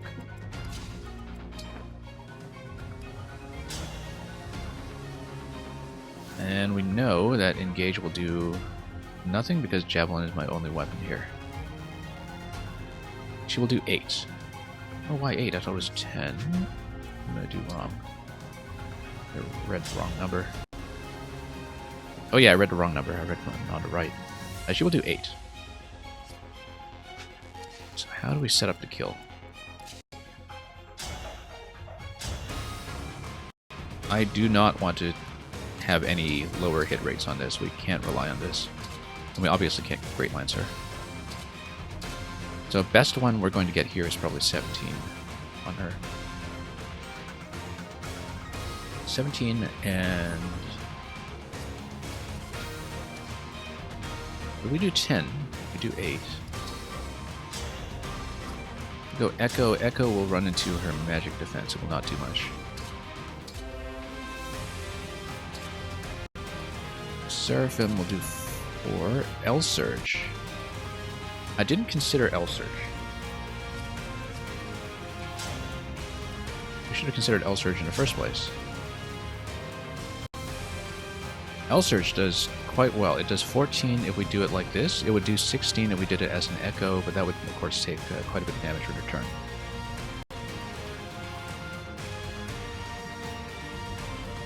We might have a path. Because if I do 14 on her here, then we can definitely poke with 8 to get... what is it? Chloe over to poke. Then we go with the other 2. Alchrist will try to hit for... What's the hit chance on this? 82, yeah, ugly. No, Iron Bow is 16. Iron Bow is going to do 16. Not enough. Have to do at least 1 Steel Bow, I think. 24. If we burn her down now, then on the next attack, if we do double L-Surge,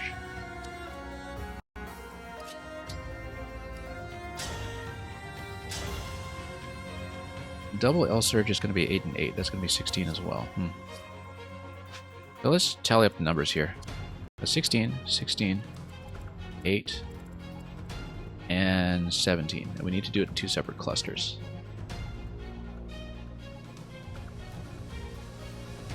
$16.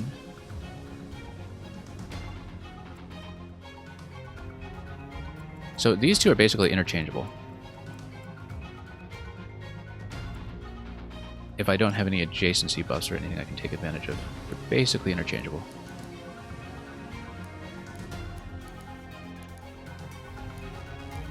Unless I use the... Oh, I can't reach the orb. That's too bad. Oops.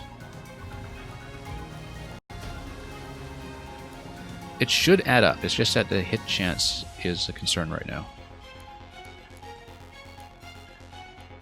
Because what's the hit chance if I use Echo L Surge? We need to check this. 100%. That's good. That's good. And if we go regular L Surge, that's also 100%. That's 14. So let's do the arithmetic here. We have a 16, we have an 8, and a 17. So basically we must get a kill here.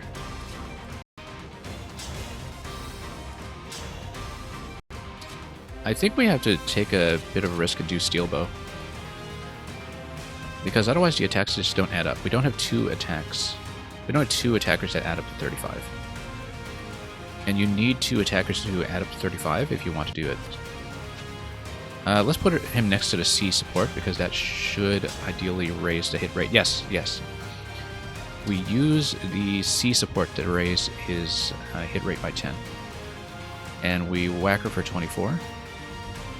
And then we're going to have 16 plus 8 plus 17. Or 14 plus 8 plus 17 alternatively. And both of those should work as long as my lance does not miss. And who do I have C supports with? Okay, we have a C support between him and the Pegasus. So, like, basically we would run Louis down here next to Chloe to get the final hit in, and that would maximize hit chance. So that's how we do it. We take advantage of supports as much as possible. In fact, we should go down here. And that should do it. Let's do a skill check quickly to make sure there are no surprises. And may turn a missed attack into a hit. Yeah, okay, as long as we just don't get nuked. We're fine. So, we go Steel Bow here. And it must hit. I had no choice but to win. You have no choice but to win. That is absolutely correct. Okay, here's the second life bar. Notice that it shrinks her range because she resets. Oh, no, it's because I blocked this. Well, that's good. So, now we go like this. And that's 80%. That's not great. That could sink the whole thing if I'm not careful. Yeah, but then that would just mean I need to do a do or die hit with steel, potentially. Actually, doing 14. Like, I want to do Iron Lance here. So 16 will add up. Why did I think it didn't add up? Because it does 19 now. Oh, probably because of some buff she had previously. Okay, in that case, we're going to go L Surge. And we're going to go Echo L Surge. She's going to take 20 damage from this. It's going to hurt. But it is the way.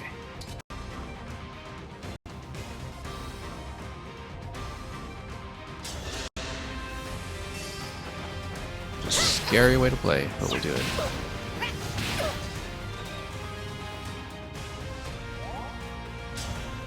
And then, yeah, this is why Echo is good. It is because when you have these separate life bars. The optimal play might have actually been to get her to do Echo over one of those life bars for 8 damage on the first one and 8 damage on the second, but that's okay. Too late now. And I don't know if you can hold off the second Echo attack for after you move some other units, but I'm not going to try it now because I've accidentally cancelled units before when doing that in previous games, I think. When attempting to cancel out of a double move. I think that happened in Fates. Oh, we've got to move her down. And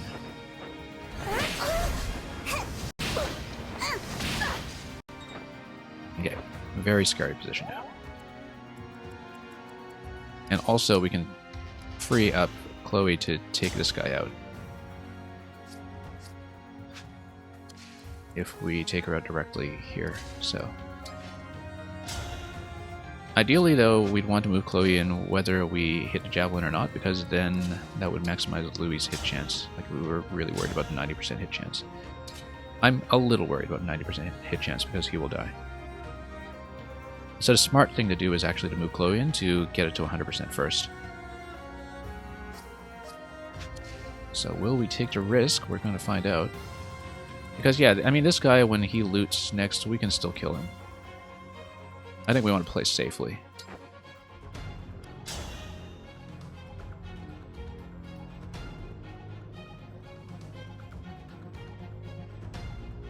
And you don't really even need to attack with her necessarily if you do that. And the whole idea is to take advantage of the C support.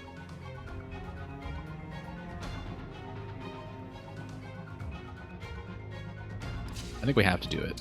We want to guarantee a shot. We don't want to mess around here.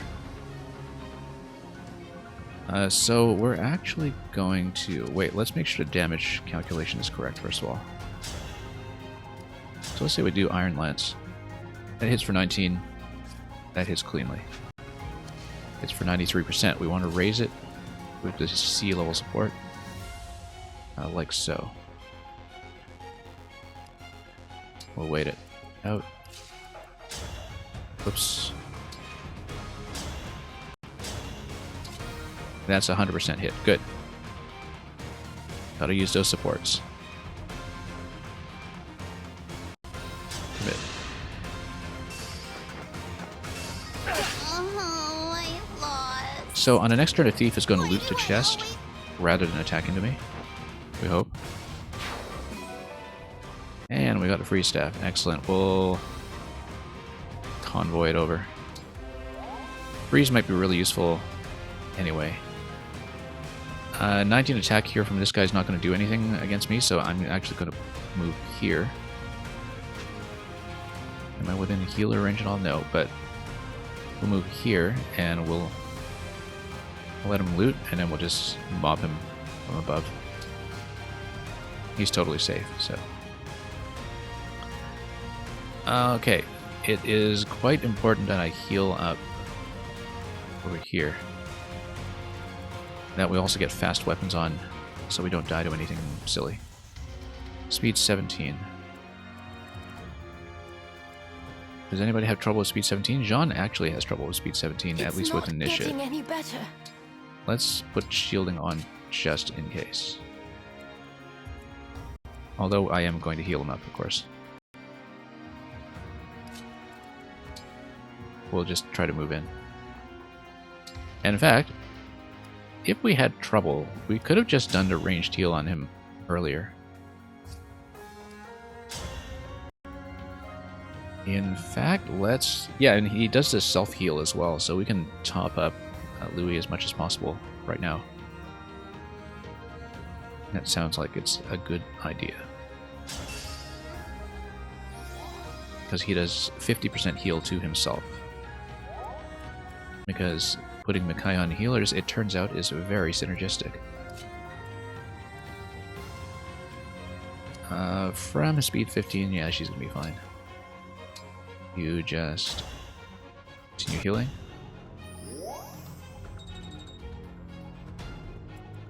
And yeah, we're just going to gang up on this guy and make it impossible for him to get out after looting the second chest.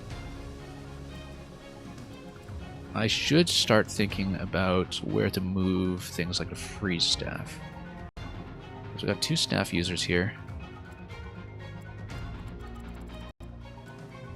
And we may actually want to use freeze on the second half of the map, so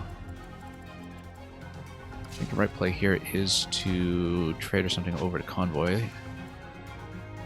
What's she holding currently?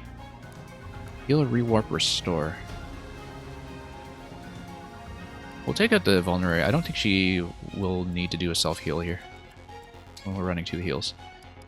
So we're going to go Convoy. And we're going to block the streets around Parliament or something. And what were we looking at here? Staves. Go freeze. 6 range. Yeah, that's going to be useful. Swap in with... Yeah, we'll swap in with Emil. And then we'll do a trade. Because we'll swap it in for the Vulnerary.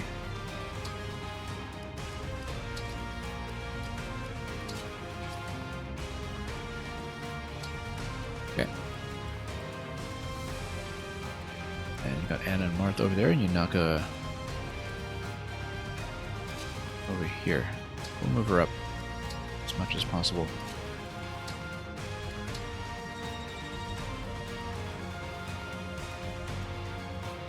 Okay, so... Oh, we still have a move. Okay, let's go... Clan over here.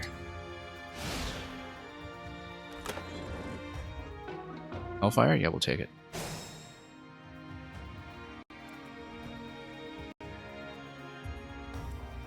In fact, if we take it with one of my mages, I can just replace fire. So weak. So we can just go Thunder on him. Oh, we've got to heal her up, otherwise she's going to knock herself down. With the -1 HP on the attack.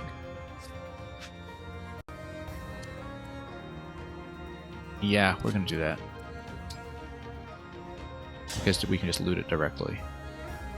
And we still have wind for quick attacks, so Hellfire I think is going to be a lot better. I claim this victory. Just going to whack him with the book. Throw the book at him.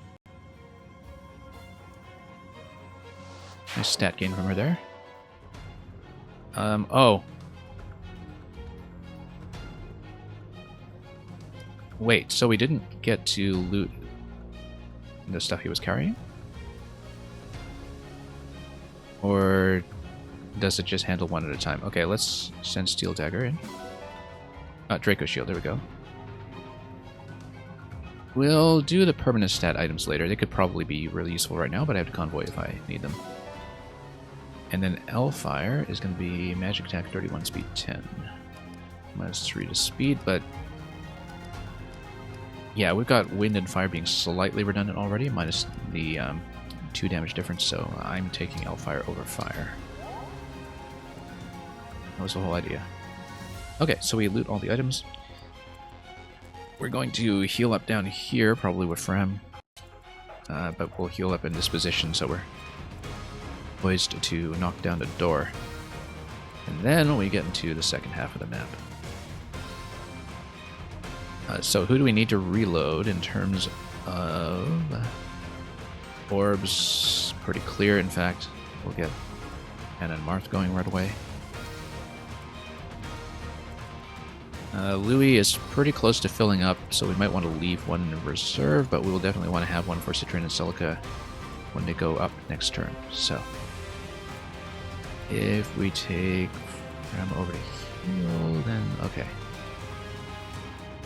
And we can keep Alcris in the back because he's a backliner anyway. We'll grab whatever this is. Surge. We've got plenty.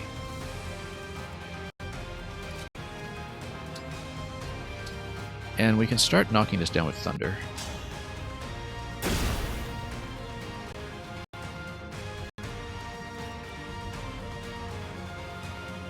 And then Anna and Marth will reload here. And they've got a hand axe here they can use. Now we've got to be aware of potential respawns in a back line out either of these doors. Because it seems like we've been blazing through this pretty quickly. I mean, slowly in terms of time, but quickly in terms of turns taken, so. I will go Yunaka up here. Unless we want to... Nope, she's not within range of the door. Let's wait.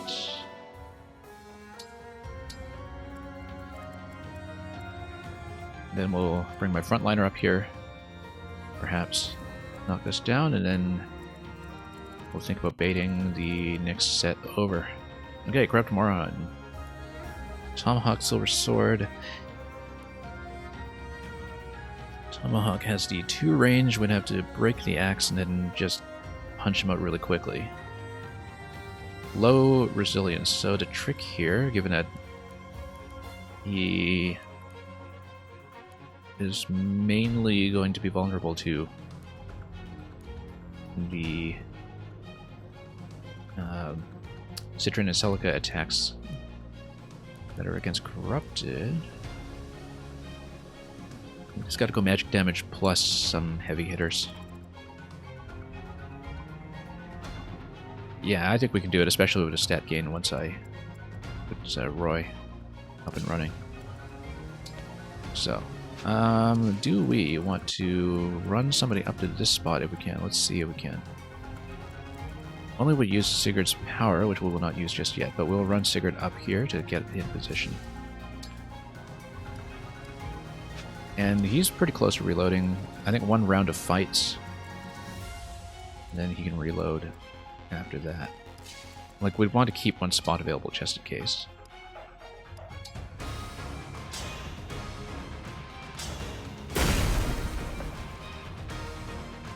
And here's an event. With that emblem at his side, King Hyacinth will be able to proceed Great distance. How great a distance are we talking about? What's Lynn's range here? Huge movement range on him. 5 movement. Well, not huge, but... What's his power? 4 illusory doubles that can make chain attacks with units. Yeah, the thing is, I don't know how we'll calculate that, so maybe... That's a problem. Speed advantage of 7 or more. Then you do all your attacks at once. Okay. Oh, Astra Storm's up to range 10. Okay, okay. That's the thing that we need to worry about. But then it would be the equivalent of 100% damage, because it'll be 5 by 20. So, as long as we could survive 1 bow attack, we would survive the other ones. And I don't know if they would be capable of a crit, because of course it's a killer bow, so...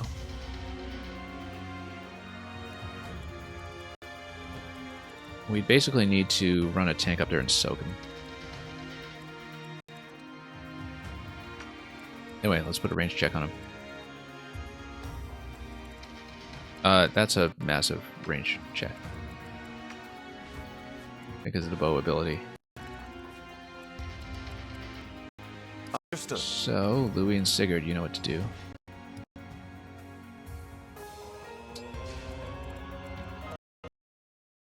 And Chloe's going to have to sit out a lot of this stuff because the bow is going to wreck her. So she's not going to be too useful apart from maybe ferrying items or something. Or doing support work with the aim. We might also just want to drag enemies out and fight them here where we have access to the orb.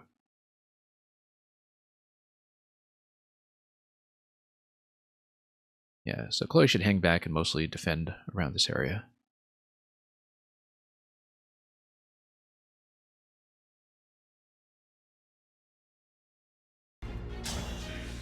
Okay.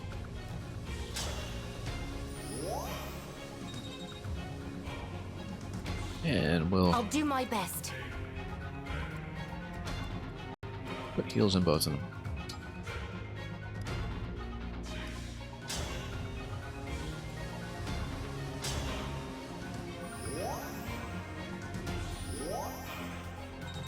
Oh yeah, and there's the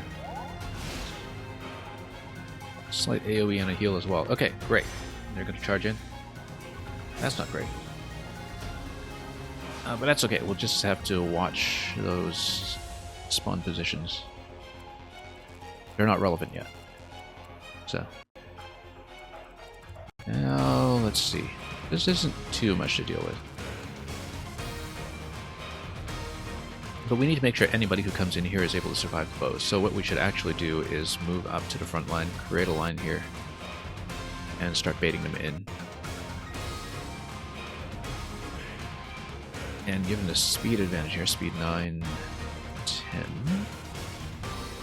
Okay, speed advantage is not too bad here. What we will do is we will definitely have Jean and Louis take up 2 spots. And nothing... Okay, Tomahawk hits at range, so we... And Axe would potentially... It won't break Louis because he... It's fine, but... We need to go Javelin against this guy to kill him. And break down to Chain Guard.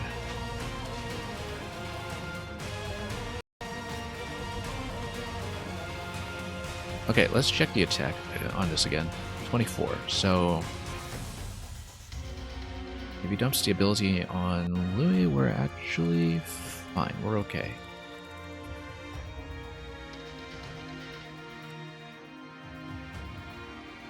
Yeah, we've got a Chain Guard going here. Since I can't really calculate the attack. But we can calculate how much incoming damage I'd be dealing with. It would be hardly any. It would be 5 with the Tomahawk. And ordinarily, Javelin... You got 27, it would hit for 11. I think I might actually want to try to kill one off here.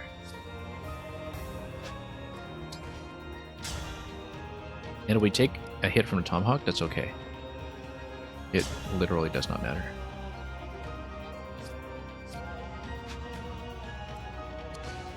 We can just go up here and Great Lance it. Yeah, rather than wall off, let's just kill stuff. Be done with it. Just take out as many as we can. It'll have to be Great Lance though. That's okay, because then this guy is gone. This one will be running around here and we can restrict him a bit. Using Jean. Jean would take 12 from Corrupted Morion. Okay, let's take out the ones on the side then.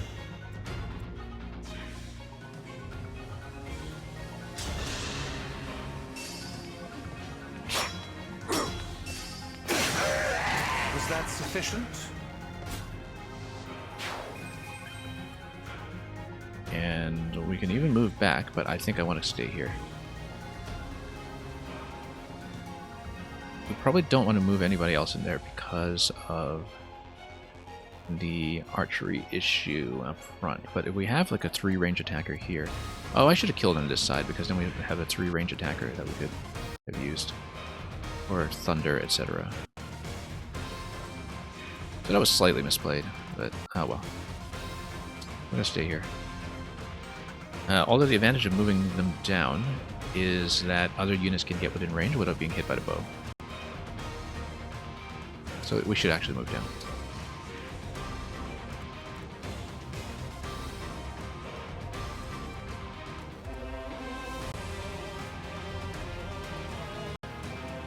And then we'll move Jean over here.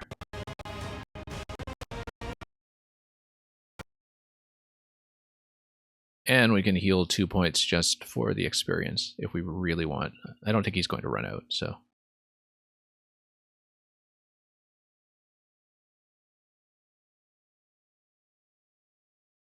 And of course we could have done Chain Guard against anything we wanted there. Then we need to move everything else out of attack range. So Celica must stand here. And we'll get my other attackers in play.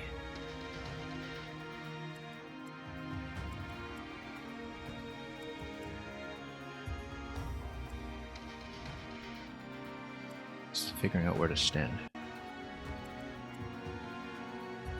Yeah, she's got to pull back. She can't fight the bow.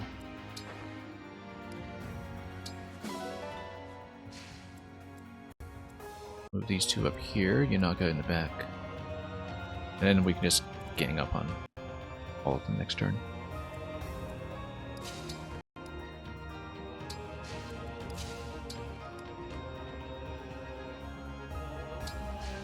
Anna's going to have some issues being defensively a bit weak, but I think if you stand on an orb by somebody who can't recharge from it, it doesn't matter. But I'm not going to poke around with that too much right now.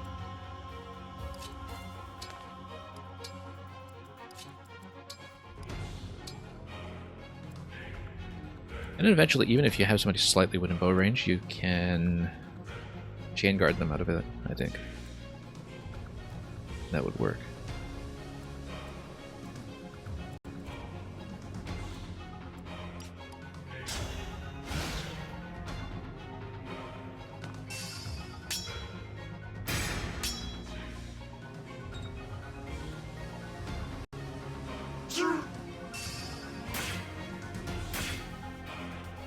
Okay, that's not too bad.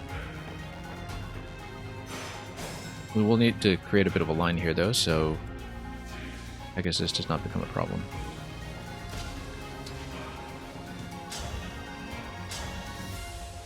Also, yeah, we need to take out chain guard. If we can take out a chain guard without releasing my wall, that would be better.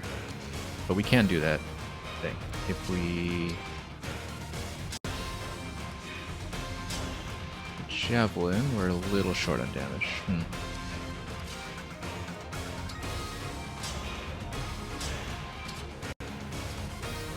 Now, I would have to get up there and poke, which means we would need to create another backline here to survive the next round of attacks. And we can do that.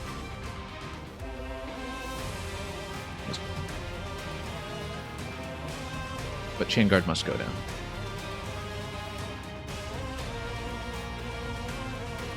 And we'll just survive.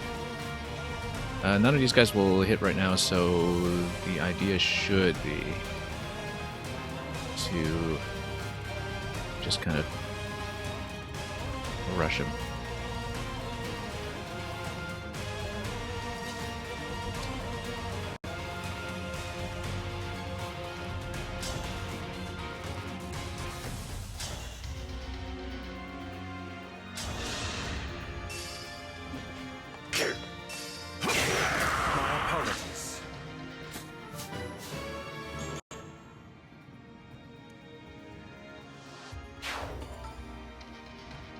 In fact, we can move back a bit to help develop a better backline.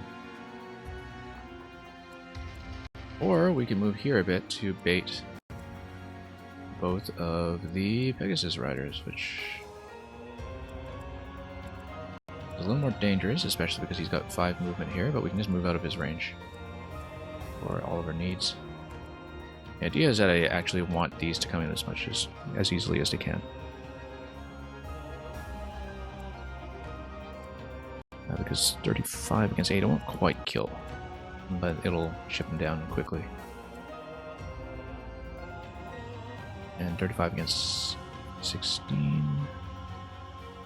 That's assuming he attacks us in.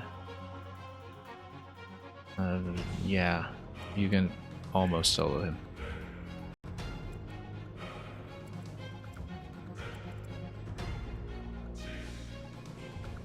So we can create another backline here, then we're solid. If I go back here, attack in, then block with another piece, that's a lot safer. Not that we have anybody really defensive to stand there. Because you would take 23 over here. Just had to buff up the stats for the next round, so... Yeah, better to pull back. Because having damage on both of the flyers isn't going to do much if I get locked in up there. Alright.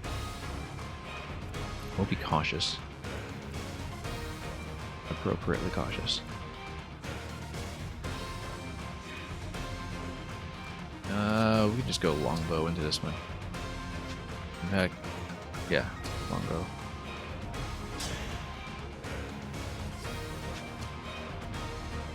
Assuming we want to continue healing up over here.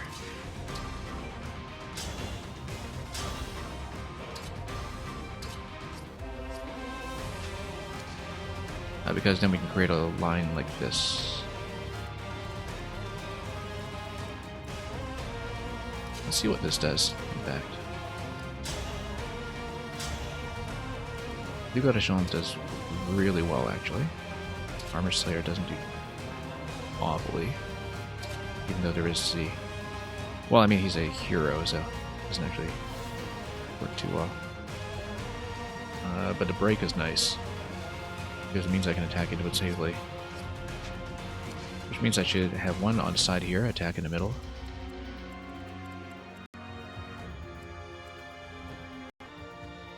Yeah, possibly go longbow first. So we can do a chain guard or something.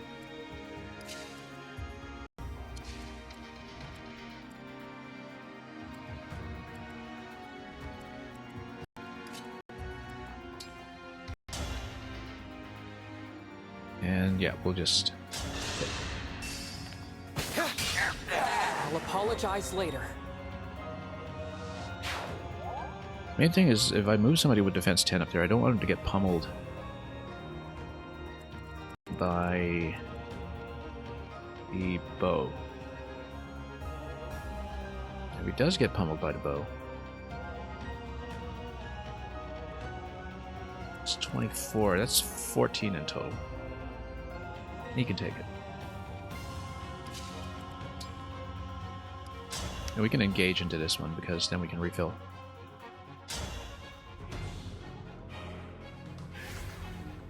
It makes a bit of a difference. I mean, not enough of a difference, I think, because it would reduce some damage. We don't need it yet. I'd rather save it. Because if he attacks into me here, then I would hit back. Although, with a Tomahawk, he'll attack from range to avoid counters, so that's kind of immaterial. But let's save the engage until we actually need it.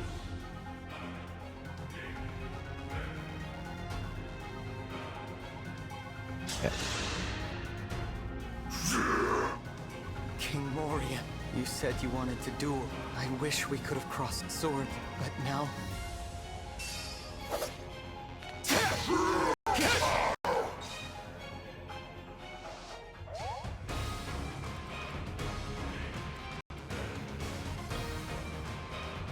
Okay.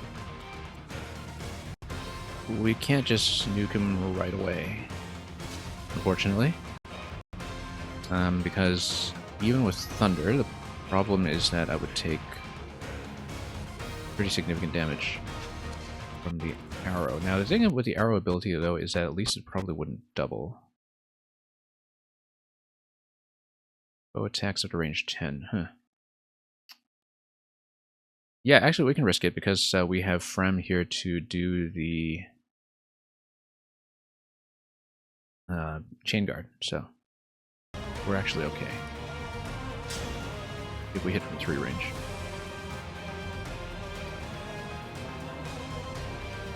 Because we just chain guard her from outside. Please forgive me.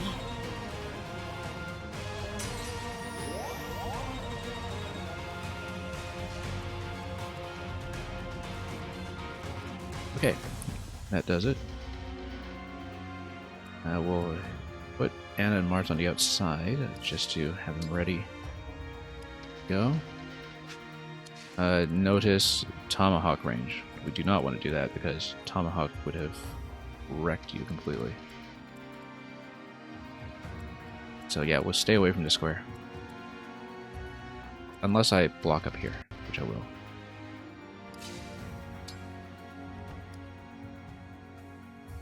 We can chain guard, but that would take some self-damage. It would significantly reduce the amount of damage taken, though, so...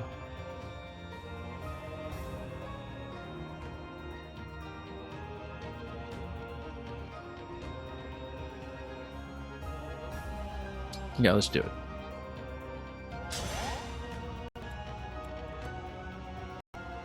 And then we shield down here.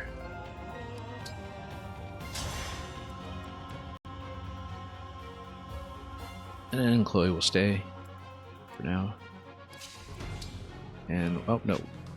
Yes, this is safe now, so we'll move up.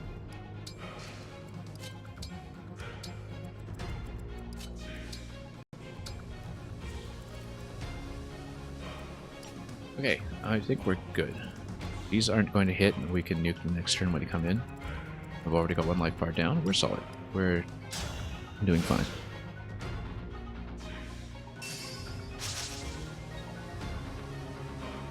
Swing and a miss. Okay. Tell me, how do you feel about the new Brodian king? Once Lord Sombron drank his blood, we had no need of him.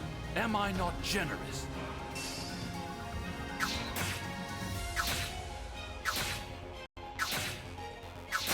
That was extremely close, and it did actually hit 5 times. That chain guard did not work on it. For whatever reason. That was way too close for comfort. Physical attack 26 as well. We should have checked the buff on this because I thought it was 24 for some reason, and I guess we needed to check that. That was very rough. But now, however, it looks like that is attack still available? I don't know. It looks like it is not. But I don't know what the cooldown is on that. And when that attack will become available again. Because it's not clear to me what his chain meter is or how it works. But we'll just have to watch the range check, because I think when the range check shows that you can do it, then we should assume you can do it. Okay. Regardless, that was crazy close. Not as clever as I supposed. And we'll watch the soldier range here. 18 attack wind.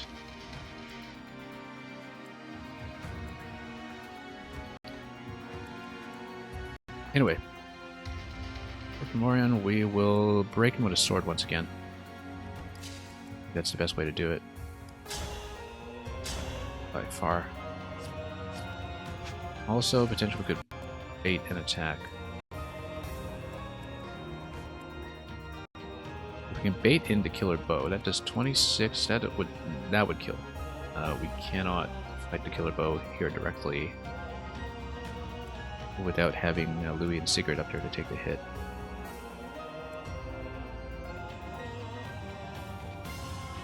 Indeed. Engage. Emblem, engage! We can see how well he does up here. Notice that if you do something like override, you would do a double kill. That might be good if we are confident. Oh, no. Wasn't there a problem with his weapon effectiveness? Yes, there is. He's got Menakati. So we can't just run in like that, because Menakati will cause problems. Menakati will cause problems at 1 range. It will not cause problems at 2 range. So we actually need to be cautious, and we need to park Louis here. It's very tempting to just override to kill that cluster right now, but we would have died, I think. If I understand the weapon calculation correctly. In fact, we should check the type effectiveness calculation very quickly. So for example, let's say I go longbow. Just to check how it works in this game. Longbow would do 33. Now why would it do 33? Let's see if we can get that number. That means your total attack value here would be 20...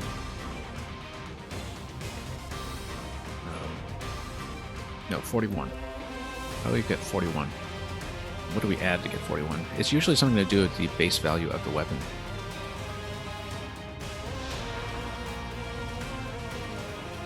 How do we get the non-in-use stats? Let's see about this. You got 17 strength. Basically got 7 on the longbow. How do we get the 41 attack? You would need to add 17, right? I don't remember the formula for the effectiveness. That's the thing. I used to know this stuff cold. But it's something to do with the weapon's own base number. I just don't remember where in the calculation it goes. Because we'd be able to calculate effectiveness, and I think it's like it doubles the weapon damage or something. Yeah. But does it double it before calculation or after? Because you got 33 damage. Ordinarily, you got 24 minus. Well, anyway, let's fight. So, Louis and Sigurd, if we attack into here, now Tomahawk would do advanced damage, but not if we break him first. If we break him first, then putting him here would do what I need to do. You would go 15 there, and we break him this way.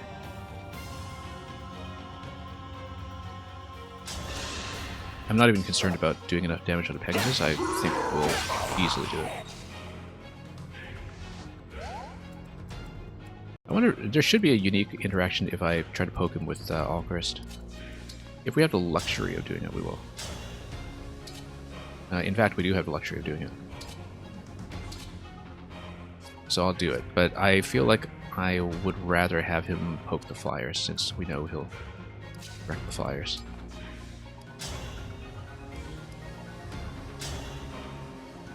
Okay, Iron Axe should not be fast enough. Okay. Compact, we've done it. Need some kind of additional poke in there. In fact, if I stood like one tile aside, that would have done it. Or we get Yunaka. And we do a 2-on-1 over there. We can also do Wind,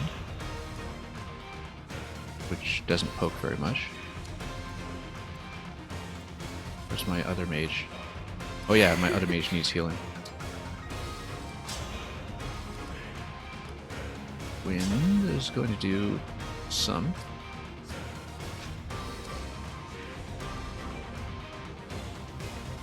Yeah, because if we can do the unique interaction with Alchrist, I kind of want to see it.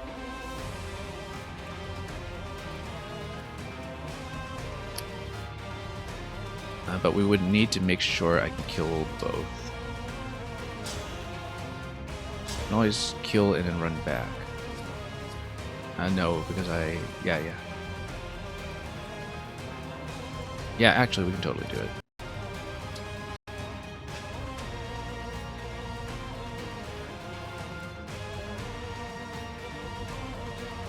Anna and Marth. Okay, I want Anna and Marth to get the kill, as usual.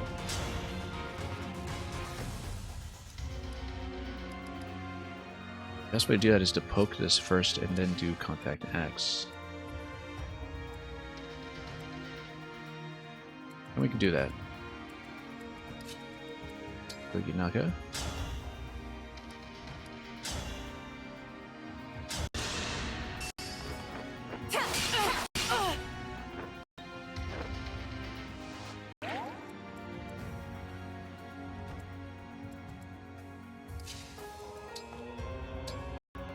Nope, no engage yet. And Compact's gonna hit pretty cleanly. Do it. All in a day's work.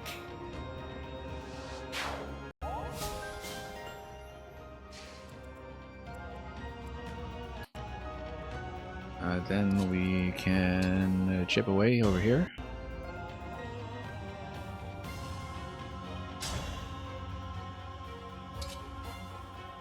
Not that it will do much with Clan. No, we can attack on both ends. So let's make sure, first of all. Yeah, we need to watch the mage range here. Because the magic range will actually hit in both of those locations. That's okay, if we have a mage there with resistance 18, we're not concerned. In fact, it'll pull them in. As long as we don't get hit by the bow.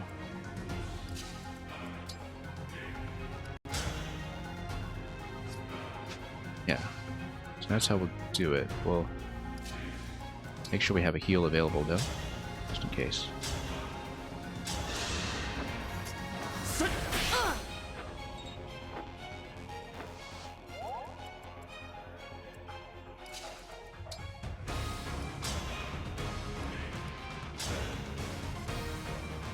That's going to do 20. No issues here that I can see. I claim this victory. Okay. We'll go all Chris here, and then we'll go Fram with the heal. And Louis up front. And then we'll eventually want Jean up front to restrict Hyacinth. Possibly with the free staff. In fact, let's check the success rate rather on the free staff, because I want to see. I'm not going to use it yet, but 68%. Oh, that's pretty awful, actually. On those fellows, anyway. Oh, we got Chloe and backup that we need. But anyway, steel bow will hit. The iron bow will also hit. So, father and son talk. Yeah, exactly. This is my logic here. This would be an unbearable burden for Diamant. I must do this, Father! If some part of you is still in there, just thank you for everything. I always love triggering unique interactions like this. I always will. There are tons of them all the way through Three Houses, just because of the different recruitment patterns and character relationships. We'll try to go for some of them here as well, just to see some dialogue.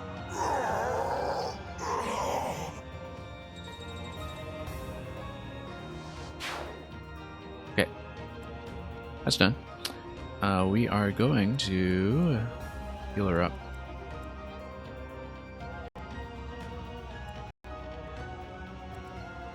Heal both of them up, in fact. We'll put Sigurd up front. We'll try to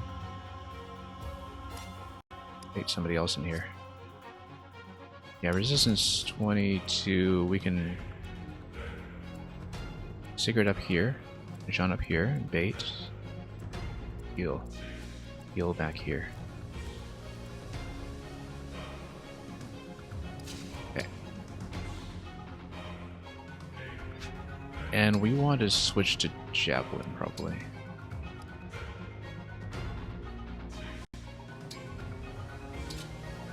I don't think the compromise is anything too serious.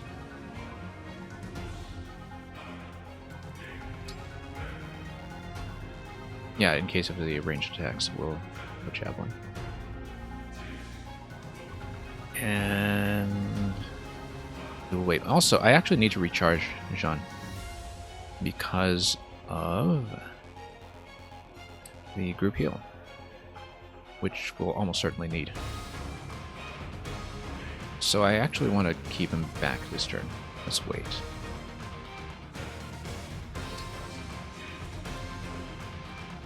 Yeah, I want him here, so next turn he can dive back here and get Emblem energy. Since he can't hit back against the mage anyway.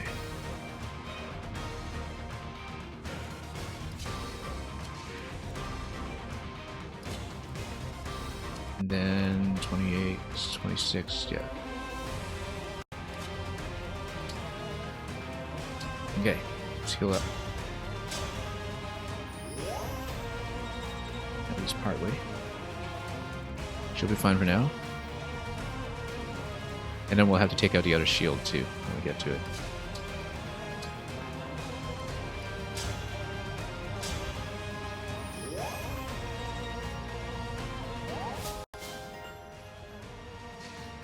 And we'll move Chloe up slightly. Obviously, if Lynn's Astra Arrow power recharges, then we've got to burn things down really quickly. But this is the last cluster. We should be finished with the match fairly soon. So, let's just move on up here. And we'll have to kill her for now. Whoops.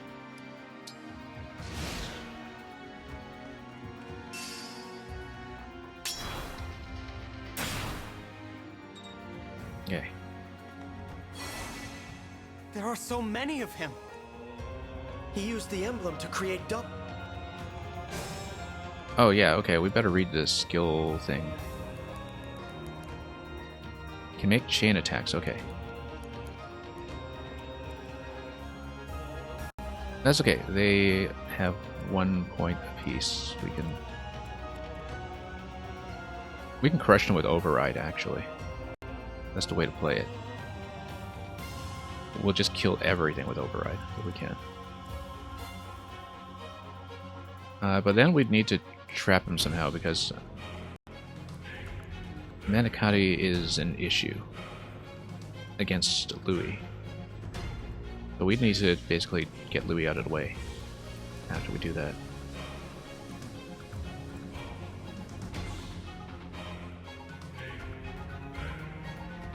But we'll see about that. If we can do this cleanly in 1 turn, that would be amazing. But I don't have my group heal up yet, so we shouldn't rely on that. Stay focused.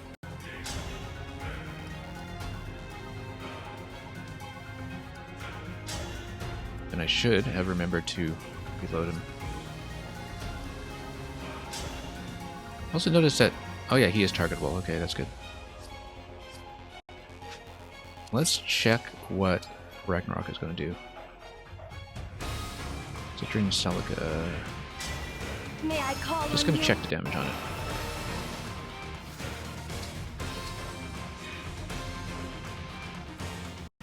Oh, flyers only. Actually, this is a pretty restricted location. I didn't realize. Now we do 22.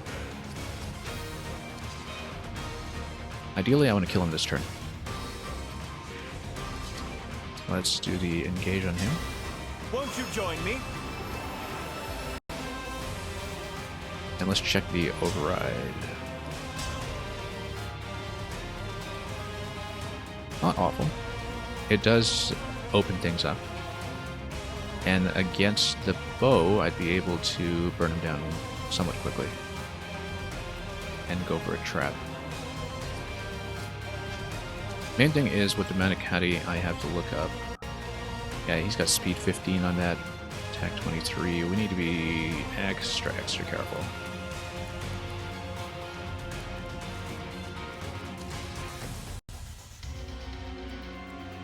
And potentially the shield would come in as well, but the thing is, if we make sure the shield doesn't get adjacent to him, then he's still vulnerable to attack.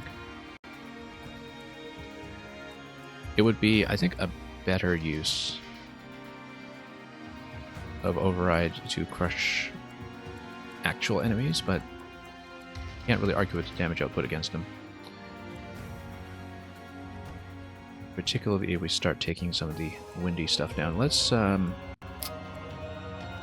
figure this out, because we want to basically take weaker units and use them to knock down as much of these one-pointers as we can.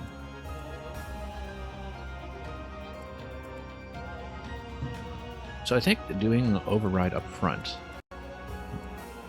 with Louis is actually the right idea, because then what we can do is we could potentially tuck Louis out of the way and protect him so he doesn't get hit by armor. In order to do that, we would need 1, 2, 3, 4, 5.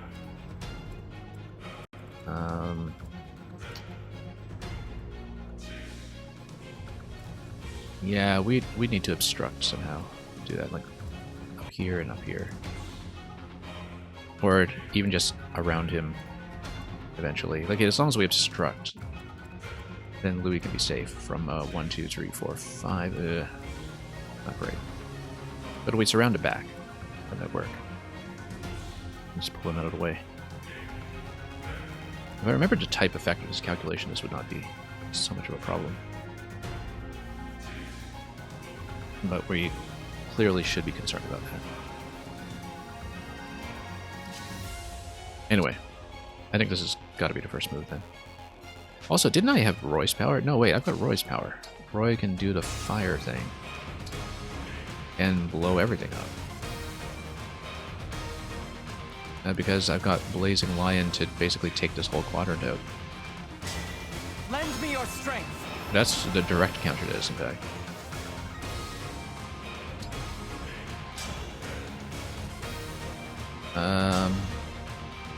Yeah, because we could basically take everything out. And no problem then.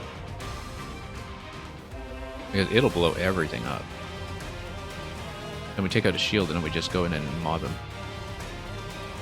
This has to be the move.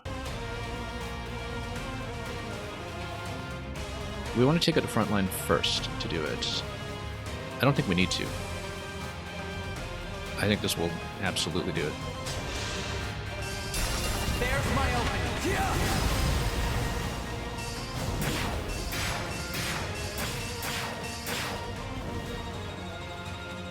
Great. Excellent. Now we need to not die to our own fire. Damage per turn 10. Yeah. Well, okay. We should be careful about that. Or we can just mob him now. Killer Lance.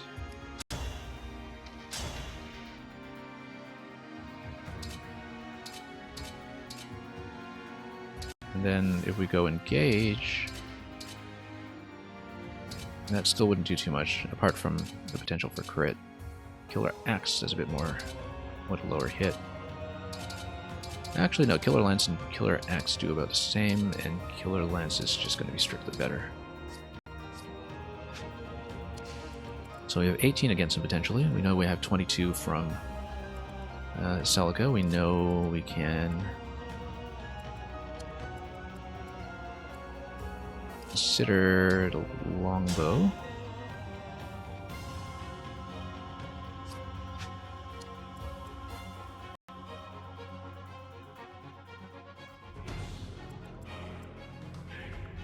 This looks good until you realize that most of my units are out of position. But then we can also go with this. And we can actually still do the engage with Louis.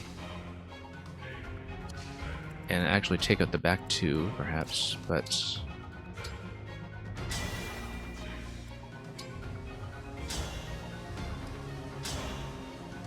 Our Great Lance will in fact take him down to 6. We can finish with a longbow.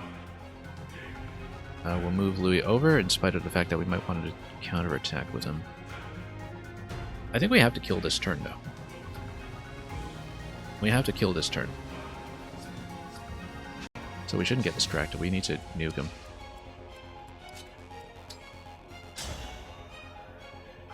Three with Thunder. Not very good, but... Warp Ragnarok will obviously do what I want to do with him here. Also, taking 10 damage at the end of the turn may help, but he cannot be allowed to move. Like, I have to do 10 damage to him first. Which does mean Warp Ragnarok, probably from up above where I don't stand on fire. And then, yeah, we cut through here with Override. Unless it does more damage to not do that.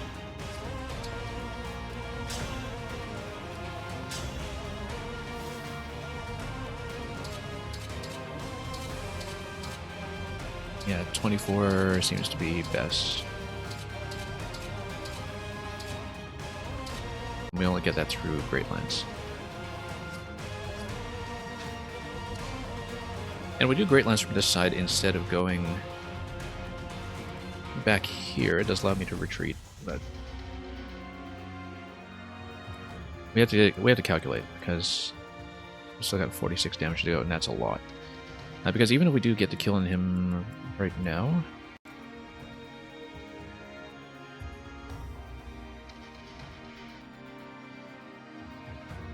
I think we actually still have to survive a turn. I don't know if we can do it right away unless we have something like a really fortuitous crit from Chloe over here. Or unless we have the... let's check the engage powers, actually. Let's check the quad attack and such. It's just like my fairy tales. When I do a weapon check, I sometimes forget to do this. Quad hit is great. 33 will just kill him. This is perfect, in fact. What do we do at not adjacent? I have to do it adjacent because that's the only place from which we can. That'll work great, in fact, because then Louis and Sigurd can do engage from here. We can override and get out of the way, or we can just hit and from either side and get out of the way, so we maximize. He's not a backup anyway, so he's not going to do follow-ups. He can do 23 with the override, or 23, yeah, either way.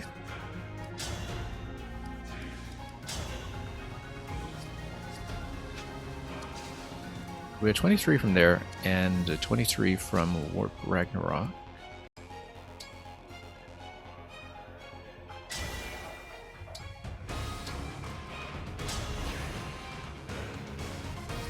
Then that will kill, right? 23 and 22. No, that's 46. And then we have somebody who has to do like a little bit of tap damage at the very end, which we can in fact do. We have options for that. We have the 3 range from Alchrist, which hits at 80%. And we have the 3 damage from Clan, as long as I'm standing adjacent, which hits for a bit more than that. So, as long as these spaces remain clear, we have options. And we might even be able to sneak in and take this out with something if we still have somebody remaining to do it. I don't think we'll have somebody remaining to do it. I think it's going to be a little too restricted. Particularly with the fire kind of restricting movement, if you look at it. It actually does slow you down.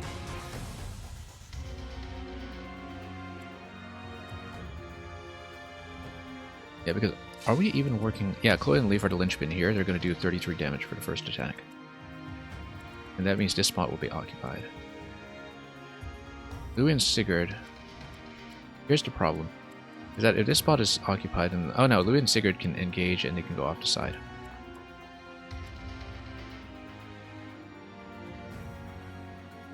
So I think I'm fine. Let's then engage. We won't be able to kill everything. That's the only problem with this. See if I can really call it a problem. We'll go quadruple hit over here, and he will die. And hopefully when he respawns, it will be still with the bow in hand. Let's see it.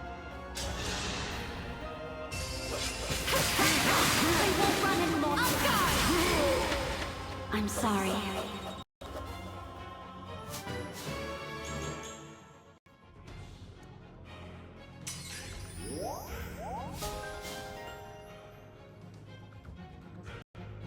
Okay. We need to make sure that everyone is properly topped up for the 10 damage too, in case. But we can do that before the Warp Ragnarok.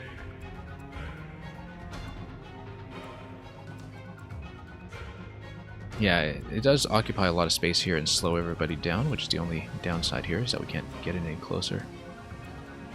But the idea here will be to take Louis up first. And the question is, do we need to move him back? Because if we don't, who can do a backup attack? Nobody here. Am I not running any backups? We're running Anna and Mars. That's pretty much it. Which is why we haven't been getting follow-ups. That's okay. We're going to engage. Then we're going to poke over here. With Iron Great Lance. That's going to do 23. 90% is not the best. You can run a support up there, that'll be a lot better. Can you not go run far enough? No, nobody can go far enough to really support it. We just have to hope for the best with 90%. And if it misses, we're in big trouble. You know what? That's the reason to use Override. Override hits for 100, so... We want him on the right side so he can get out of the way afterwards.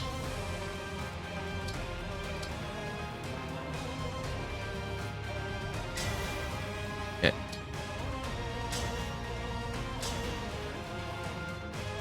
Yeah, we want to hit for 100% whenever possible, so... Here I come!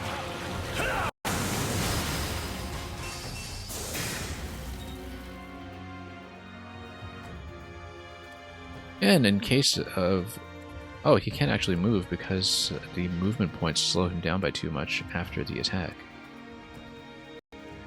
I'm not sure exactly how many movement points it costs, but it costs a lot. I think like at least 3 points if you're on land. I think it does cost 3 movement points to move onto fire, which is why everything is so restricted. Well, that's nice to know. Okay, so we can do a couple of things. We can do longbow, we can do thunder. And we can do it. And that's only for the chip damage, or after we've done the warp.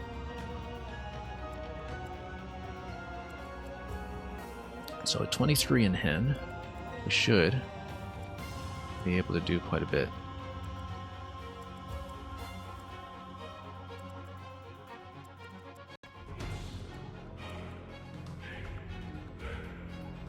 First, maybe let's pop a heal. Yeah, Frem needs more leveling, but Jean is always great. I guess we won't have a second round on the group heal this time, unfortunately. Which is always a nice power to spam. Let's heal her up. You never know.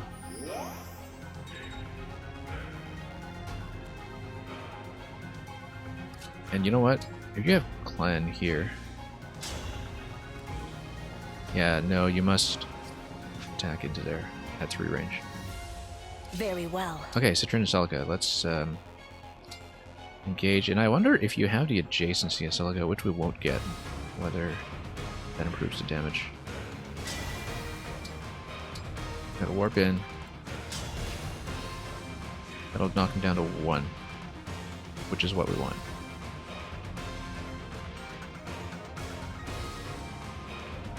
Gotta do it. Have to leave the other 2 alive, unfortunately. Not as totally clean as I usually like it, where I try to mop everybody up, but... Yeah, because condition here is defeating the boss only. So if there is a way to poke this, we'll do it, but I don't think there is a way. The movement is too slow now, with everybody having been moved out. Is there anything for these guys to do? Can't really heal anybody here.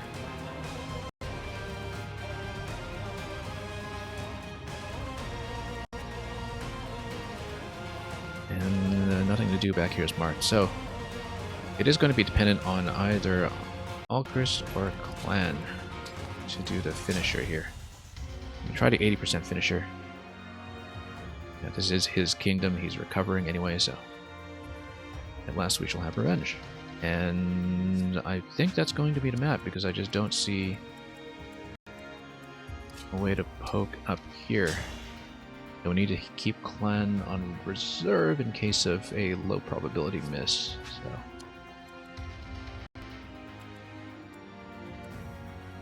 yeah, nothing to it. Just have to fire at will over here. Oh. I cannot accept this. And then we'll loot Lyn Please, from him.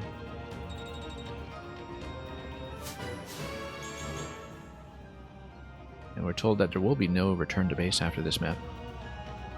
But we will probably finish on this today anyway and hold off for another stream. Got a Master Seal. We're not at level 20 for anybody yet, so we're getting close though with both Louis and with Jean. I think they're up to 17 or 18 now, so that's going places.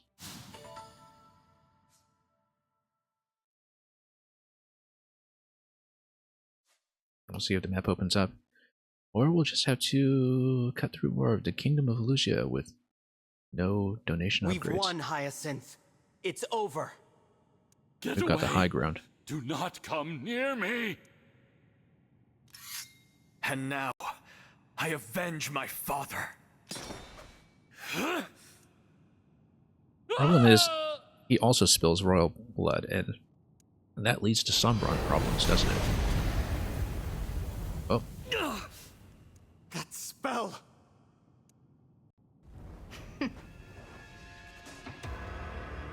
It's you!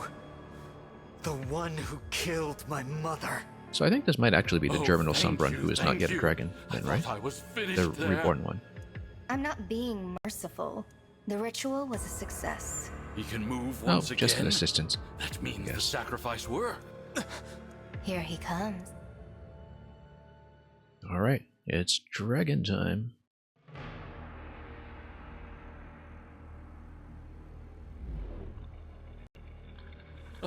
Lord Sombron!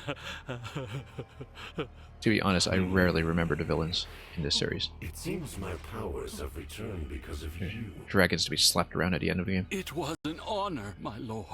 And yet, I still hunger for more. They'll be consumed. Please, my lord, devour these fools. Royal blood, please. I'll be a little picky here. Meal in mind. Huh? Only sovereign blood will quell my hunger. You understand? I want your blood. And I will take it.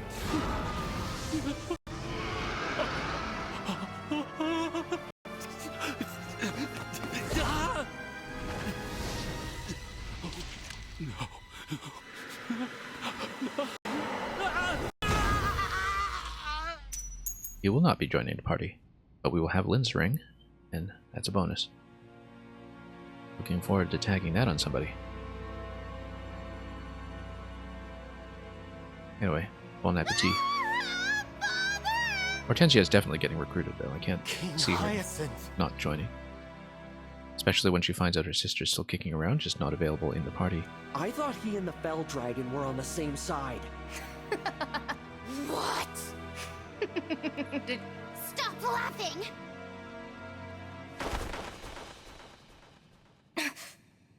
Yeah, actually, Is that... that's pretty Veil? understandable. You irritating girl.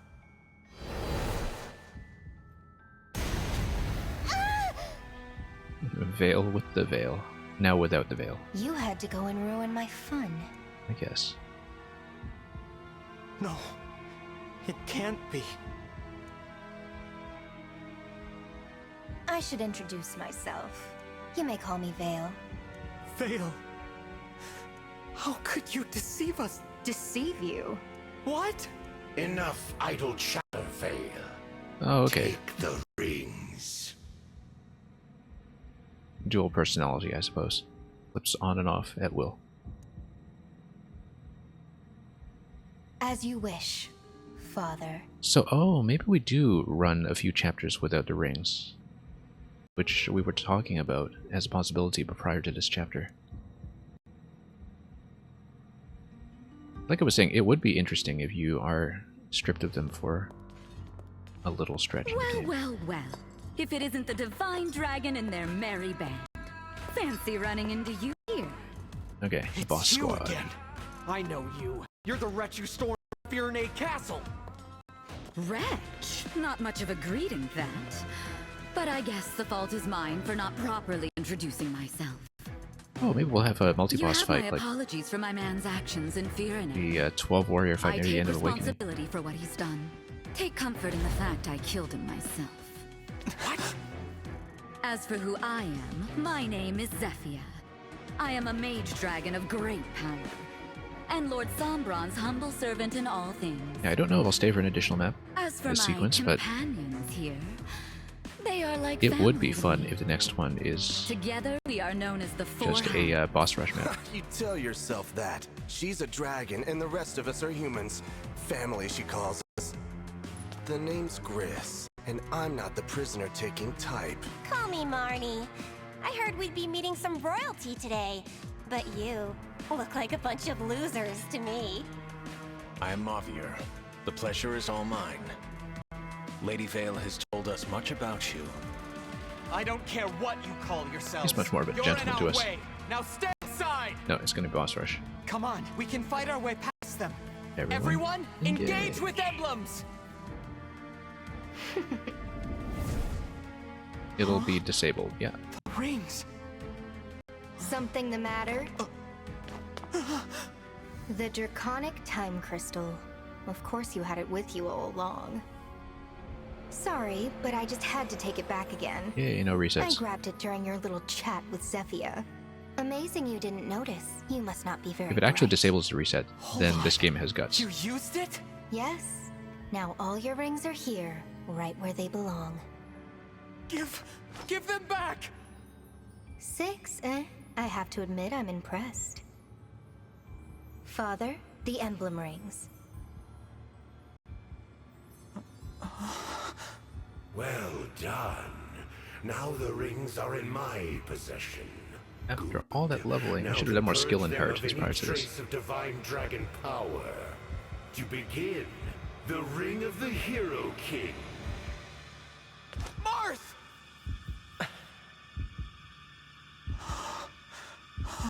Shine on, Emblem of Beginning.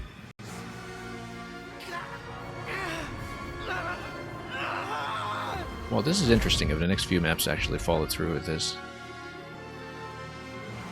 Marth? Marth, speak to me, please! It's no use. My father's spell power is now coursing through the emblem ring. He's no longer the sweet little Marth you knew.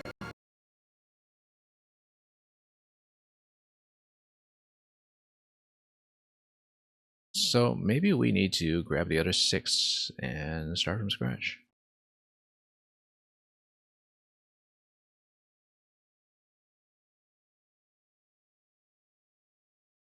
Yeah, because if this is the midpoint, then we start with Lynn, because they got 6. They're clearly not accounting for 1. Also, I have sound issues. Just one moment.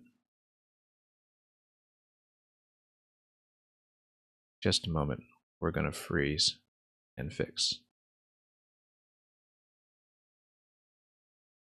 This is a bad time for sound to die, so it wasn't crackling too much up to this point.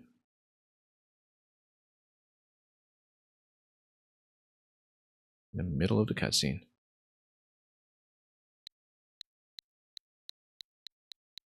Just a moment. It's still going to require a bit of a local fix. See if we can get things back up and running.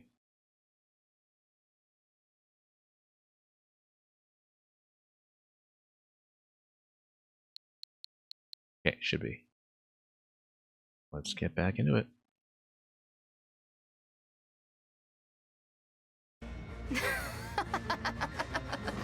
Say goodbye to your beloved emblems. Now they belong to us.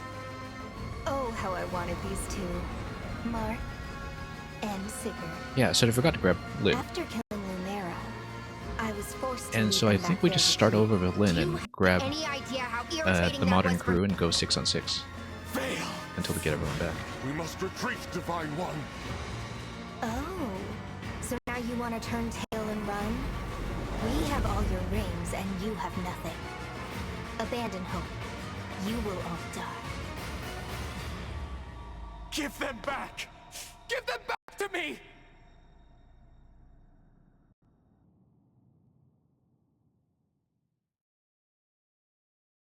No, pretty clear we start over with Lynn.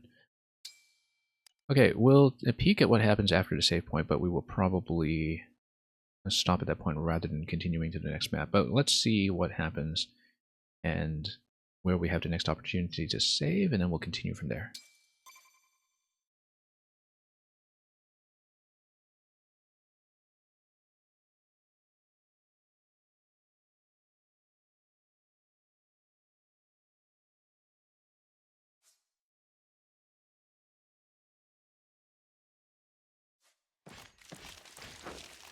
Yeah, it is just like the mid-game sequence in Path to Radiance, where you're just chased through the woods for 4 maps. That's exactly what this is, in some ways. And no rings From to the looks of protect it. you. You and all your allies will be killed by your beloved friends. So we fight and reclaim them, I guess. Without the use of emblem powers. We have to fight. We have to rescue Marth and the others. No, Divine One.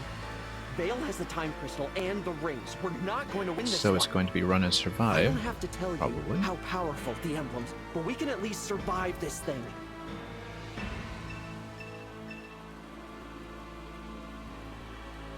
If we make it over there, we might be able to shake off Vale.